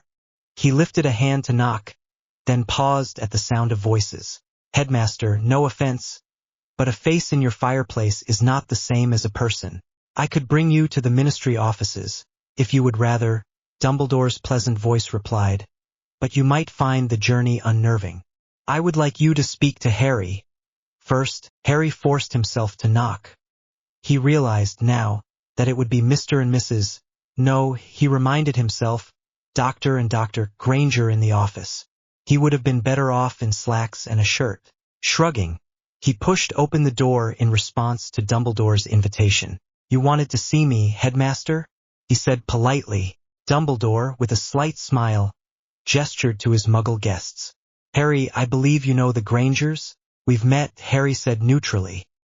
He reached out a hand to Hermione's mother, who, judging by Hermione's stories, was the decision-maker of the house. "Hello, Dr. Granger." She shook his hand perfunctorily, and Harry did the same with Hermione's father. "Dr. Granger." He scanned them quickly and thought he had won some points with Hermione's mother. She looked slightly more open. Probably she got demoted to Mrs. A lot. "The Grangers are concerned, Harry, over rumors about you in the Muggle press." Harry rolled his eyes. "Don't you mean libel, headmaster?" he said sharply. He forced himself to soften his expression and tone, and smiled at Hermione's mother. "I suppose it's not their fault, really. I can't go tell them what actually happened, so it's just people jumping to conclusions. Why don't you tell the Grangers what did happen, Harry?" the headmaster suggested. Harry nodded. "Well, Hermione's probably told you about—" He stopped and looked at Dumbledore. "This will be confusing if I can't use his name. In my office you may use his name." Harry nodded and looked back to the Grangers, deliberately making eye contact with each of them. "There's a wizard who calls himself Lord Voldemort. His real name was Tom Riddle. He wants to kill me. He wants to kill a lot of people, actually, but me more than most." The Grangers were listening, if a bit tensely. Harry glanced over at the headmaster. "My mother gave me protection from Voldemort by dying to save me, when I was a baby. Dying for someone is a very strong, natural magic. I don't need to explain that to you, right? Old stories are full of it. Everything from the Bible to Beauty and the Beast." Hermione's father nodded. He looked intrigued. Harry wondered if he was the origin of Hermione's passion for research. "Professor Dumbledore had used more formal magic to extend that protection to my mother's kin, so I was safe in my aunt's home over the summer. Apparently Voldemort finally sussed that. He had my aunt and cousin killed so that the Death Eaters, his followers, could attack me in the house. But you weren't killed." No. I just run away. They'd gotten worse. I was locked up most of the time and they wouldn't even let me finish my homework. I decided to come here and just tell Dumbledore that I couldn't stand it anymore." Hermione's mother gave him a warning look that Harry recognized immediately. It was the look Hermione got when she wanted to be nice, but felt obligated to chastise him. "The timing is what concerns me," she said. "Why should you decide this just at that hour? Isn't that a bit of a coincidence?" This moment was rephrased for platform-safe storytelling. Harry was suddenly overtaken by the memory of breaking the starter hole in the door. He had hit it repeatedly with a hammer, and the splintering of the wood had been so fiercely satisfying that he had almost decided to forgo using the saw. Involuntarily, he curled his arms around his chest and tried not to tremble. He couldn't manage to summon any mourning for the Dursleys, but somehow the memory of destroying that door, with its 5 padlocks, made him more angry and frightened than any thought of attacking Death Eaters. Now he wanted Remus's quiet concern. He could rage at Remus, he knew. Remus would never hold it against him. And Remus, even if Harry completely lost control, would be safe. "Are you all right, Harry?" Dumbledore asked. Harry wanted to scream. "Of course I'm not all right, you blind old fool. I've spent more than half my life being locked up and insulted and treated like some dangerous animal." He choked down the thoughts. "Remus. I'll go find Remus. Sod Snape's stupid rules." He took a deep breath. "Be sane, friendly, and courteous." "Sorry, sir." Harry looked up. Still too close. That implied it was Uncle Vernon's death that upset him, he knew. The problem wasn't that the attack was too close. It was that life at the Dursleys was starting to get far enough away. Still, both the headmaster and Hermione's parents seemed to find the statement reassuring. "May I go now?" Harry asked pleadingly. The headmaster looked inquiringly at the Grangers. "Have you any further questions for Harry?" he asked. Hermione's father looked at Hermione's mother. She shook her head. "No." She offered her hand to Harry. "Thank you for speaking to us, Harry. No problem. Tell Hermione I say hi. Okay? And thanks for the food." Hermione's mother nodded pleasantly. "What food?" Dumbledore asked. Harry turned to see the headmaster frowning at him. He felt like he'd been caught stealing from the kitchens. Harry looked down at the floor. His shoes were really very shiny. He couldn't remember the last time he'd had new shoes. "Hermione and Ron sent me food over the summer, Professor. They always do that." This moment was rephrased for platform-safe storytelling. Well, you knew they didn't feed me much. You said so yourself. That they didn't feed you enough was obvious from looking at you every September. That you've required outside assistance to maintain that unsatisfactory level was not. This moment was rephrased for platform-safe storytelling. This moment was rephrased for platform-safe storytelling. Harry flooded with embarrassment, betrayal, and fury. He had said he was miserable. He had asked to stay here. No one had ever asked for details. No one had ever wanted to hear about it. There was never any point. He bellowed. No one ever wanted to do anything. No one ever wanted to know. He wrenched the door open and fled outside, sending the heavy slab of oak crashing shut behind him. He had the regretful thought that he had not managed to act as reasonable as he should have, but he knew he couldn't do any better now. He fled down the corridor and halfway up the stairs, stopping at a window alcove on the landing. There he sat, shoulder pressed against the corner of glass and stone, his knees up to his chest, and struggled against the press of sobs collecting like rocks in his throat. What does it matter if I cry? He thought defiantly. There's no one here.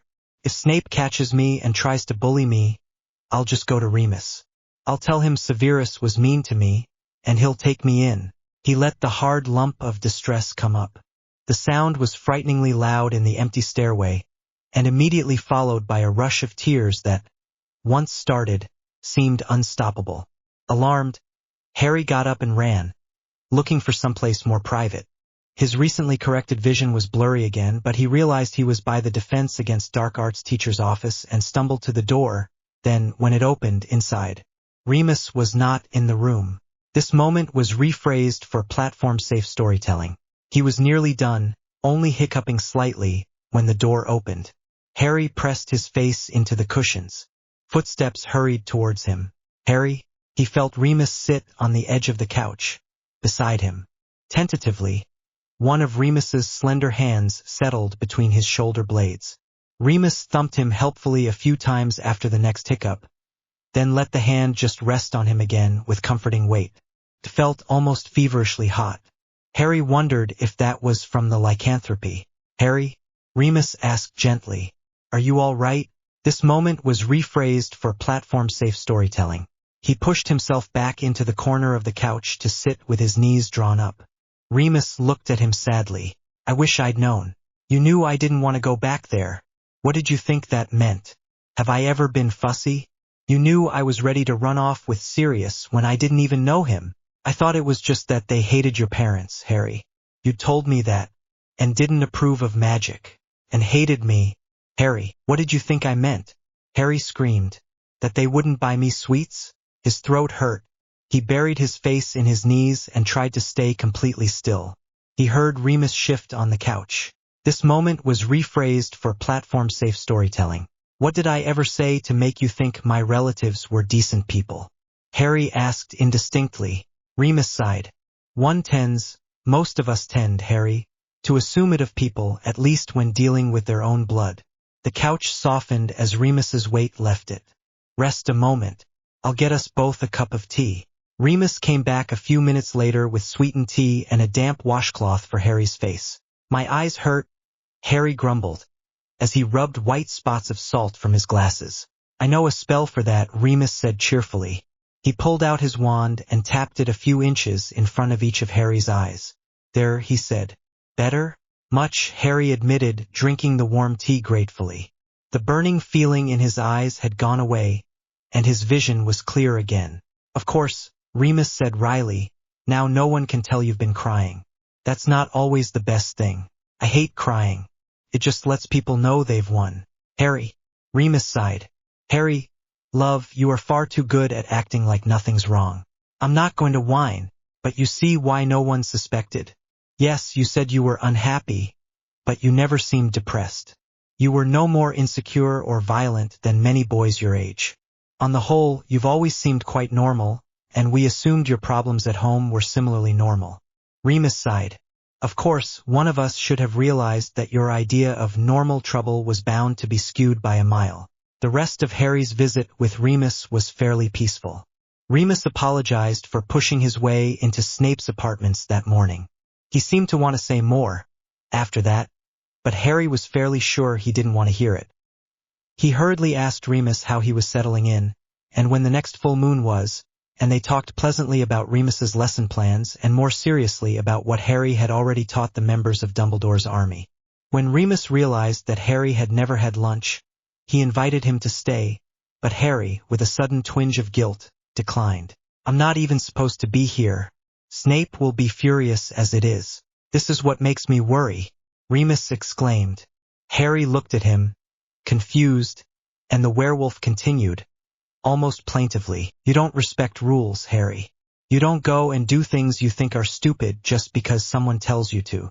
You would have made a much better marauder than I did. Now, suddenly, Dumbledore puts you in that man's care and you are doing anything he says, even things you say you don't believe in, like avoiding me." "I'm not avoiding you."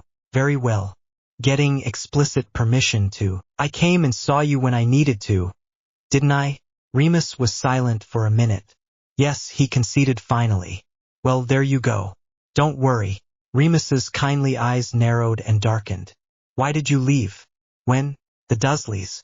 Why did you leave?" "Why now? What changed?" "I don't want to talk about the Dursleys anymore today." "You're avoiding the question," Remus snarled. "I need to go. I'm here without permission." Remus jumped up, teeth bared and eyes feral. "What made you care about permission?" he bellowed. For the second time that afternoon, Harry found himself backing towards the door, only this time it was deliberate. "You," Remus snarled, "are frightening me." "Well, it's mutual, Professor," Harry dared, taking another 2 steps back and feeling for the door handle. Remus's face went blank and his eyes closed. He swayed slightly. For a moment, Harry thought he would fall.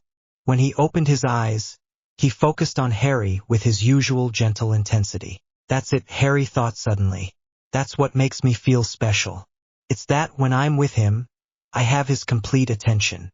Most people are thinking about last week's game or that their nose itches, or if they did their Transfiguration homework well enough, but when Remus finally focuses on you, he does it completely." "I'm sorry," Remus said sincerely. "I am frightened, Harry. Snape is not the Dursleys. He's telling you what to wear." "Yes. And he cares enough to get me something he approves of. And let me pick things out, actually." Remus snorted. "Don't tell me Severus paid for those red robes." "Yes, he did." Harry felt a formless unease creeping through his stomach.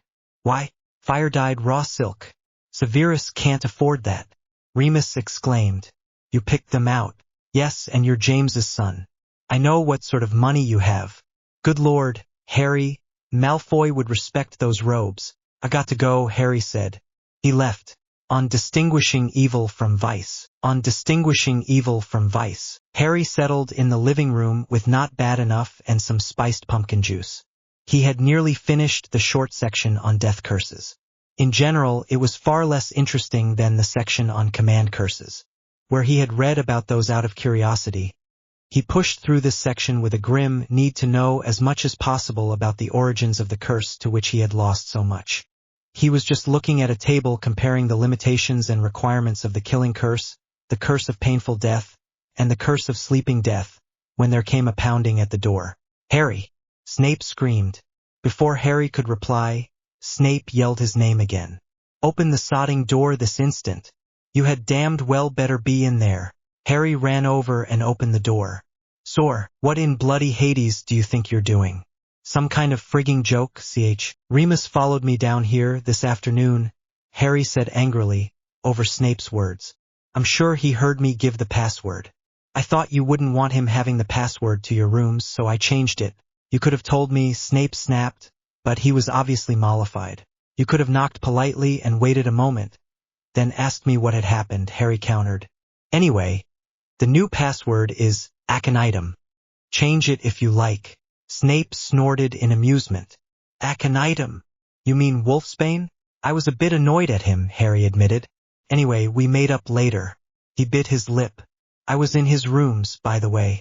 Yell at me if you like, but I needed to see him." "Why?" "Because I just screamed at Professor Dumbledore over something Remus had done too." Screaming at Remus seemed safer. This close to the dark of the moon, perhaps. Snape frowned. "What did they do?" "They wanted to know why I hadn't told them about the Dursleys." Except I did. Not details because no one ever asked, but they knew I was miserable there, and they didn't want details. Remus says he assumed I had normal problems with them, whatever those are, and Remus got mad at me because I said it wasn't such a big deal. He said I better never have children. But it isn't that I think the way they treated me was right, just that it was manageable. He doesn't get that. Normal, Snape said carefully, is, by definition, a relative term. He looked seriously at Harry. Remus's idea of a normal childhood has nothing to do with yours or mine. Which have nothing to do with each other's, Harry pointed out. In many ways not, Snape agreed. However, I had an abusive father who damaged and left my mother, and I ended up living with relatives who hated me for being his. So I was also the unwelcome other child. Snape looked down briefly. What did you do in Remus's rooms? I was only in his office, really. I went there terribly upset, and he calmed me down and made me tea. Then he tried to talk to me and we fought. Then we calmed down again, then I said I shouldn't be there and he got upset again or something like that. I think we were on okay terms when I left, but I wouldn't swear to it. Remus is customarily so soft-spoken that his pig-headed stubbornness goes unnoticed. The problem was, I couldn't argue properly without telling him you're my father. So nothing got resolved. This moment was rephrased for platform-safe storytelling. I know. I was just saying it made things difficult. He's worried about how much I'm obeying you, and I can understand why. If you were some random staff member that Dumbledore had put me with, I'd let you tell me what to do in your rooms, and I'd help you with your work, but I wouldn't let you tell me what to wear or who to talk to when I wasn't in your rooms. Obviously, you're not obeying me too well on that last point. I pointed that out, that when I needed to talk to him, I did it. Anyway, he was reassured, but not much. It basically fell apart when I said I wasn't supposed to be there and insisted on leaving, rather than staying for lunch. That's something, I suppose. The problem is he's just baffled. So he's decided I must have been damaged by the Dursleys somehow this summer and become... Harry waved his hands around. I don't know. Unable to stand up to you? I'm glad that he wants to protect me, but there's really nothing for him to protect me from, at the moment, and it's annoying to have him hovering about looking concerned. Harry sat back down on the couch and idly picked up his book. May I work in the lab tomorrow? I still need to finish my summer assignment. Of course. Don't expect any help with it. Harry rolled his eyes. I'm not a complete idiot, you know. He looked down at the book and slid a finger in beside the bookmark, but did not open it. How are you feeling? My arm is a bit stiff and the fingers hurt. Pomfrey says I can go back to my lab work tomorrow. As Snape's eyes widened suddenly, then narrowed. Harry, what are you reading? Harry cheerfully held up the book.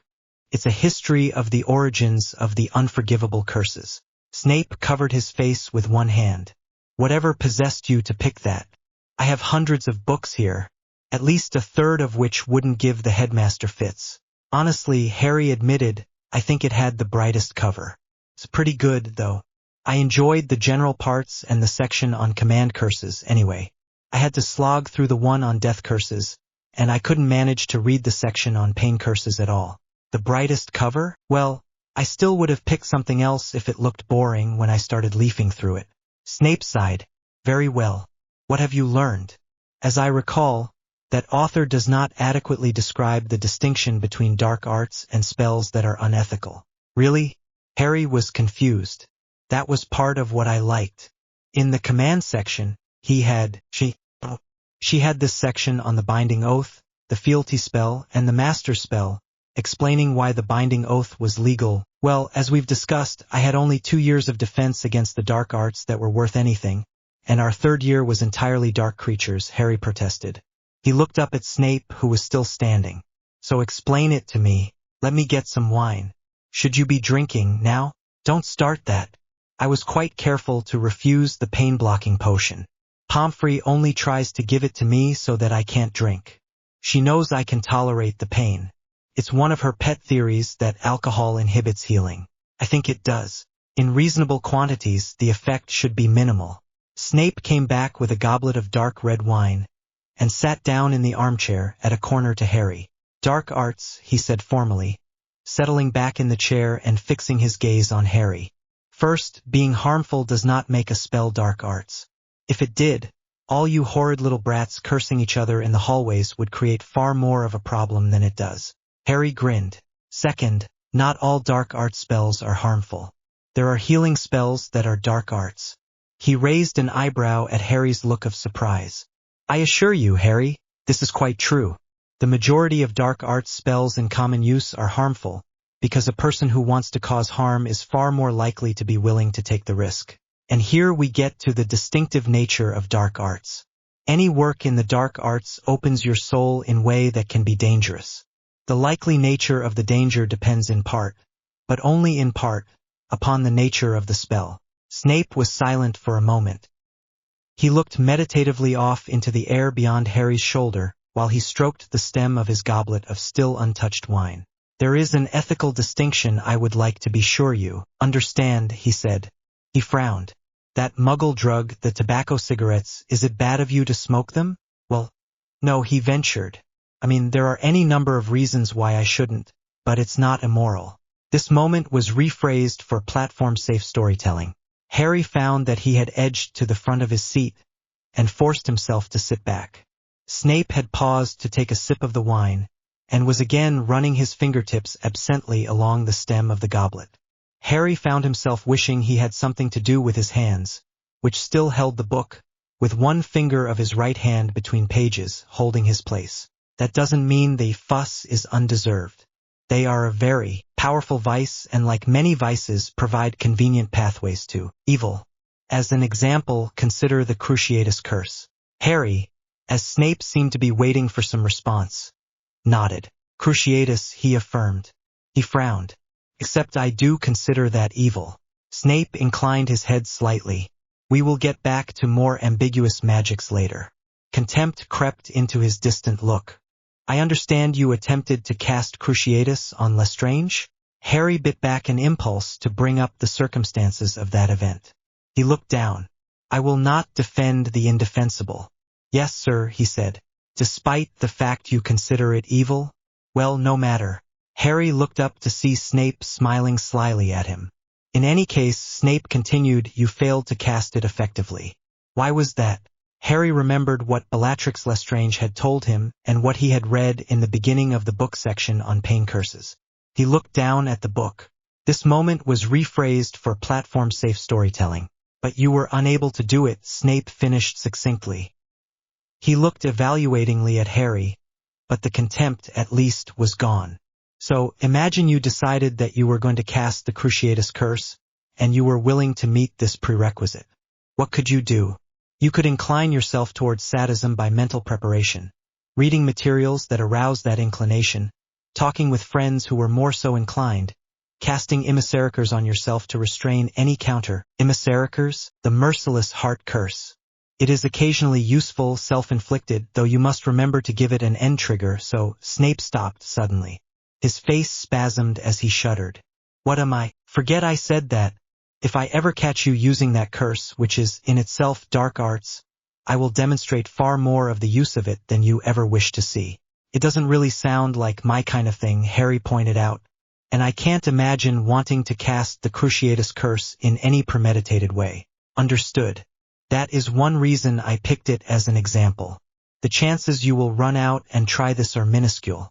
Oh, I see. So, were you to do this and cast Cruciatus, the casting itself would have an effect on you.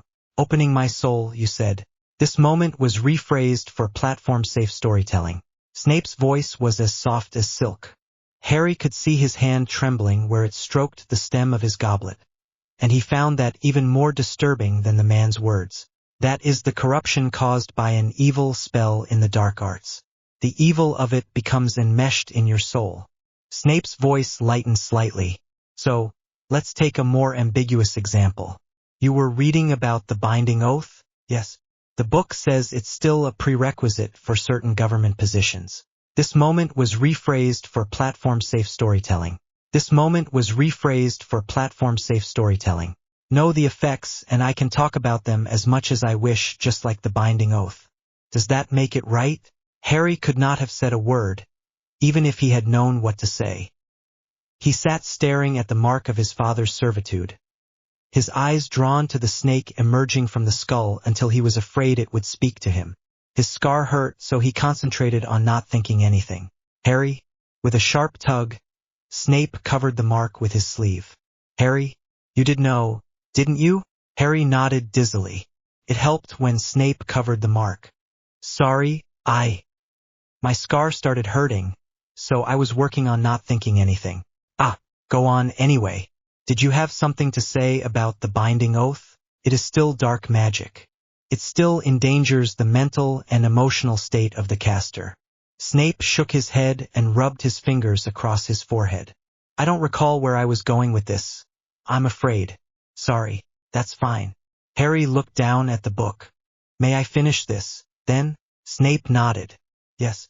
Just come and discuss it with me afterward. You can read most of what I have here. Just let me know. Some works I will want to discuss with you before or after you read them, possibly both. Okay.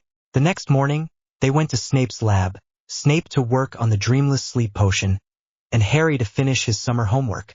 Let's see if you've grown in the last 2 days, shall we? Snape suggested wryly. He marked where Harry stood against the wall. I'm not sure that's significant. You may just be standing straighter. How do you feel? Harry shrugged. Same soreness. I can stand it during the day, but it's hard to sleep. Headache? While you were in the hospital wing, Madame Pomfrey showed me how to fix my glasses. Good. Snape put a ladleful of viscous silver glop into his cauldron. I was thinking about the muscle pain. And this could go on for half a year, perhaps a bit more. You can't take painkillers for that long. However, I could give you a potion that relaxes the muscles and tendons, and that should reduce the pain. It will increase your chances of injury from any physical mishap, so you had best not take it during the day, but if you take it every night, I expect it will help. Harry, surprised, looked up at Snape, who raised his eyebrows. Well, thanks. Just don't tell Madame Pomfrey.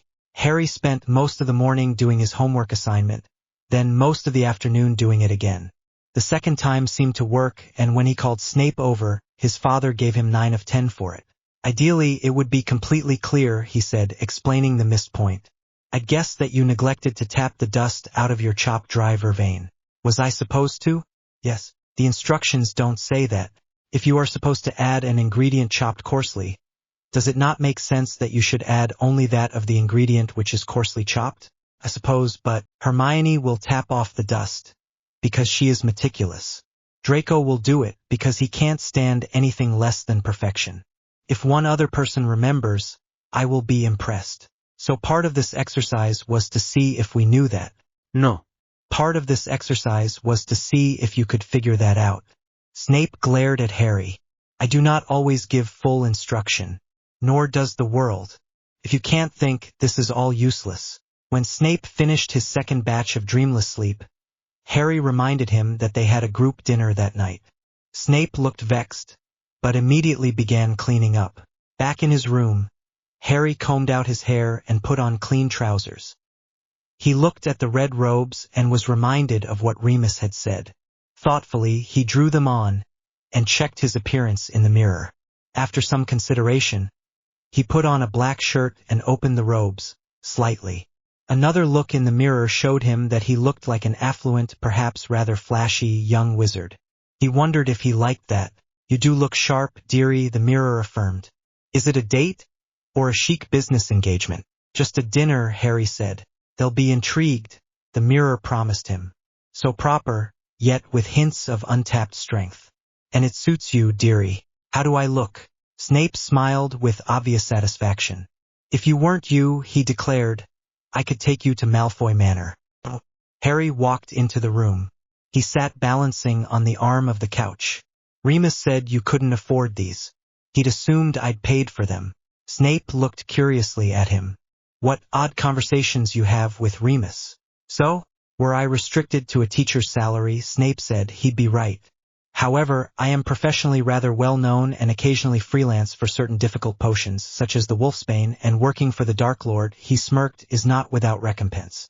And here I thought people did it all for thrills, Harry said dryly. Some do it on principle, Snape said coldly. Now there's a scary thought. How so? Because I'd rather deal with an amoral opportunist than someone who fully believes in Tom's sort of hate. Why? The opportunist is more predictable. Snape snorted. It's a pity you didn't take Slytherin. I suspect I would have got over your resemblance to James. He stood. Remember, of course, that the ones who do it for thrills are much more unpredictable than either, right? Harry wetschet Snape stand. The man was dressed in his usual black robes. Although Harry remembered hearing him in the bath the previous evening, his dark hair was still hanging in clumped, greasy locks. What does your hair look like clean? Harry asked impulsively. Snape turned on him quickly, his expression unpleasant, but Harry refused to be cowed. Next time you wash it, could you use my shampoo? Yours is horrid. I thought it was going to burn my scalp off the time I tried it. That shampoo is specifically for neutralizing the aftermath of certain potions accidents. It is extremely harsh. You only wash your hair if you have a potions accident? Harry said incredulously. I rinse it whenever I bathe, Snape answered. He sneered at Harry. Unlike some people, I have no interest in my appearance. Well, you have enough of an interest in mine, Harry exclaimed. I'll go back to jeans if you don't care. There is a difference between vanity and propriety, Snape said contemptuously. Keeping adequately clean is propriety, Harry retorted, imitating Snape's tone. He smiled disarmingly at Snape's glare. Anyway, I have an ulterior motive.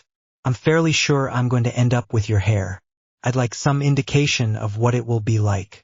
Could you try a wash with my shampoo, please? Snape sighed.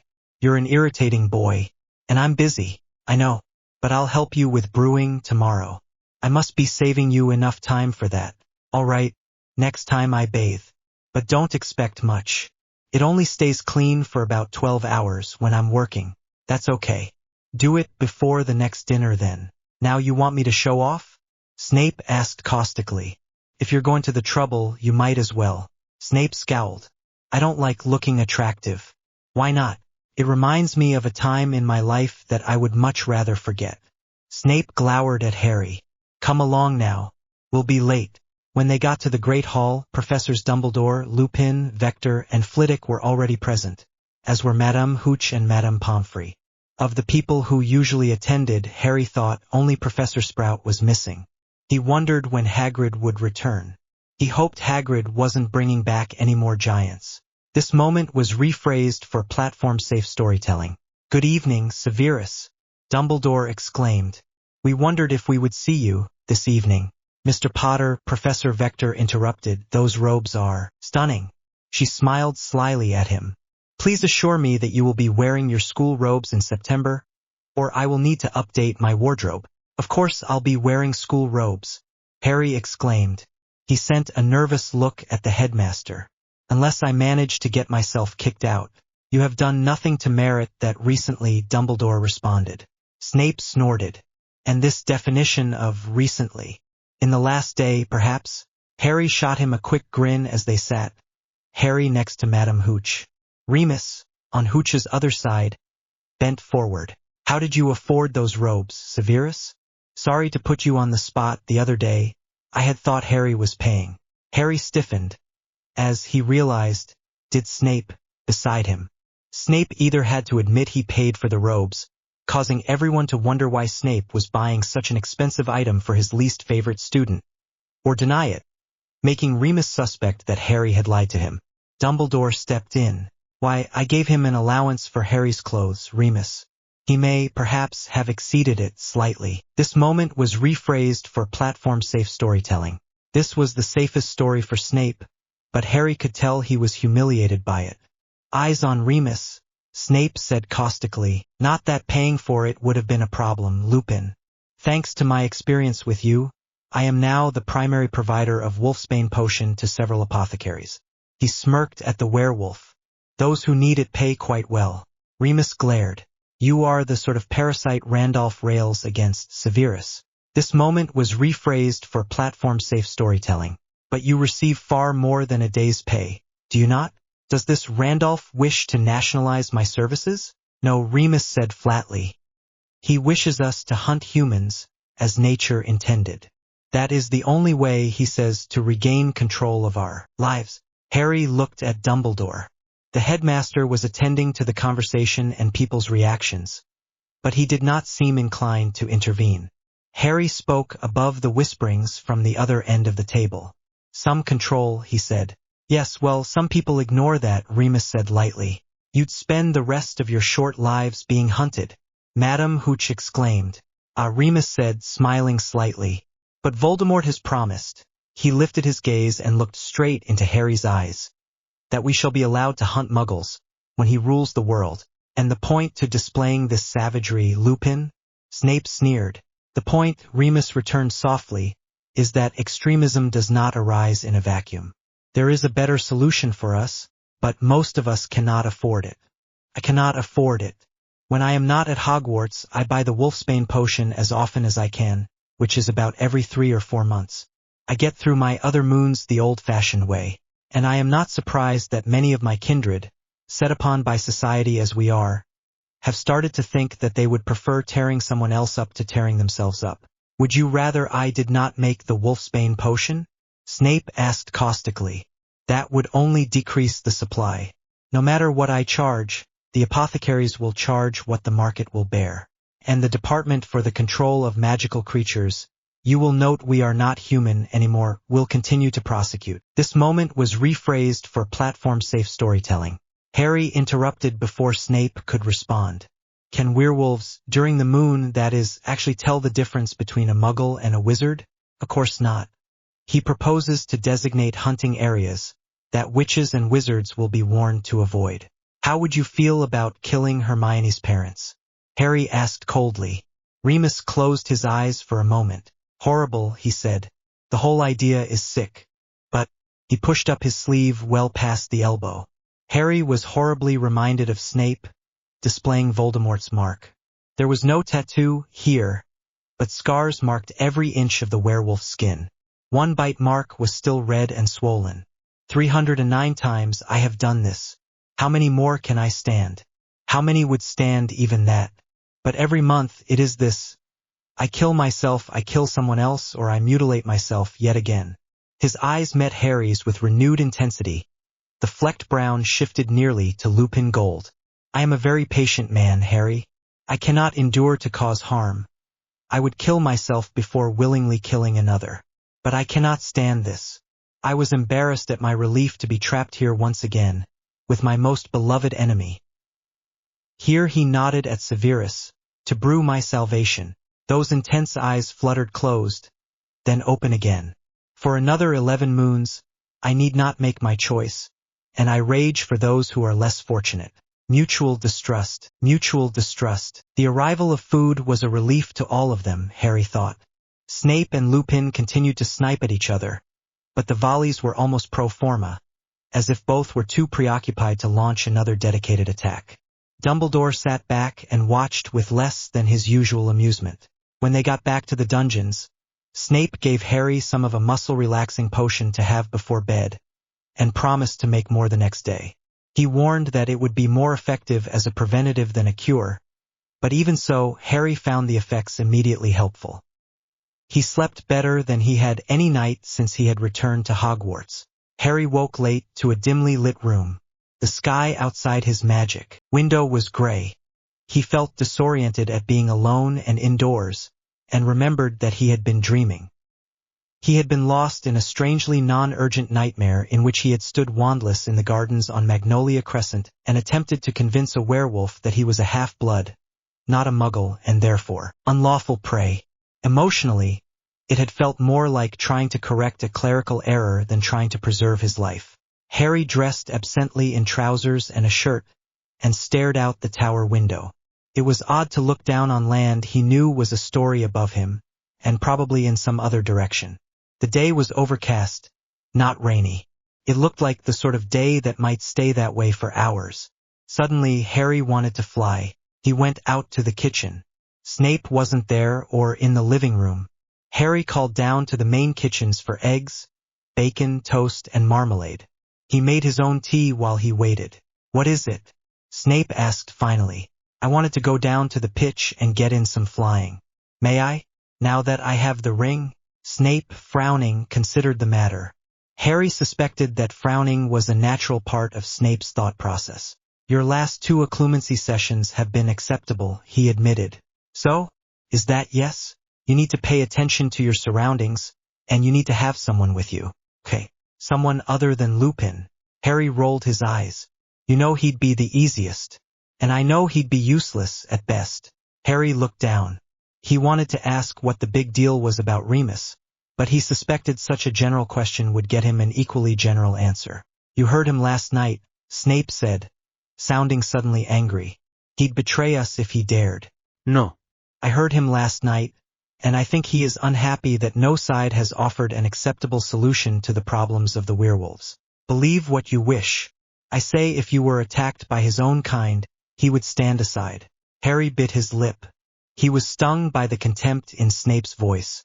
More abstractly, it bothered him that he and Snape managed to get such different meanings from Lupin's words. When Snape talked about Remus, he often seemed to be talking about someone Harry had never met. Conversations such as this made him wonder if Snape's Remus actually existed, or if he was a creation of Snape's hatred of werewolves and marauders. About what you said, he forced out. About Lupin liking dark-haired boys. Did you mean that? Yes. You're as much that as James's son. Snape smirked. More. When I told him you said I was displaying myself in jeans, he said to tell you he hasn't liked boys my age since he was my age. Snape waved a hand in dismissal. Perhaps. I don't keep track of what the werewolf plays with. Snape looked at him curiously. I don't know what Lupin pursues. Now, he elaborated. When we were your age, you would have been very much to his taste. I consider that as likely to be relevant to his treatment of you as any residual loyalty he may feel to James. Neither bond is one I trust to keep you safe. That is an entirely different thing. Harry raged. He wondered suddenly if Snape meant that Lupin and James. He didn't want to think about it. Snape stared at him in perplexity for a moment. Then his face suddenly cleared. He laughed. Had I worried you? Were you frightened at the thought he might want you? He smirked. This is Lupin, Harry. If he did, he'd probably give you roses, not bind you to his bed. Harry could feel that he was burning with embarrassment. Snape surveyed him with contemptuous satisfaction. You're a virgin, aren't you? He asked mockingly. A silly little Gryffindor virgin. This moment was rephrased for platform-safe storytelling. Snape's mocking look faded suddenly. He turned back to his cauldron and started ladling the gray solution into a funnel-topped decanter. Don't be insulted, Harry, he said distantly. I'm jealous, really. I haven't had a good chance to be envious of you all month. Would you like to be a virgin? Harry taunted. I would have liked to have known what intimacy was before I had it. Snape's voice was distant, and his attention fixed on the liquid in the utilitarian decanter, but Harry flinched. He wasn't sure he wanted to know any more about this, but he knew his mind would persist in trying to fill in the blanks until he at least knew who and when. Harry took a quick breath. Anyone I know? He asked. You've met. Snape turned his head to answer the question coolly, through a faint, mocking smile. Or so I've heard. Harry glared. He was not certain he wanted to know, but he was certain that he did not want to play a guessing game. Lucius? Snape whispered, his voice almost sultry. Who else? But you were friends. Later, yes. By 16, I was too old for him. Lucius does not do men, and I was approaching that. We started over. Snape stepped over to another stretch of table and picked up a set of 3 vials. Here. Enough for the next 3 nights, and I've customized it for growing pains. Automatically, Harry took the potion vials Snape handed him. If Lucius had had intimacy with Snape when he was still at school, Snape would have been 13 years old at most. He was still staring, he realized, as he noticed Snape's irritated expression. He didn't force me, Harry, Snape said sharply. It was a bargain, and he upheld his end of it. Still, Harry choked. He was too indignant to speak properly. Go flying, Snape said suddenly. Go with anyone, I don't care. But if Death Eaters come out of the Forbidden Forest, and Remus can't be bothered to help you, don't blame me. Harry started to leave. As he was in the door, Snape added, and be back in 2 hours. If I need to find you, I won't be responsible for what I do to anyone in your presence. Remus Lupin's office door was not latched, but it was closed so that only a crack of space showed. Harry rapped sharply on it and waited for response. The door opened. Harry? Remus brightened. Would you like to come in? Actually, I wanted to go flying. Harry raised his firebolt slightly.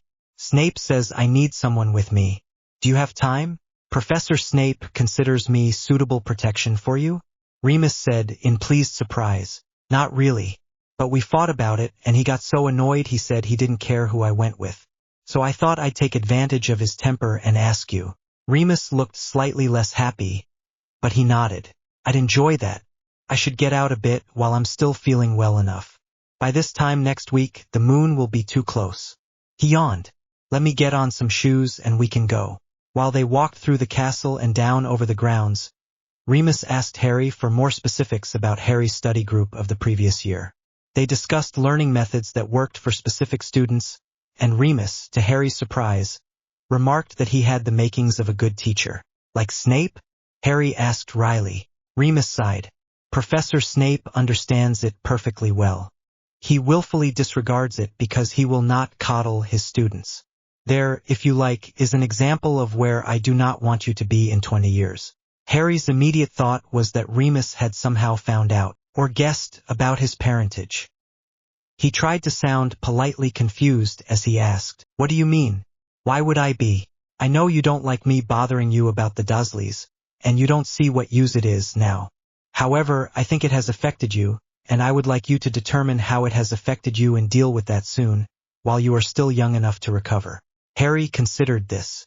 He understood what Remus meant, but he thought it was an oversimplification. Suppose I'd had a perfectly comfortable childhood, he said. I could still behave badly because of it. Think of James going after Snape because he was poorly dressed and not deferential. Remus glared. Is that what Professor Snape says happened? No, that's what James said happened. Remus looked at Harry as if Harry had lost his mind. Harry realized he couldn't say he had received a letter from James, because Remus would want to read it. I read a letter from him, he said vaguely. Harry. Remus was horrified. You can't poke about in Professor Snape's private things. He'll murder you. Harry ducked his head. Remus, he noted, did not disbelieve that James might have said such a thing to Snape. Fortunately, he caught me in the books, he said.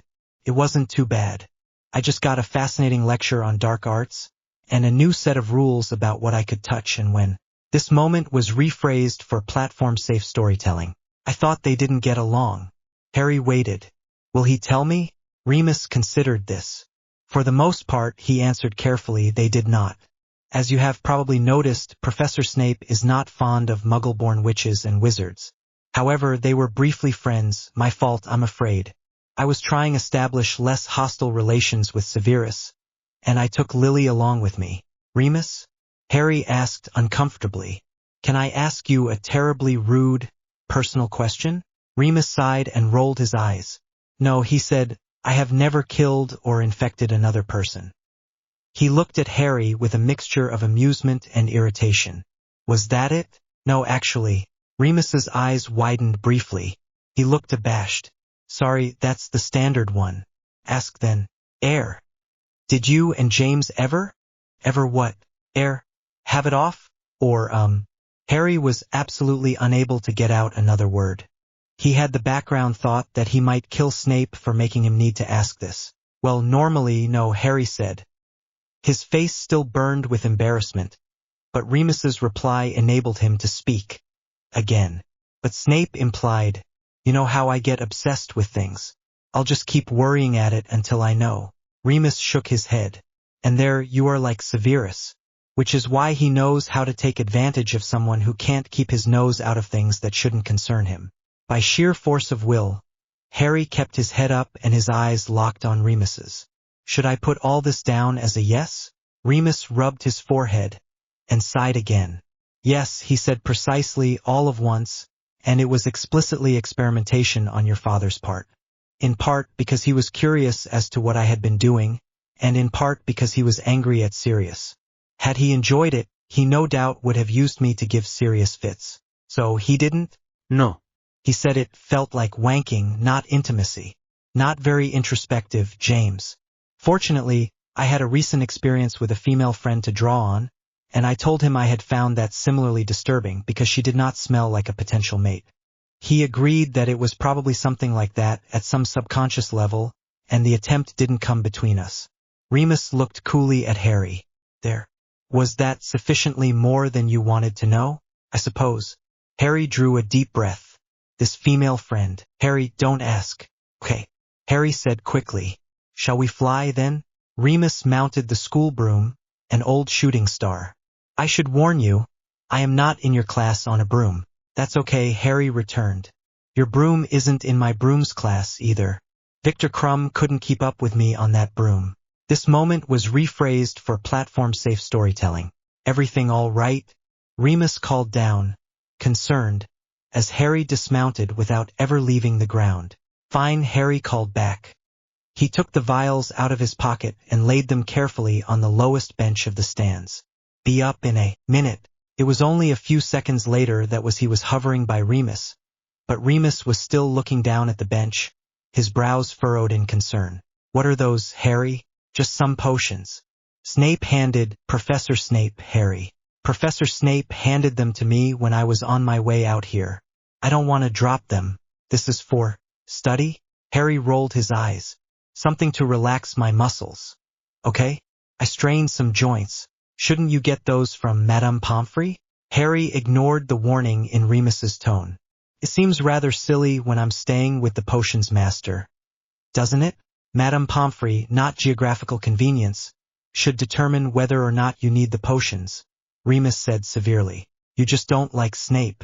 Ignoring the last few weeks, Snape has always hated you, and you are his only path to vengeance on the dead. Are you quite certain you should be drinking whatever he hands you? I had about the same reaction when I saw you getting the wolfsbane potion. Remember? I was sure he was poisoning you. Remus smiled, but very briefly. I remember. You were hinting broadly, and I had such trouble ignoring it with a straight face. Harry nodded. Well, I need this. I can't tell you specifically why just yet, and I can't tell Madame Pomfrey either. Professor Dumbledore knows. Trust me. Okay? Remus looked down through the air under their feet to the distant lines of the vials. Harry, I wish you had told me about the Dursleys. I tried to, I know, and I made assumptions. Light brown eyes looked up and into Harry's own. So if anything is wrong now, promise that you'll tell me? Nothing's wrong. But you strained some joints, badly enough to need muscle relaxants, but not badly enough to keep from flying, and you cannot tell Madame Pomfrey what happened? Harry growled. Okay, some things are a bit strange right now, but I can't tell you about them either. Why not? It would be too dangerous. Dumbledore knows. He agreed. And I didn't do anything wrong. The name of Dumbledore failed to work its usual magic on Remus. He looked, if anything, angry. Dumbledore is a brilliant man, but I sometimes wonder about his priorities. Actually, no. I don't wonder. I know. He has the priorities of a leader. You have enough of that, Harry. You need someone with the priorities of a father. Harry scowled. Don't tell me what I need, Remus. He shot off and up, before Remus could reply. Remus's school broom was no match for the firebolt, and their conversation was not one that could be continued in brief shouts. Harry did his best to replace the subject with over here, and beat you to the hoops, until it would sound awkward to pick up the talk where they had left it. After an hour, Harry decided he had had enough of flying. Remus was not much of a flyer and could not handle the hands-free flying necessary to throw or catch a quaffle, so Harry couldn't start up any sort of a Quidditch drill with him. Harry, under Remus's disapproving glare, retrieved his potion vials, and Remus locked up the school broom. They headed back to the castle. The day was still overcast, with an unpleasant, heavy warmth. I bet you're looking forward to the start of term, Remus offered, as they walked across the lawns. Your teammates will be much more fun than some old professor. Harry, not wanting to criticize Remus's flying, made a non-committal noise. Aren't you looking forward to the start of term? Remus pressed. I suppose. Harry shrugged. It will be nice to have my friends back. And such. Even just other students who aren't friends. It's too quiet around here. And you'll be back in Gryffindor. Harry thought about his room in the dungeons, then his shared room in Gryffindor Tower. He decided it was about an even trade with certain things such as roommates, coming in equally on pros and cons.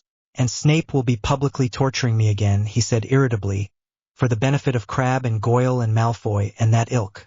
Will he? Harry nodded. It's politically important, he said. We've discussed. Harry stopped suddenly. They were still far enough from the stairs that no one could be eavesdropping on them. You should not have gone after him last night, he said fiercely. We are not maintaining a pretense of animosity for the staff, but they are not members of the order, and you should not draw their attention to behaviors that may endanger him. Remus looked uncertain for a moment, then shrugged. If questioned, I'm sure he will tell Voldemort that he is attempting to lull you into a false sense of security, as he well may be. Harry growled. I feel like the two of you don't know each other at all, he exclaimed in annoyance. I assure you, we know each other quite well. How so? You think I'm some gullible, delicate child who can't stand up to a willful adult for 4 weeks. I've seen no sign of you standing up to Professor Snape. Just because we don't air our arguments at the dinner table doesn't mean I do everything he says. I do have opinions, you know. With an aggravated sigh, Harry pushed his hair back from his face. Remus jerked backward, as suddenly as if Harry had pulled a wand on him. Remus? Harry asked. For a moment, Remus just stared at him, his mouth slightly open. Finally, he swallowed and licked his lips nervously. When he spoke, his voice was strained. Where did you get that ring, Harry? Harry looked at his hands. In just a few days, he had grown sufficiently accustomed to the little emerald ring that he often forgot he was wearing it. He expected he would be conscious of it when school started. It was more showy than he was comfortable with. Snape gave it to me, Harry said nervously. He said it was my mom's. He realized suddenly that Remus knew that his reaction was not to Harry having a ring, but to Harry having this ring. It was not, Remus said tightly. It is Severus's ring. Your mother wore it for a time. Well, it is mine now. Harry snapped. Removed it, I should have said Dumbledore gave it to me. Severus is not someone you want to accept presents from. Harry, Remus warned, his voice a low growl. He does not give anything. Remus. Harry began. Severus is a very possessive man, Remus said. Don't cede him too much authority. He is your host and an adult, but he is not your guardian, your owner, or your lord, and he has no right to tell you what you may wear, or with whom you may speak. I'll keep that in mind. Will you do anything about it? Remus demanded. Professor Lupin, Harry said intently, one of the things I've learned, almost, is that not everything you believe is worth fighting about. I am not you. I don't need to try to fight. I need to try not to fight. He focused on Remus, trying to sway him with pure sincerity. If I'm letting these things go, I have my reasons. Remus stared at him. Do you? The tone didn't make it a question to answer. Harry stared back. Well, good luck, Harry. Remember that I'm here for you, always. If Severus gives you any trouble, come to me. With that, Remus turned and strode across the lawn towards the door. When he was halfway there, he paused and looked back. I'm expected to see you inside, I believe. Harry marched over, past Remus and up to the doors. In the open doorway, he turned and looked back. Remus was still standing where he had stopped, staring after him. Harry slipped inside and let the door swing shut behind him. No. Snape smiled slightly as he turned away. You're annoyed, he observed. Yeah. Why? This moment was rephrased for platform-safe storytelling. Lupin, this time, though Dumbledore has done the same. Sirius did too, and Mrs. Weasley does. I suspect you and James as well. You never have told me what you thought of his account of things. It had a certain number of half-truths, but they were not self-serving. Do you care to elaborate? Harry asked coldly. No. I don't. Our personal lives of 20 years ago are none of your business. Harry sighed and pulled himself up onto a stool. I suppose. But when Remus says you and Lily were friends briefly, it makes me wonder what the other things he says mean. Friends don't produce children. Severus shrugged. They can. Lily had one potentially child-producing act with Lupin, and they were certainly no more than friends. Harry buried his face in his hands in dismay that was only half affected. Arg, you didn't want to hear that, did you? Snape said slyly. So do you want me to edit or not? At the moment, you look like you do. No. Harry looked up seriously. No, I don't. Don't dwell on it. but don't edit. Snape frowned. I will reevaluate, he said. Thanks. I don't know that you'll say that for long. Snape hesitated. About what I told you earlier, about Lucius? That conversation. My reaction was entirely inappropriate. Don't go running out and shag someone just to prove you can. He looked uneasily at Harry. You have me thinking too much of that year. From time to time, when I have been alone, I find myself feeling like I did then, and I catch myself cursing or taunting you like some lawless child. He pulled his fingers absently through his hair, separating it into thin black strands, and grimaced. It wasn't a very fatherly response. No, it wasn't, Harry agreed, but he found he was amused by the observation. Would you like an assistant this afternoon? So you don't think too much? I think an occlumency session first. All right. For the next 2 days, Harry stayed down in the dungeons, alternately reading and helping Snape with some antidotes the potions master expected to need for the first week of classes. They skipped the Wednesday staff dinner by both conveniently pretending to forget it. Thursday evening, Harry was by himself reading Blood Magic, which focused on the theory of spells and potions using bodily components, with numerous examples for healing and battle potions and spells, including, intriguingly, both the paternity charm and harem. Snape had pointed out that 2/3 of the examples were actually dark arts, and more than that would be illegal, due to their use of human blood, but he had approved of Harry reading the book, which he described as sensible and unbiased. Dear Harry, Mum's talked to Professor Dumbledore and he reckons you can go to Diagon Alley this year. We'll be doing our shopping this Saturday. I hope you can meet us. I've heard you're fine and that Hermione's parents saw you, but it's not the same as seeing you myself. This moment was rephrased for platform-safe storytelling. We need to go see their shop, of course. That's where my family will be fluing into. Mum says Professor Dumbledore might like that for you, too, as it will be a bit more private than the Leaky Cauldron. Hope to see you, Ron. Harry composed a reply immediately. Dear Ron, after years of build-up, you went out with Hermione for a few weeks? During summer? You prat. Well, as long as you're okay with each other now, I'm okay with it. I would love to meet you in Diagon Alley. Will Hermione be there, too? I'll ask Dumbledore, and you'll have a more definite reply from him, probably via your mum. Living at school is pretty good, but some of the teachers fight with each other a lot. I think they need students around to make them behave. Definitely hope to see you soon. Harry. Harry sent Pig off with the reply, but was still cleaning owl pellets off the table when Snape arrived. Accident? What about? The Weasleys invited me to meet them in Diagon Alley on Saturday. Can I? You probably could. You are dangerously resourceful. Harry gave an aggravated sigh. May I? He clarified. Please, sir? If Dumbledore approves it. I still expect you to dress properly. Harry grinned. You are so much better than the Dursleys. Should I be insulted? Echoes of the past. Echoes of the past. The next day, Dumbledore stopped by the lab while Harry was chopping which burr for one of the potions Snape was preparing. Good afternoon, said the headmaster's cheery voice. And what are we working on today? Snape said pointedly, am brewing several antidotes that the incompetence and carelessness of my students will no doubt make essential in the coming month. And Harry is helping me with preparing components. You are standing in the doorway, distracting me, perhaps dooming some third year to a week of boils. Dumbledore's mouth quirked into an amused smile. I will be quick, then, he said pleasantly. First, the Grangers have agreed to Hermione's return, but I am still receiving other worried queries. Have sent a letter to Fudge requesting that he speed up negotiations with the Muggle Prime Minister, or allow a team to modify the correct memories, so that Harry may be exonerated in the Muggle world. I have also sent a letter to the parents of all Muggle-born students, to explain Harry's situation and refer them to the relevant wizarding publications. I suppose you could not have allowed a few of them to be frightened off? Snape asked sourly. Of course not, Dumbledore said cheerily. Who can say which of them might be the next Lily Evans? He winked at Harry. I also wish to remind you, as you both seem prone to forgetting, that I expect your presence at dinner tonight. Will your werewolf be leashed? Snape inquired bitingly.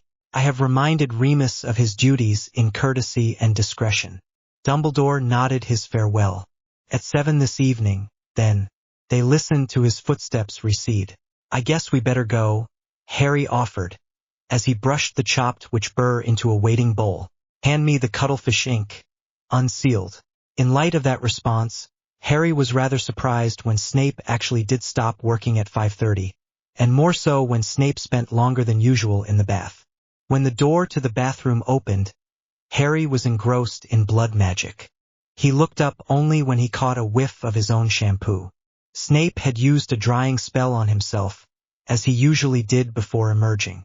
His hair was a single sheet of smooth, glossy black. Harry goggled. "Acceptable?" Snape asked wryly. Yeah, Harry said. "I can deal with that." He grinned. "Wow, you have seen me with clean hair before, Snape said dryly. Harry stood. "I might not have noticed if I wasn't really looking at you. It's so shiny. I'd fill in what I expected to see." Tentatively, he reached a finger out and ran it down the fall of Snape's hair. "Harry," Snape said warningly, "just curious what it felt like. Does this mean it's time for me to throw robes on over this?" Harry gestured down at his own clothes. Snape nodded. "And comb your hair," he added, smirking. "It's a mess." "It is not," Harry retorted, but he went off to his room anyway, determined that he was not going to look less presentable than Snape, however much his opinion of him may have improved. Harry decided to try the green robes open over his trousers and shirt. Remus often did that. Harry checked in the mirror and decided that the look worked well, with better clothes to base it on. "Suits you, dearie," the mirror said cheerily. "Tasteful, yet casual." "Thanks," Harry said, privately agreeing. He looked well-dressed, but not overdone or contrived. He wondered if Hermione would like it. It was a wizarding outfit, but not aggressively so. "Try it with the boots," the mirror suggested. Harry did that. It didn't look much different, as the boots were mostly hidden by the slacks, but they gave him a little more height, and he noticed he stood differently in them. He walked back and forth a few times and decided yes, he looked subtly better in the boots. "Okay," he asked the mirror. "Just lovely," the mirror said. "Run along now." "So," he asked, "what is your ancestry?" Snape shot him a sharp look. "Witches and wizards," he said coolly. "For at least 5 generations. I'm talking about that hair, not what you can do with a wand." Harry sat down in the armchair by the fire. "And don't tell me it's not my business, because it is." "Very well." Snape glanced at him momentarily, then went back to looking at the fire. "In that sense, I am a mixed blood on both sides. My father was the son of an Arab man and a Scottish woman, and my mother the daughter of an Englishman and an Indian woman." Harry felt uncomfortable. "Parts of the world that I know next to nothing about," he admitted. Snape shrugged. "Anything I know is from books. Neither of my foreign grandparents passed down any cultural details, except for a few recipes from my Indian grandmother. Even that was no more than most people would find familiar. Since my mother died when I was young, my tastes were still childish, and I remember only sweets." He frowned thoughtfully. "Except for a warm drink I make sometimes." "What?" "I don't know a name. It's milk, with saffron, pistachios, cardamom, and sugar, beaten or poured to a froth." He returned Harry's confused look with amused superiority. "I'll make it for you tomorrow morning if you like." "Not tonight?" No. "It's a morning drink." Snape turned from the fire. "Now we are going to dinner." Harry sighed. "Okay," he said. They arrived slightly late, again. Harry found himself unable to restrain a grin at the double-takes that Snape got from various faculty members. He dared a glance at Remus. To his surprise, the werewolf was staring at Snape with undisguised hatred. "Company seems to agree with you, Severus, Professor." "Hello, Professor McGonagall." "Good evening, Harry. Have you had a productive summer?" Harry smiled. "If nothing else, my potions grades should improve." "Really?" Remus asked mildly. "Why is that?" "Practice, Lupin," Snape answered mockingly.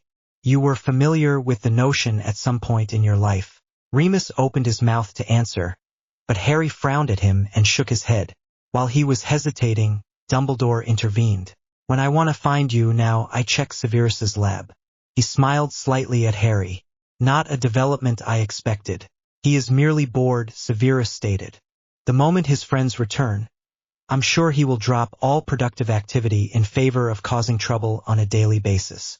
"Much of your youthful trouble, Severus," was caused in the potions lab, as I recall. Snape looked archly at the headmaster. More than you know, he said. Dumbledore's silver eyebrows rose. Oh, do you think so, Mr. Snape? Your reputation for omniscience is overstated. I admit I don't know everything, but I may know a bit more than certain young people think. Dumbledore and Snape continued to banter in this vein for some time, neither revealing what trouble they were referring to. Harry, after deciding nothing of substance would be said, returned his attentions to Remus. When Remus noticed, he responded first with a furious glare, then a pleading look. Harry attempted to convey, with expression alone, that he had no idea what Remus wanted. Have you finished your summer transfiguration essay, Harry? McGonagall asked. A few weeks ago. Would you like it now? Professor McGonagall nodded.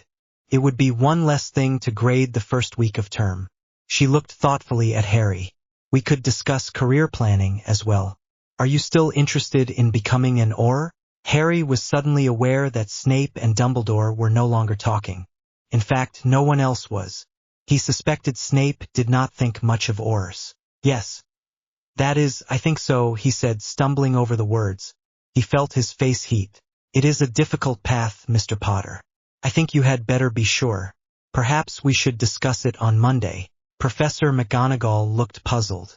If you wish, come by my office at noon, then. Thank you, Professor. Harry looked nervously at Snape. His father was regarding him with a frown, but it seemed to be the frown that meant he was thinking through something, rather than the one that meant he was about to launch into insults. Remus leaned forward slightly. Harry? To Harry's relief, Remus spoke in his normal mild tone. Yes, I have a number of arguments for and against you becoming an Auror, things you may not have considered. If you have time, perhaps we could talk before your conference with Professor McGonagall? Harry hesitated. At the moment, he didn't want to talk to Remus. Were it possible, he would avoid any further private meetings with Remus until he could tell him about his parentage.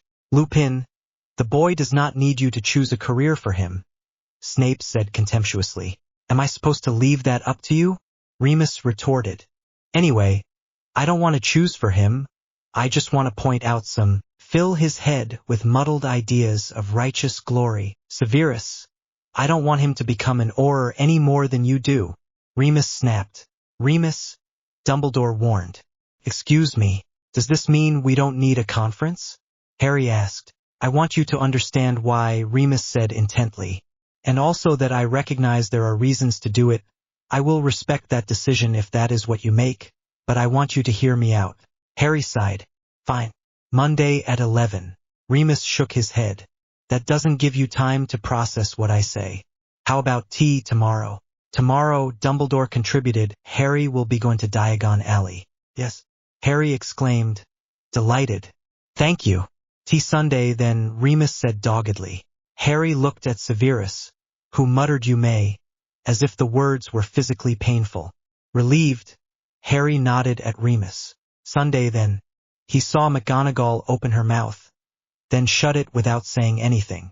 She sat back and looked curiously at Snape, then at Harry. Harry quickly shifted his attention to his dinner. When the pudding arrived, Remus excused himself, but did not leave immediately. He walked to the head of the table and bent to speak quietly to Dumbledore. Dumbledore questioned him, then nodded. After a final look at Harry, Remus left. At the end of dinner, Dumbledore asked Snape and Harry to come to his office. I've promised to speak to Remus. First, he said. Give me 10 minutes. Remus is usually concise. 5 minutes later, Snape stood. Come with me, he said to Harry. We have a few things to discuss. Harry followed him willingly, but Snape did not stop to talk. He led Harry to Dumbledore's office, and they rode the spiral stairs up to the small anteroom. Harry could hear Remus yelling before they stepped out onto the floor. Believe what you want. I demand you remove Harry from that man's care. Snape held a finger to his lips and motioned Harry to the side. Harry gave him an amused look, but remained compliantly silent. You cannot demand. Remus? Then I will contest this. Remus, you cannot get custody of Harry. Or anyone. You are a werewolf. You know what? Severus doesn't have custody either. nor, I believe, could he get it. Take Harry out of there. He can live with me. You know I would take good care of him. When you are well enough, yes, that would still be an improvement. Albus, listen to me. Harry is vulnerable right now. You cannot continue to leave him with the most manipulative, unprincipled, vengeful person at Hogwarts. Harry seems to be thriving. Thriving? Have you been paying any attention at all? Harry is following him around like a cowed stray. He's wearing Lily's. Oh, don't give me that look. I know his personal history far better than you do. I am not sure that is true. It had better be. Because if you knew, you should have done something. Harry glanced at Snape. Snape was stepping anxiously towards the door. He stopped, one hand raised, when Remus continued. Never mind, I don't want to hear it. However he may be doing it, Severus has Harry completely under his thumb. I understand that you have personal difficulties with Severus. I loved Severus. Remus bellowed. That is not the point. If you had cared when he was in school, it might matter. If I had been braver, it might matter. But I will not lose Harry because you cannot admit that you lost Severus Snape 20 years ago. Snape brought down his hand and rapped sharply on the heavy door. Harry could see the bright touch of blood at the top of his father's cheeks. When the door opened, Remus first paled, then turned far redder than Snape. Harry decided he was the most capable of speech. You wish to see us, Headmaster? Dumbledore nodded. A moment, Harry. He turned to Remus. Thank you for your observations, Remus. Good day. Remus nodded a coldly polite farewell. And good day to you, Headmaster. For a moment, his eyes locked on Harry's. The look was feral, warning. A second nod. Harry. With a bitter smile, Remus nodded a third time. Severus. The werewolf left the room, closing the door softly behind him. It was unkind of you to listen, Severus, the headmaster reproved. We were only there for a moment. Snape returned angrily. It is not my fault if the werewolf must shout his complaints. You realize, of course, that it is highly unusual for Remus to raise his voice. He is very concerned about Harry. I take no responsibility for the beast's fits of hysteria. Now, why did you summon us here? Dumbledore sighed. He walked back behind his desk, but did not sit. You know I have pressed Fudge on the matter of clearing Harry in the Muggle world. He refuses, Snape guessed. He claims that, as Harry is a minor, he cannot authorize any action until it is approved by Harry's legal guardian. At the moment, Harry does not have a legal guardian. Fudge would like him to become a ward of the ministry. He says if I promise not to challenge, he will start the proceedings immediately. Harry was gripped by terror at the thought of being directly under the control of the Minister of Magic. You can't. He blurted out. I agree, said Dumbledore. It would be most unsafe. Severus? We cannot, of course, Snape agreed slowly.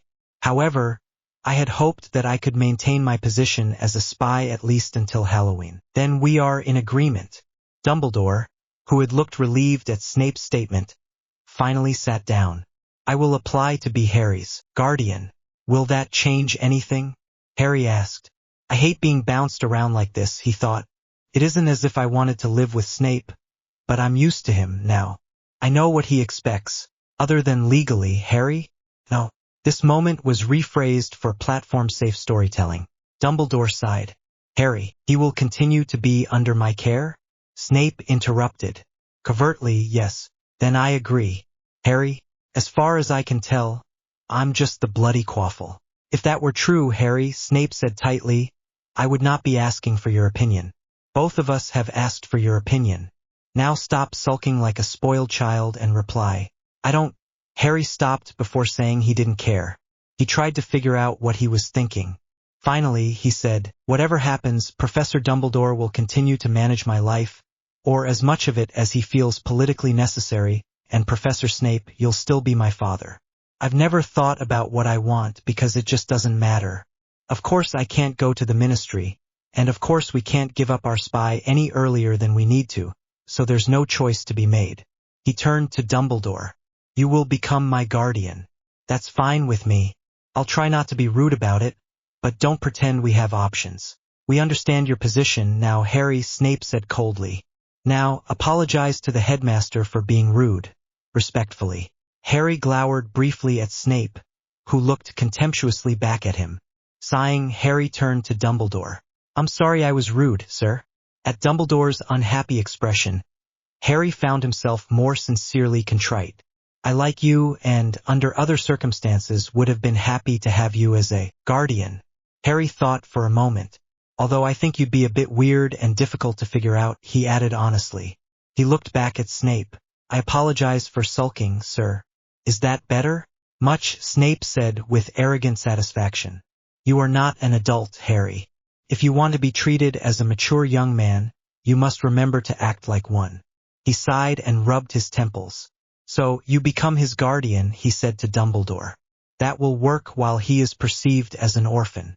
What do we do when the inevitable happens? Professor Dumbledore looked searchingly at Harry. Perhaps it will not, he said. He may not look as much like you as we fear he will. This moment was rephrased for platform-safe storytelling. I expect he will, Snape countered. I have seen subtle resemblances already. Dumbledore sighed. The change will be complete by the end of January, but identifiable resemblance, if it is present, may come earlier. How long will it take you to implement the contingency plans we discussed? It depends on who I see and when. 6 to 8 weeks will probably suffice for distributing the devices, but I need them to be available first. Flitwick is still uncertain of his results. It would help if I could tell him more of our intent. I cannot expect him to risk, of course, Severus interrupted dryly. But the fact is, the information we can provide to him is limited. And even if everything works, this will still cost us. Passive monitoring is never as effective as being able to direct a conversation towards potentially valuable information. Dumbledore turned to Harry. How would you feel about being acknowledged if it came to that? Harry looked uneasily between the two men. Both looked anxious. It will eventually happen, whatever we do, right? I mean, even if he doesn't acknowledge me, people will probably know. Dumbledore nodded slightly. It may become obvious. It will almost certainly be obvious that your former resemblance to James was contrived. So all right then. Harry shrugged. Some people will be a pain about it, but that will happen anyway. He thought about Ron's possible reactions and tried not to shudder. Actually, if we could get a month into term, that would help. Understood. Dumbledore smiled sympathetically at Harry and pushed back from his desk. Very well. Fudge has allowed me a week to decide. I will take all of that. Amusement lightened his weary features. We will drag every stage of this out as long as possible. At worst case, Severus, that should give you your 2 months, and Harry, you should have more than a month of school behind you. He stood and moved over to Fox's perch. One hand stroking the bird's brilliant plumage, he said, it may be time to tell the order. No. Snape's reply was immediate and almost angry. Harry shrank back in his seat. Remus, at least. No. It is my personal business, and I will not have anyone's stupidity or sentimentality endangering my last efforts. We will tell them when we need to, not before. Harry wanted to protest just to end the fights with Remus, but then he thought about who else was in the order. Pretty much all the Weasleys except Ron and Ginny, and Fred and George would tell Ron. On the whole, he would much rather tell Ron himself, though he wasn't sure how he would do it. Harry, this moment was rephrased for platform-safe storytelling. We are not telling Remus. Snape shouted. Harry felt a bit safer now that Snape was yelling. He sat straighter. Now who can be heard from the anteroom? He asked bitingly. Snape twitched. Then, to Harry's surprise, nodded slightly. Good point. Well then, Dumbledore said. Leaving the Phoenix, are we done for the night? Harry nodded and stood. Snape stood also. Should you have any concerns, Harry, Dumbledore offered, you are always welcome to come speak to me. Harry nodded. I know. And Severus? Should I have anything of significance to say? Snape said coldly, I will come speak to you. By then it is often too late. Dumbledore smiled at the potion's master with evident fondness. You are too practiced in ignoring the stirrings of your heart, Severus.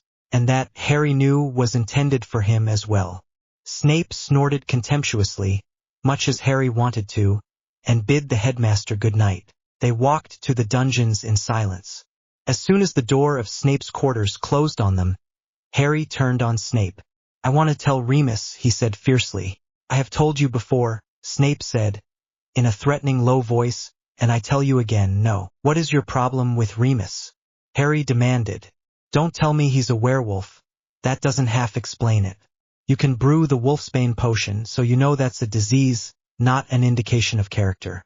I have sufficient experience with Remus's character to know you should not trust him. What? Harry screamed. Don't tell me he can't be trusted. Give me a frigging example. Okay? Language, Harry. Fudge my language. Harry shrieked. He stopped suddenly and giggled. You were saying? Harry took a deep breath. Evenly, he said, I want to know why you don't trust Remus. He spent his school years leading his friends into danger, and you spent yours practicing dark arts. I don't believe that's why you distrust him. Snape glared at Harry. Harry sat deliberately in the center of the couch and stared back. He waited. Very well, Snape said icily. Be it on your head. In our 6th year, Remus decided to come apologize to me for his friend's behavior and his inability to control it. He thought that if I was better groomed that James and Sirius might not give me such trouble, so he made my socialization a project. This, of course, made no difference to Sirius and James, but Remus and I courted. What? Harry asked, astounded. He was my boyfriend for nearly 3 months. You can imagine, of course, Sirius's reaction when he found out. Remus, who had previously given all his attention to Sirius and James, now had a lover. Not only that, but another boy. Not only that, but the boy they hated most in all the school. When Sirius failed to break us up by persuasion or verbal trickery, he decided that having Remus kill me would do the job nicely. Harry looked at the hate on Snape's face with confusion. But that was Sirius. Remus didn't know. Remus never told me. Snape bellowed. 3 months I was with him. I was far more precocious than he, and had him in bed by the end of that. Yet he never told me he was a werewolf. What does it matter, that I was doing that with an animal? Snape said in disgust. Remus is not an animal. He is a person 99% of the time anyway. Closer to 97.9 if you are counting only the physical time as a wolf, but he is affected far more than that. But a person still. Even if I accept that, Snape said contemptuously, he would still be a person with a very dangerous disease. Is that relevant?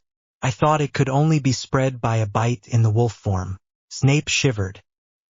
He looked off into empty air as he mused. There was a slight risk. A bite the other way can provide a transmission avenue during the days of the full moon. He had told me not to bite him, but I would have had his blood eventually. He had scars and frequently fresh wounds, and no plausible explanation of why. I had guessed that he enjoyed either inflicting them or receiving them, and was afraid to admit it. It wasn't an unreasonable theory. He was the sort who would not say what he wanted, if he thought he shouldn't want it. So you were at risk. Not much. He avoided being near me the days that it might have mattered. Snape slumped back. He looked oddly drained. It was more. He took an audible breath. I had told him things I had never told anyone. Things about my family, and how I grew up and surviving in Slytherin without physical power. Snape met Harry's eyes. His own were a shadowed, bottomless black. He told me nothing, not even the secrets he had shared with them. Harry sat for a moment, frozen by the despair in Snape's face. Suddenly, he remembered something. But he didn't tell them. Don't be ridiculous. He didn't. I remember him telling me about it after I found out. He didn't tell them. They figured it out and confronted him. As far as this moment was rephrased for platform-safe storytelling. An odd expression crossed Snape's face, then resolved into a sneer. Pathetic. Yes, well, we have discussed Remus's character flaw, Harry retorted. And we might be able to find 1 or 2 more, but it could take us 10 minutes to list each other's. I admire Remus, and I still see no reason to distrust him. It was a measure of his father's distress that the other stayed silent. Harry looked at him and sighed. Still, he said, how you feel makes a bit more sense to me now. Harry sat back. Was this before or after my mum? Snape snorted. Do you honestly think Remus would have so much as spoken to me after I discarded Lily as an unworthy mudblood? Harry flinched slightly at the epithet. I suppose not, he agreed. Absently. He looked down at the ring on his finger and twisted it back and forth in the light from the fireplace. Snape sighed and sat down in the armchair. Lily was Remus's best friend, he continued, and the only one of Remus's friends who accepted me. She and I had a certain intellectual compatibility. While I was with Remus, we became close. Unlike Remus, who was moderately clever and very studious, Lily was my intellectual equal. While she did not approve of my fascination with dark arts, she was capable of understanding the theories I explained to her. I told my friends in the Dark Lord's camp, I was just starting to enter that set at that point, that she was different from other Muggle-born witches. She was brilliant, powerful, perhaps some sort of sport. Genetically, you mean? Yes. Snape thought for a moment. My justification for her, of course. Lily attempted to intervene on Remus's behalf.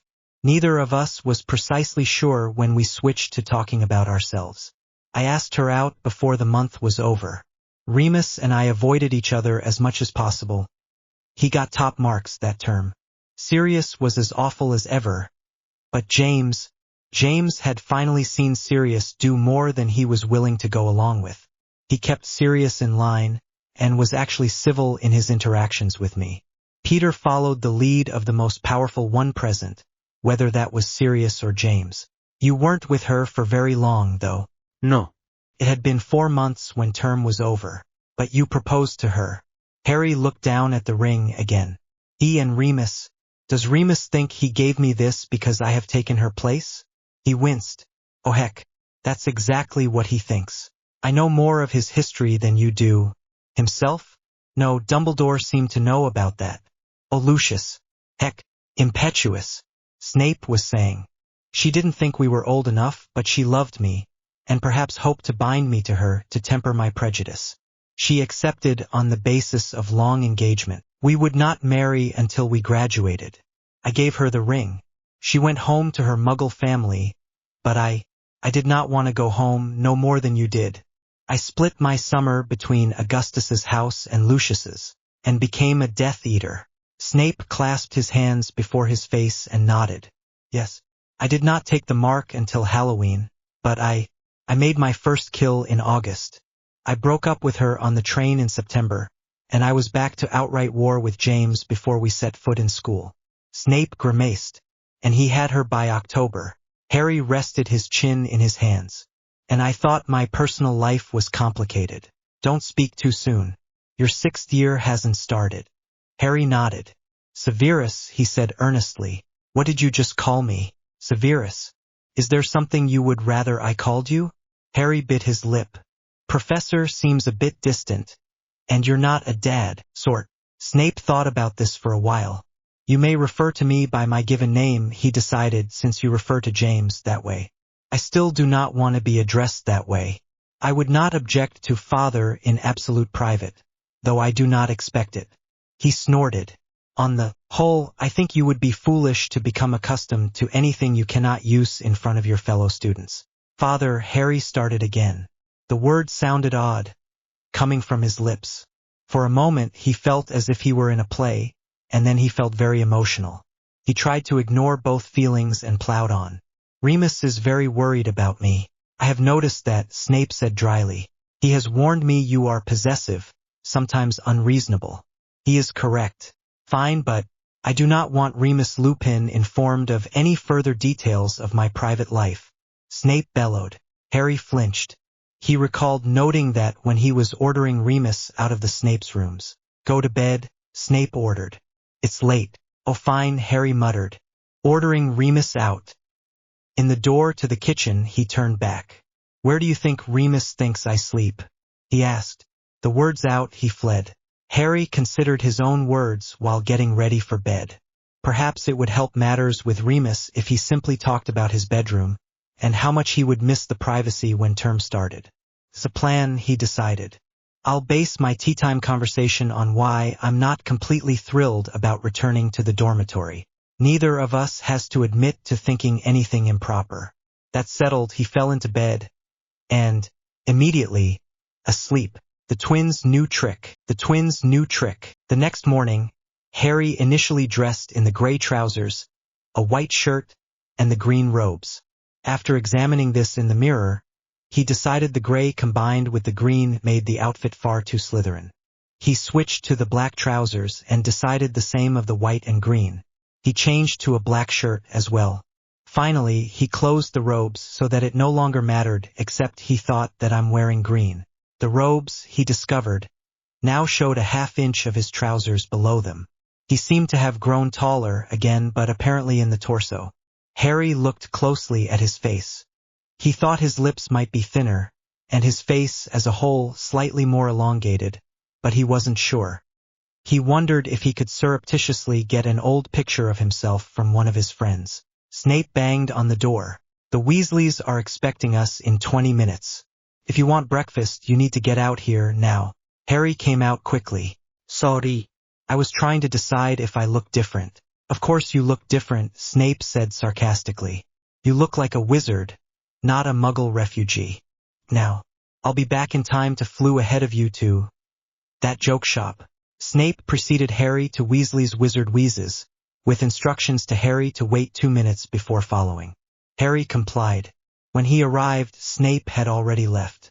Harry supposed that avoided certain awkward issues, such as whether or not to say goodbye, but he felt rather abandoned. Harry!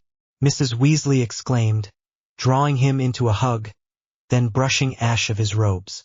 Her own were gray where they had touched his in the brief embrace. So sorry, dear. Fred and George simply don't think to clean the grate for company. That's fine, Harry said. Well, look at you, she exclaimed. Such fine robes. And you've done something with your hair. You'll have girls at your feet. Harry could not keep himself from scanning for Hermione. She was at the edge of the room, studying him with a puzzled frown. An annoyed snort came from somewhere to his left. Harry turned and saw Ginny glaring at him. Sorry. Oh, that's all right. I know I'm not a girl. I'm a little sister. I hadn't seen you, Ginny, that's all. Well, I need to get going, Ginny said loftily. I'm meeting Dean at Flourish and Blots. To Harry's surprise, she winked at him. Perhaps, he reflected, she wasn't as annoyed as she seemed. After multiple rounds of instructions as to where they were to meet, and warnings not to go down Knockturn Alley, Mrs. Weasley left to do her own shopping, leaving Harry with Ron, Hermione, and the twins. Ron came forward, grasped Harry's hand, and thumped him companionably on the shoulder. Always wondered what would happen if you got away from the Dursleys. You've grown. Were they feeding you shortness potion or something? They just weren't feeding me. We think this may be my first growth spurt that came when I was getting food. Harry looked past Ron at Hermione, who was hovering just out of reach. Some welcome, he said. Since when is Ron's mother the only person who gives me a hug? Hermione smiled, then looked down. She stepped up to him and hugged him. Harry put his arms around her and pulled her close. He hadn't remembered it feeling like this. He breathed in the scent of her hair and tried to memorize it. When she shifted slightly, he released her and glanced nervously at Ron, who rolled his eyes, then gave him a thumbs up. This moment was rephrased for platform-safe storytelling. Nice to see you too, Harry returned. How's business? Still growing, Fred said cheerfully. Did you like the samples? George asked. Honestly, Harry said, I haven't been able to try them. I didn't have any time I could during my last week at the Dursleys, and at Hogwarts. It didn't seem like a good idea, with the professors checking on me as often as they did. He smiled encouragingly at them.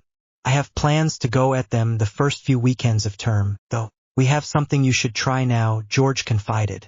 A perfect trick, or treat, for an overly famous, retiring wizard.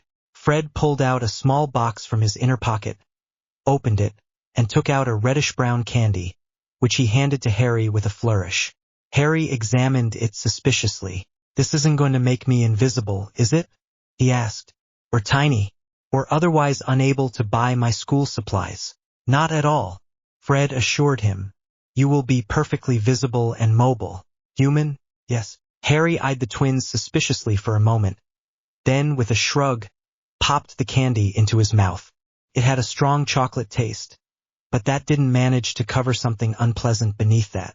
It melted almost immediately in his mouth. Harry! Hermione exclaimed, apparently surprised at his acquiescence. Harry felt a slow blossom of heat at his navel. The heat flowed over his skin, outward in all directions, until his fingers, toes, and the top of his head all felt like the most extreme blush he could imagine. Slowly the feeling faded.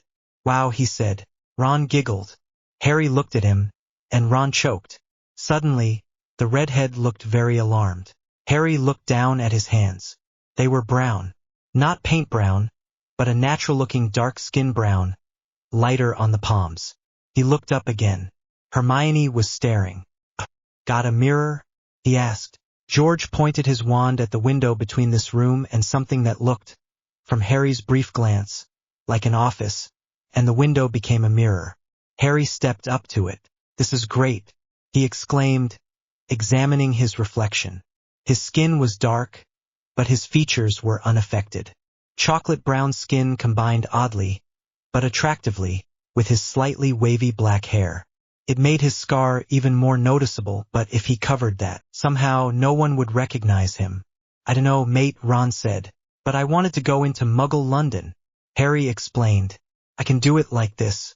Harry turned to Fred and George. "How long does it last?" "Not long, just a month or two." Harry rolled his eyes. "You wouldn't dare. Not to your partner." "How long, really?" "About 2 hours." "Great. That's perfect." Harry glanced over at Hermione, who was surveying him with evident fascination, and Ron, who still looked alarmed. "But I need to talk to you for a few minutes, first. In private, as your partner." Fred moved to one side and with a sweeping bow motioned Harry towards the office door. "We are at your service, Mr. Potter. Please enter." Once Fred and George were in the office with him, Harry cast Secretus across the door. When he turned back to Fred and George, they were exchanging a questioning look. "Well, it's not like we learned that one in school," Harry reasoned. "Harry, you used Lee Jordan," Harry stated. "This is exactly his color of brown." "Well, yes, but he thinks, is it blood-based?" Fred and George looked guiltily at each other. "It's not as bad as people say, really," Fred began. "But you can't sell it," Harry pointed out. "They shouldn't even be showing it to anyone. You'll get in trouble, it's illegal. If I was an Auror and I saw this trick, that's the first thing I'd check for. Because you had to have used a bodily component, and blood is the most potent one." George stared. "Where did you learn this?" Harry smirked at him. "I've had access to Professor Snape's private library this summer." He hesitated. "How much do you know about bodily components?" he asked. Not much. We haven't been able to get it to work with spit, or a scraping of the skin itself." "Right on that, mate," Fred said faintly. George was wide-eyed and slack-jawed. Harry discovered that shocking the twins was a bracing, possibly addictive, experience. He forced his tone to remain coolly casual as he added, "I'd suggest semen if you can get Lee to wank for the cause. You still wouldn't want your customers to find out how it's done. But it wouldn't be illegal." "Yeah, Harry," George choked out. Fred struck a tragic pose. Innocence is so fleeting." "You've been in Snape's library?" George asked, recovering a portion of his composure. His voice held a trace of admiration. "Is it better than the restricted section?" Harry shrugged. "I've always been looking for something specific in the restricted section, so I can't really compare." "You're not studying dark arts, are you, mate?" Fred asked anxiously. "Some of the books have some dark arts," Harry admitted, "but I haven't been trying any of it. It's useful to know the theory, right?" "Well, right, but Harry, I just gave you a less dangerous way to achieve your ends, didn't I? I couldn't have done that if I didn't know the theory. And not all blood magic is dark arts. Either it's all illegal, but that's recent.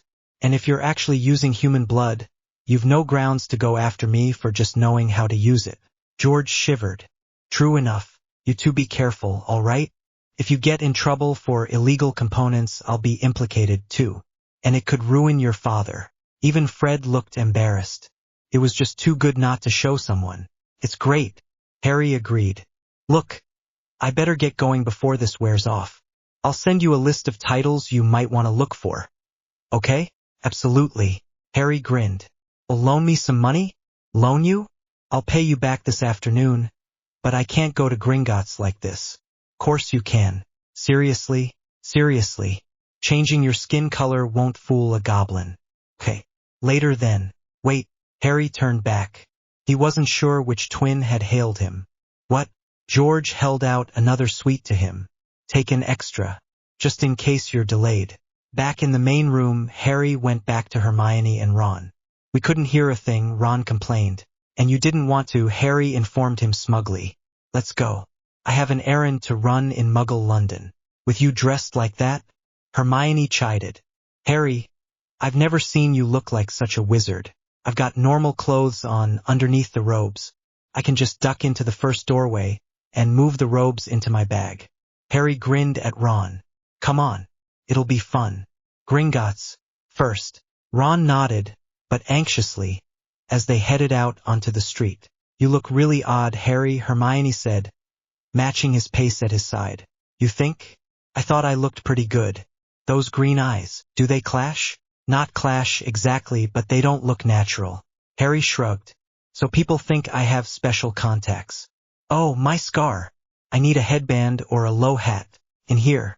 Hermione pivoted and led them across the street and into a narrow boutique with a sign that said Miss Trotter's Accessory. This moment was rephrased for platform-safe storytelling. Harry checked the mirror. The gold headband gave his startling mix of features an exotic flair. Not at all my style, he thought, but that's good for a disguise. Between the dark skin and the changes he had been going through already, covering his scar made him unrecognizable. Brilliant, he said. You look right peculiar if you ask me, Ron said darkly. But we didn't, Hermione pointed out. Let's go. Diagon Alley, Diagon Alley. 30 minutes later, Ron was staring around a small Muggle shop with something akin to panic. What are we doing here? He asked. I need leather jeans for Halloween, and I won't be able to buy them once we're off at school. Harry replied, perhaps a bit more loudly than necessary. Is there a costume to go with that? Hermione asked tartly. Well, Harry said, dropping his voice considerably. One of the teachers was going about how obscene Muggle clothing is. What? Hermione exclaimed. Because it shows off my bum. Oh, honestly. Well, she has a point, Ron contributed. I mean, jeans and tight trousers and such are practical, but I wouldn't wear them anyplace nice. Or too seedy, you know. Not without robes over them. So I want to show him what Muggles consider sexy, in a setting where he cannot discipline me for it. Harry wasn't sure why the idea of horrifying Snape this way appealed to him, but it did. Perhaps because it's such a harmless thing. He pulled out a pair with side lacings. What about these? Try them on, Hermione challenged. Harry did. When he stepped out of the fitting room, Hermione turned very pink and told him they were sexy, but should probably be tighter, and the sales clerk jumped in to agree. Harry argued that he had been sick and expected to gain some weight back. After a bit of debating the matter, he tried on a tighter pair. Hermione expressed approval, but it was the way her voice squeaked when she said it, and the way her eyes followed him when he was making sure he could walk in something this tight, that convinced him to take them. They were still not as tight as the clerk advised, but she didn't push the matter. This moment was rephrased for platform-safe storytelling. Harry smiled back at her as he took the sack. Certain, he said. Thanks for the help. Hermione and Ron tugged him towards the door. Honestly, Ron said, grimacing once they were on the street. And Mum thinks Bill is weird. What's with having a metal stick in your lip, an eyebrow and nostril and who knows where else? Hermione contributed disdainfully, though without Ron's genuine shock. I thought she was pretty, Harry said. She had a great smile. He grinned. And I loved those blue stripes in her hair. Yes, well, you think Tonks is hot, too, Ron said dismissively. Do you? Hermione asked. Harry shrugged. I suppose so. I mean, it's half personality, right? I don't fancy her or anything. Not much.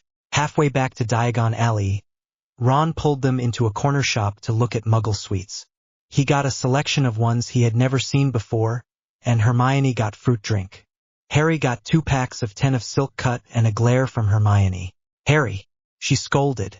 When did you start that? Harry shrugged. Over the summer? Well, obviously. What are they? Ron asked curiously. Looking at the packs of cigarettes Harry was hurriedly tucking into his sack. Drugs, said Hermione disapprovingly. Muggle drugs, laughed Harry, thinking of Snape's ambiguous disapproval. but a legal sort like alcohol. You won't be able to get those in Hogsmeade, Hermione said with evident satisfaction as they stepped back out on the pavement. Yeah. Harry looked back at the shop. I'm kind of tempted to get more. He looked at her and smiled disarmingly. But I don't do it much. I'll be fine. Yeah, right, Hermione snorted. Tell me when you run out. I'll just study in my room that week. Problem? Ron asked hesitantly. Addictive drugs, Hermione said pointedly. Ron looked uncertainly at Harry. Harry shrugged and looked away, as if he were intrigued by the customers at the cafe they were passing. A man's eyes met his, and he hurriedly switched to looking ahead. I don't do it much, he repeated. They crossed back through the leaky cauldron and into Diagon Alley. Harry, quite suddenly, desperately wanted a cigarette, but was now too embarrassed to have one in front of Hermione. He suggested they split up for getting supplies not all of them needed, but Ron was having none of it. Harry wondered if Ron was uncertain about being alone with Hermione. Harry found himself in Madame Malkin's being measured for new school robes, with Ron and Hermione still along, chatting with him. Did you honestly think that girl was pretty, Harry? Hermione asked. Very, Harry said. He looked at Hermione's distress and relented. Okay. She would have been more so without the lip piercing. I didn't mind any of the rest of it, and I really liked the hair. He grinned, and she had an excellent smile, almost as fetching as yours. This moment was rephrased for platform-safe storytelling. Oh, Ron exclaimed. What? You're white, again. Harry looked down at his hands and found his normal skin color had returned. He wondered if Madame Malkin would be confused when she got back. After getting Harry new robes, they three continued on from shop to shop, buying school supplies. When they had everything they needed, and a bit more, they walked back to Florian Fortescue's ice cream parlor. My treat, Harry said, since I've been dragging you both on side trips. He ordered a large sundae to show they could get anything. Ron followed suit, while Hermione got a small dish of chocolate ice cream, and they claimed a table outside. So, what's it like, being at Hogwarts over the summer? Hermione asked. Once they were all lazily picking at the soupy remains of their ice creams. Good, Harry said. I can study when I want and laze about when I want. He smiled wryly. I can eat when I want, and I've even got to go into Hogsmeade once. This could be dangerous. I better keep it all light so they don't realize I'm leaving things out. Are you living in Gryffindor Tower? Ron asked. No. Harry grinned. That would be awful, wouldn't it? Alone? No. In Doomstairs. Dumbledore wanted me near teachers. Like that, inconspicuously vague. How do they do meals? This moment was rephrased for platform-safe storytelling. Weak. Isn't that a lot of work for the house elves? Hermione asked, frowning. A lot of work? Hermione, they're practically on vacation. They have only about a dozen people to look after, and you know how many elves there are. They're desperate for work, by now. They started pestering me for things they could do for me. I finally got the idea of asking for elaborate foods like Black Forest cake and beef Wellington, and they're thrilled. The more complicated, the better. Hermione shook her head. I suppose after 8 weeks. She said doubtfully. Done any exploring? Ron asked quickly. A bit. Have you finished your summer assignments? Hermione asked. Weeks ago, Harry said, interrupting Ron's attempt to deflect the question for him. Ron looked put out. I told you, Hermione said triumphantly to Ron. Well, I'm sure Ron has other things to do, Harry pointed out. I'm at school with only teachers for company. Do you get any extra lessons? Hermione asked eagerly. Or practice. A lot of potions, Harry admitted. I've been helping Snape get Madame Pomfrey's stocks ready for the start of term. That's awful, Ron said. Hermione, how can you worry about house elves when Harry has to work with Snape? It's okay, Harry protested. He's a lot more relaxed during the summer. Even if he weren't, it would still be better than the Dursleys. They were all silent for a bit. Harry thought he must be expected to be sad, and felt rather guilty that he couldn't manage it. So, how's your family, Ron? Harry asked after the silence started to feel awkward. Okay, I guess. Ron chuckled. Mum flipped when I asked her about the paternity charm, you know. She thought I was asking if I was adopted. Like she'd need another kid. You'd think if she was choosing, she'd pick a girl. Well, yeah. It's pretty obvious they kept going till they got one. I was probably a big disappointment, Ron. Hermione reproved him. You know your parents love you. Of course they do.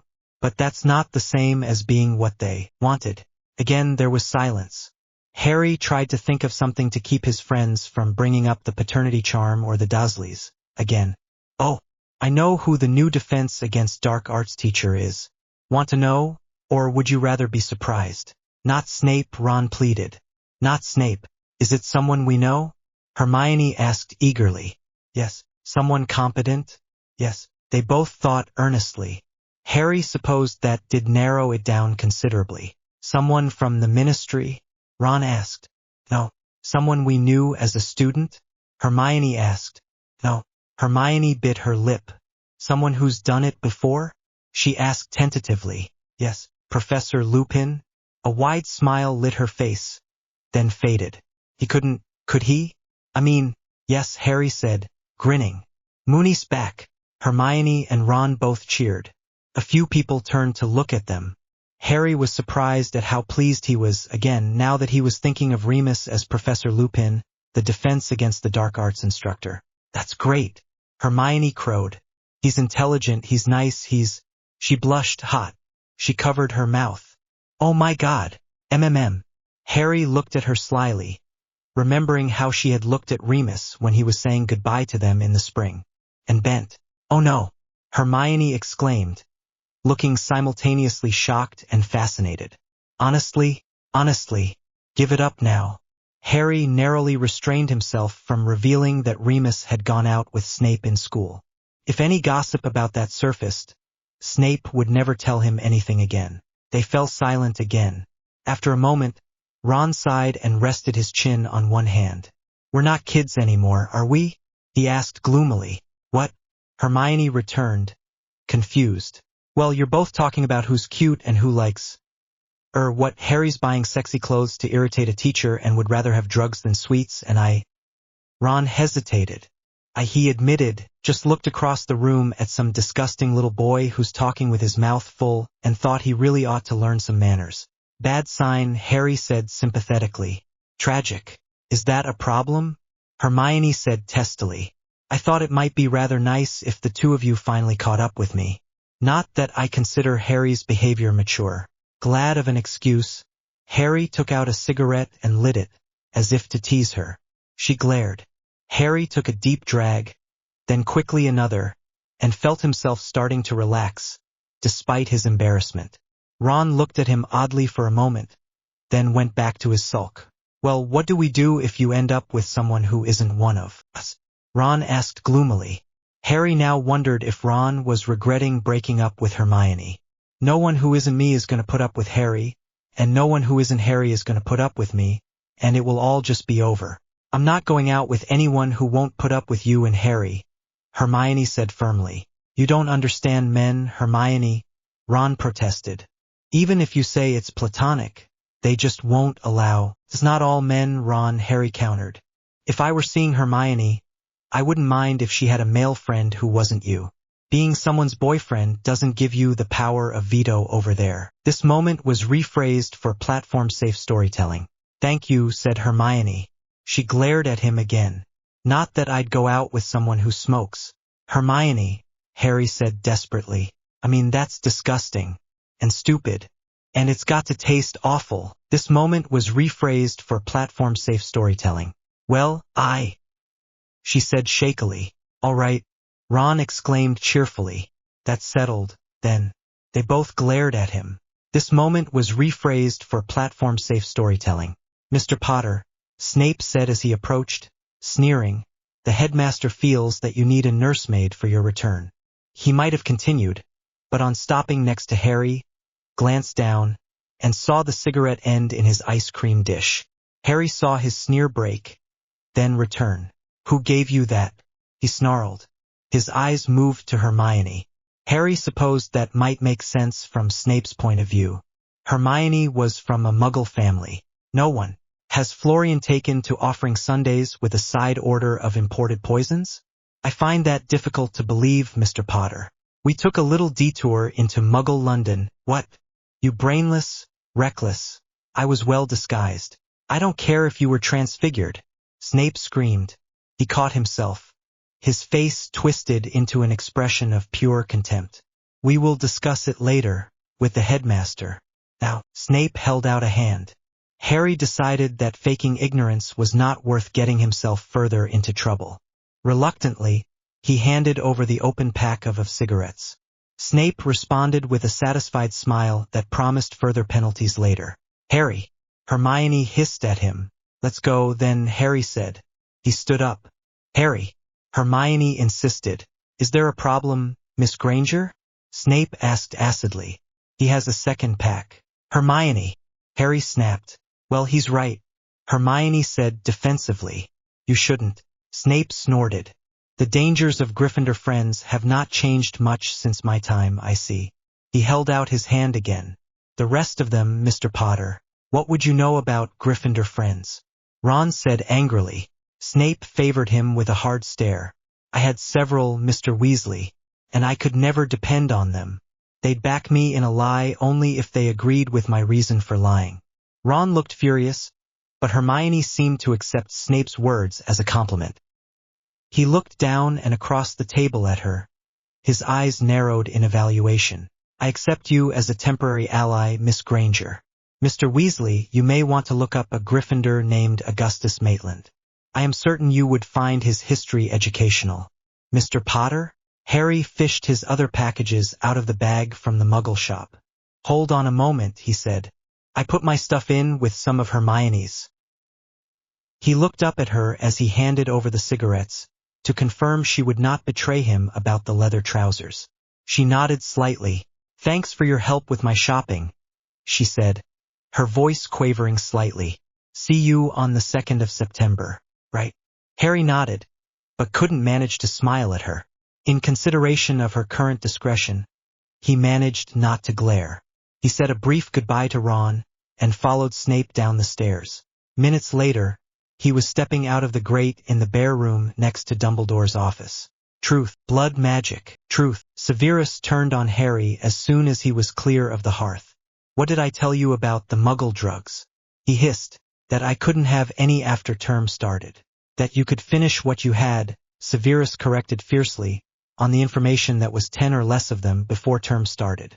Whatever possessed me to allow that? He was so edgy. He'd had enough sudden changes. I'd forgotten that part. Even so, what was the point of buying more now? Term starts in 8 days. You'd only be making it harder on yourself. You're bright enough to know that. Look, it was an impulse thing. Okay? Ron wanted to try some Muggle sweets, so we went into a shop, and they were just there. But you bought 2 packs. Harry ducked his head. I reckoned you'd catch me and take one? Severus shook his head. You are far too clever an idiot, you know. Harry shrugged. Perhaps I'm lucky I have Gryffindor friends. Then, Severus restrained a smile.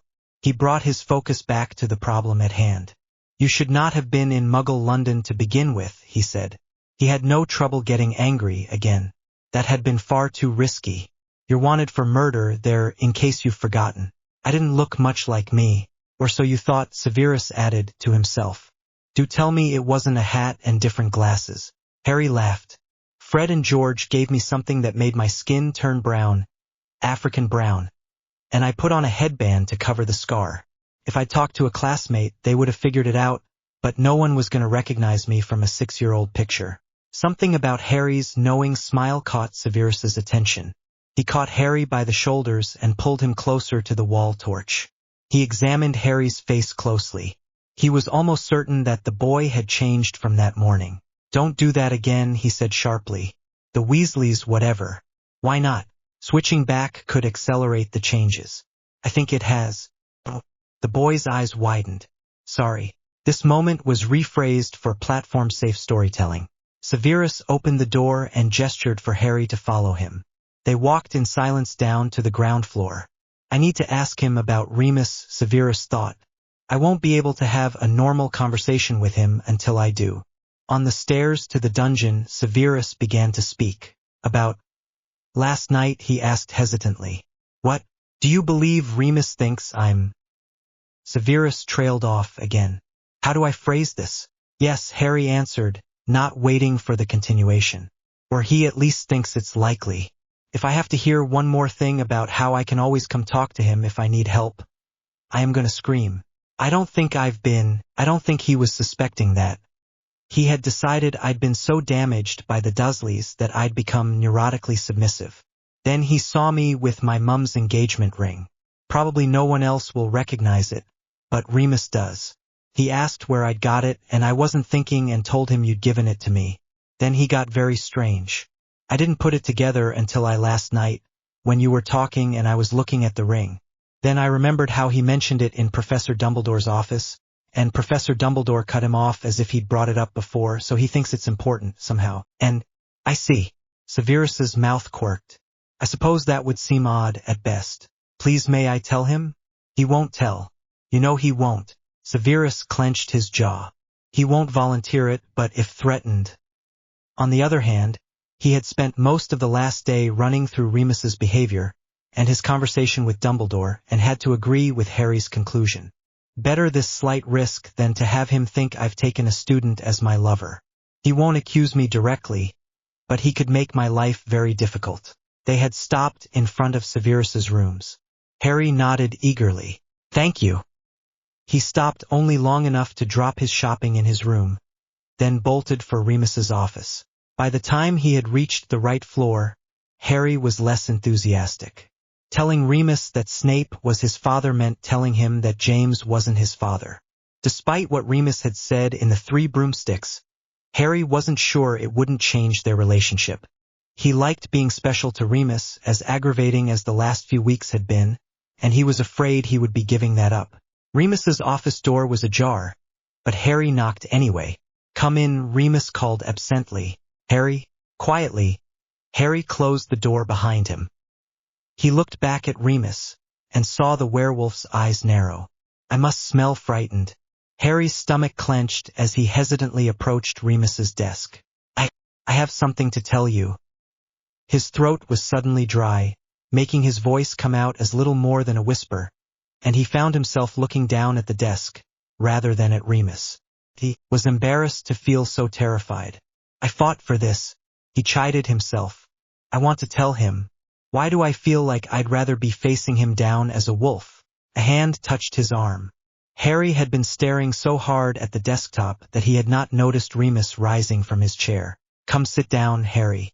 Harry found himself led over to the shabby, comfortable armchairs that faced the hearth in Remus's office. There was no fire now, but at least he could tuck his feet up and lean over into the protective corner of the chair back. Harry? Remus queried. Harry realized he had no idea how to start this. I got a letter from James? I've been put with Severus because, you know how my hair stays in place now? He covered his face. Darn it. I don't know what to say. It's all right, Harry. You can tell me anything. You know that. No, I don't. Harry snapped. He forced himself to sit straight and tried to collect his thoughts. Would you still like me if I wasn't James's son? Remus frowned. You have asked me this before, Harry, he said patiently, and I have answered you before. Yes, I like you. His eyes narrowed.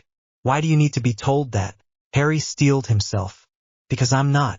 Deliberately, he summoned the sarcastic expression that he knew emphasized his nascent resemblance to Severus. Lily and James cast a paternity charm on me, to make me look like James. Now it's wearing off. The momentary confusion on Remus's face was replaced by anger. Who told you this? He demanded. James, Harry shot back. Before Remus could protest, he added quickly. This moment was rephrased for platform-safe storytelling. It was a fake, Remus said angrily. Lily would never have been unfaithful to James. There was no one else. She didn't. He knew. It was arranged. What was arranged?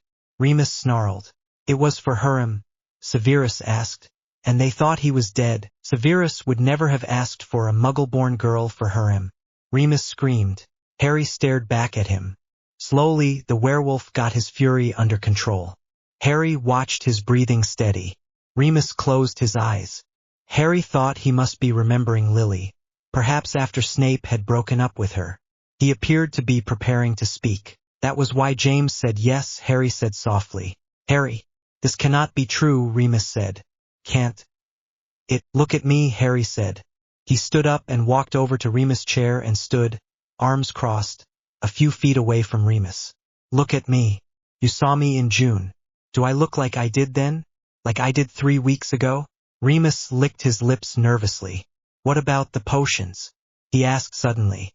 Professor Snape could be. He is giving me those potions because I was changing so fast that it hurt. They make it hurt less. But I had already started to change before he came up with that. Besides, he didn't want. Harry sighed. Remus was still regarding him in stunned disbelief. Would you like to see the letter? Harry offered. I made you a copy. I would rather see the original. Harry shrugged. You can't keep it, but okay. He had taken the letter from his room and stopped into an empty classroom to make a copy. Now he took both out of his otherwise empty school bag and handed the original to Remus. This moment was rephrased for platform-safe storytelling. Right? Right. You have touched it. I don't believe anyone else has, though it has been near Professor Snape and Madame Pants. Again, right? I made a copy under Madame Pants's instruction, and I gave the copy to Severus. I didn't show him the original, but it's been in his rooms, though mostly in my room, which shouldn't have much of his scent in it. But you have a bit of his scent on you, as you always do now. Remus's eyes suddenly widened. He got unsteadily up from the chair. Stay still, he ordered as he approached Harry. Excuse me. He leaned over Harry and sniffed the top of his head. Harry froze. Remus lifted his hair and sniffed the back of his neck. He stumbled back and to the hearth, where he leaned against the mantel. Remus, your scent's changed. Not a lot. Just. That's disturbing. That's not supposed to happen. Remus focused directly on Harry. Professor Snape is your father, then? Yes. You might want to read the letter. Remus looked down at the red parchment, which he seemed surprised to still be holding. He returned to his chair and lowered himself carefully into it. At last, he unfolded the papers and began to read. Harry watched anxiously. Remus smiled almost immediately, then chuckled. Expressions moved unrestrained across his face. Disturbed, wistful, amused, sorrowful. At one point he looked a thought away from crying. This moment was rephrased for platform-safe storytelling. You would think, he said in a strained voice, that one would stop missing people. Sometime, certainly in so many years. But it smells like they were just here. He rose unsteadily. Here, put the copy on the table, please. Would you like some tea? Yes, thanks. Though I should probably head back after that. Remus whipped around. His first flash of annoyance changed quickly to a shrewd look. You are trying to be a good son to him. Yes, in part. And I'm going to try to end my petty feuds. Those are the only things James asked of me, aren't they? Remus nodded and disappeared through the door from his office to his private rooms. Harry heard running water. A minute later, Remus returned with a tray holding a teapot, milk jug, sugar cubes, and 2 cups. Good tea this time, he said, but it will need to steep a bit. I can bring the water to an immediate boil, but magic cannot extract the flavor from the leaves any faster. At that, Remus seemed to run out of words. He looked silently at Harry until Harry began to panic. Tell me you still like me, he pleaded. Harry.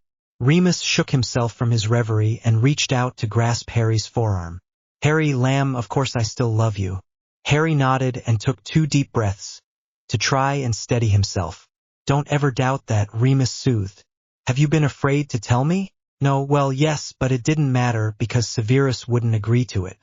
Dumbledore is the only other person who knows, but you were making such a fuss. Remus laughed nervously. I wish you had told me. I'd given up on the explanation of simple dominance and moved to wondering if he was blackmailing you or poisoning you, and then I showed up wearing my mum's engagement ring.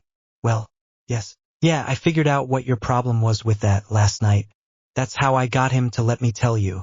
He gave it to her again after the harem thing. To give to the child if there was one. So it's mine. Dumbledore had it. He did something to it. I shouldn't take it off ever, so get used to seeing it. Remus thought that over. So, Professor Dumbledore is trying to become your guardian so he can continue to cede supervising you to Severus? Yes. Harry grinned suddenly. And it doesn't suck. Remus chuckled. Well, that's a surprise. Harry laughed. Yes. So what's it like? Remus asked. Harry looked at the mantle while he thought. About like it's supposed to be, he concluded finally, oddly. I mean, the first day I was here, he was on me about my clothes and smoking, right? This less than 12 hours after saying I could sleep in his rooms, but I was not to expect any interaction, that he was completely incapable of acting either as a parent or as a companion. Suddenly, bam! You can't go outside wearing that. And, you're smoking a garden pesticide. Dear Merlin, you've nearly got his voice. Well, I can imitate it pretty well now. Harry shook some errant locks of hair back from his face. He's very relaxed about some things, and bizarrely conservative about others. This aversion to genes is very odd to me. A lot of the old families feel that way. Maybe, but I was raised by muggles. That's different. Yeah, and, well, he admits he's deeply prejudiced, but I'm a half-blood, who was raised by muggles. He has trouble dealing with that sometimes, I think. But on the whole, it's much better than I would have expected. Harry looked down. It feels nice that it matters to him, and he seems happy, almost. Relatively speaking, anyway. Maybe that's stupid. Remus shook his head. No, he has seemed happy at times. He smiled mischievously. The returning students are going to wonder who hexed him. Certainly had me terrified. He laughed. And last night, he came in all cleaned up. I haven't seen him look like that since Augustus died, I suppose. Were they lovers? Harry managed to restrain a two, but Remus still looked at him oddly. No. Augustus expected even his friends to be presentable. Well, it will be strange when the students are here. He's gonna have to go back to treating me like he always did. Why? Because no one can find out. Once Voldemort finds out, we're both in danger. Eventually, I'll look too much like him, we think, and then he'll need to stop spying. Dumbledore is trying to decide when to tell the order. Ah, did he know you planned to tell me? No, but he'd asked us to. He won't mind. Remus nodded and poured the tea. May I see the other document? Severus versus the Marauders? That one. You might not like it. Harry, Remus said firmly, I am the only remaining Marauder. I deserve to know what he has told you about us. All right, just warning you. Shall I bring it tomorrow? Please. Choices. On Monday morning, Harry was woken by a knock on his bedroom door. He sat up in an immediate panic and grabbed for his wand. What is it? He called. Classes start in a week. You need to start getting up earlier, Snape called. Come have breakfast with me. This moment was rephrased for platform-safe storytelling. It was actually several minutes later that he went through the kitchen to the bathroom, and a few minutes after that when he got back, feeling only semi-competent. He sat down at the table and rubbed his eyes. There. Snape asked. Yes, thanks. Snape poured him a cup and pushed the milk at him. Better this week than next, he said. I suppose. Aunt Petunia always got me up at 7, even in the summer. When did I start sleeping late? Oh, about your 4th day here. I thought you probably needed it. Probably. This moment was rephrased for platform-safe storytelling. Harry forced down the tea that was in his mouth. I did not need that image. Severus chuckled. Yet I didn't get you to spew the tea. He shook his head. My timing is off. Harry attempted to glare at him. You're evil, you know. Snape choked on his tea. Harry grinned. And my timing is pretty good. Breakfast appeared. They ate for a few minutes in silence. How did things go with Remus? Snape asked, as he cut a sausage into precise slices. Okay, I suppose.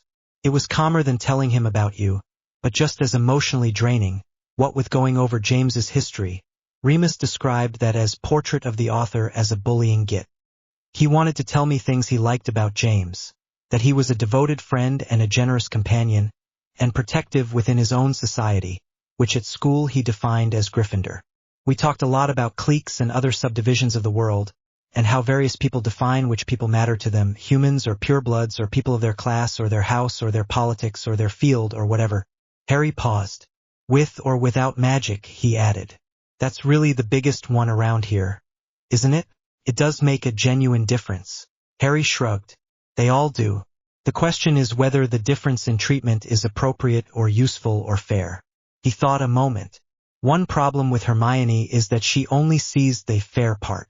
She tries to give house elves freedom, which most of them don't want, rather than settling for more appropriate but less fair protections to keep them from being mistreated. Snape made a sound of contemptuous amusement. Harry shrugged. So there was that. Then we talked about the aura thing. I had already considered most of what he wanted to say. Ah, Snape looked serious again. I would like to discuss that with you also, but perhaps after you have spoken to Professor McGonagall? That's fine. Why McGonagall? Harry stared incredulously at Snape. Because she's my head of house? Ah, Snape looked embarrassed. Yes, I suppose it's her job, isn't it? I brought it up in careers advice last year. Becoming an Aur? Well, it's that or professional Quidditch. I mean, there's nothing else I'm outstanding at, really. And Quidditch isn't much of a career. Not to mention you couldn't do it. Why not? Snape raised an eyebrow at him. Think, Harry. At a Quidditch game, you need to be in the line of sight of hundreds, sometimes thousands, of wizards and witches. Someone would kill me, you think. Yes. What if, though, the Dark Lord were dead? It would depend on how many of his followers were still active and who and what power they had. They had pretty much finished with the food when they were interrupted by a thumping from the hall entrance. This time, Harry recognized it as an owl and guessed it to be a larger one than Pig. The arrival, a strikingly marked barn owl with a wizard post leg band, dropped a letter in front of Harry and gratefully accepted a dead mole and a drink of water from Snape. Harry glanced at the letter and recognized it was from Hermione. He set it aside and watched Snape, who was absently stroking the smooth back feathers of the bird while it tore bloody chunks from the mole. Lovely bird, Snape said lazily, as it finished. Do you need it for a reply? No thanks. I'll use Hedwig, when I have one written. Who's it from? Hermione. So soon? What does she have to say? I don't know. I haven't read it yet. Snape looked at Harry with quizzical amusement. That's rather diffident, considering that you had your arm around her on Saturday. She ratted on me to you Saturday. And that would be one thing if she knew we'd become closer, or that you were my virtual guardian, but she doesn't. Snape nodded at the letter. She may have something to say for herself. Oh, I expect she does. And I know how well I respond to Hermione's lectures. I'll read it after I've talked to McGonagall, thanks. You don't think you'll work yourself into a fury thinking about it? I was hoping not to think about it. Come and watch me fly? Flying was exhilarating. Harry was feeling tired and happy when he pulled on a clean shirt, picked up his Transfiguration essay, and went to meet with McGonagall. Her office was Spartan, but somehow calming. He knew he was protected here, even when he was in trouble. Good afternoon, Mr. Potter, she said properly, but with a subtly affectionate tone, or so Harry imagined. He put his essay down on her desk. Good afternoon, Professor McGonagall. Here's my summer work. She glanced at it, then set it to the side. Very well. I will look at it this week. Have a seat. Now, I believe we were to discuss whether or not you intend to become an Aur. Harry nodded. It seems to be what I do, he said. Fighting dark wizards, that is, and I like solving mysteries and figuring things out and finding people.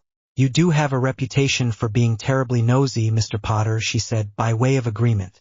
This career might make an asset of that trait. Harry turned his face down to hide a smile. Well, that would be good. Also, I know a number of Aurs whom I admire. So, what has given you second thoughts? Her lips pinched together in distaste. Not your association with Professor Snape, I hope? He's never mentioned it, Harry said, with a slight shake of his head. Well, not until this morning.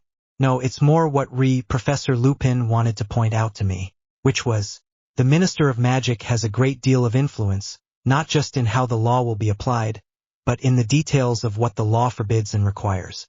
By working for the ministry, I could find myself enforcing things I know to be wrong, pursuing people I consider blameless and otherwise, Harry thought, terrorizing the innocent in the name of justice. I see. McGonagall frowned. That was not an objection I had considered. Are you, perhaps, influenced by your godfather's life as a fugitive?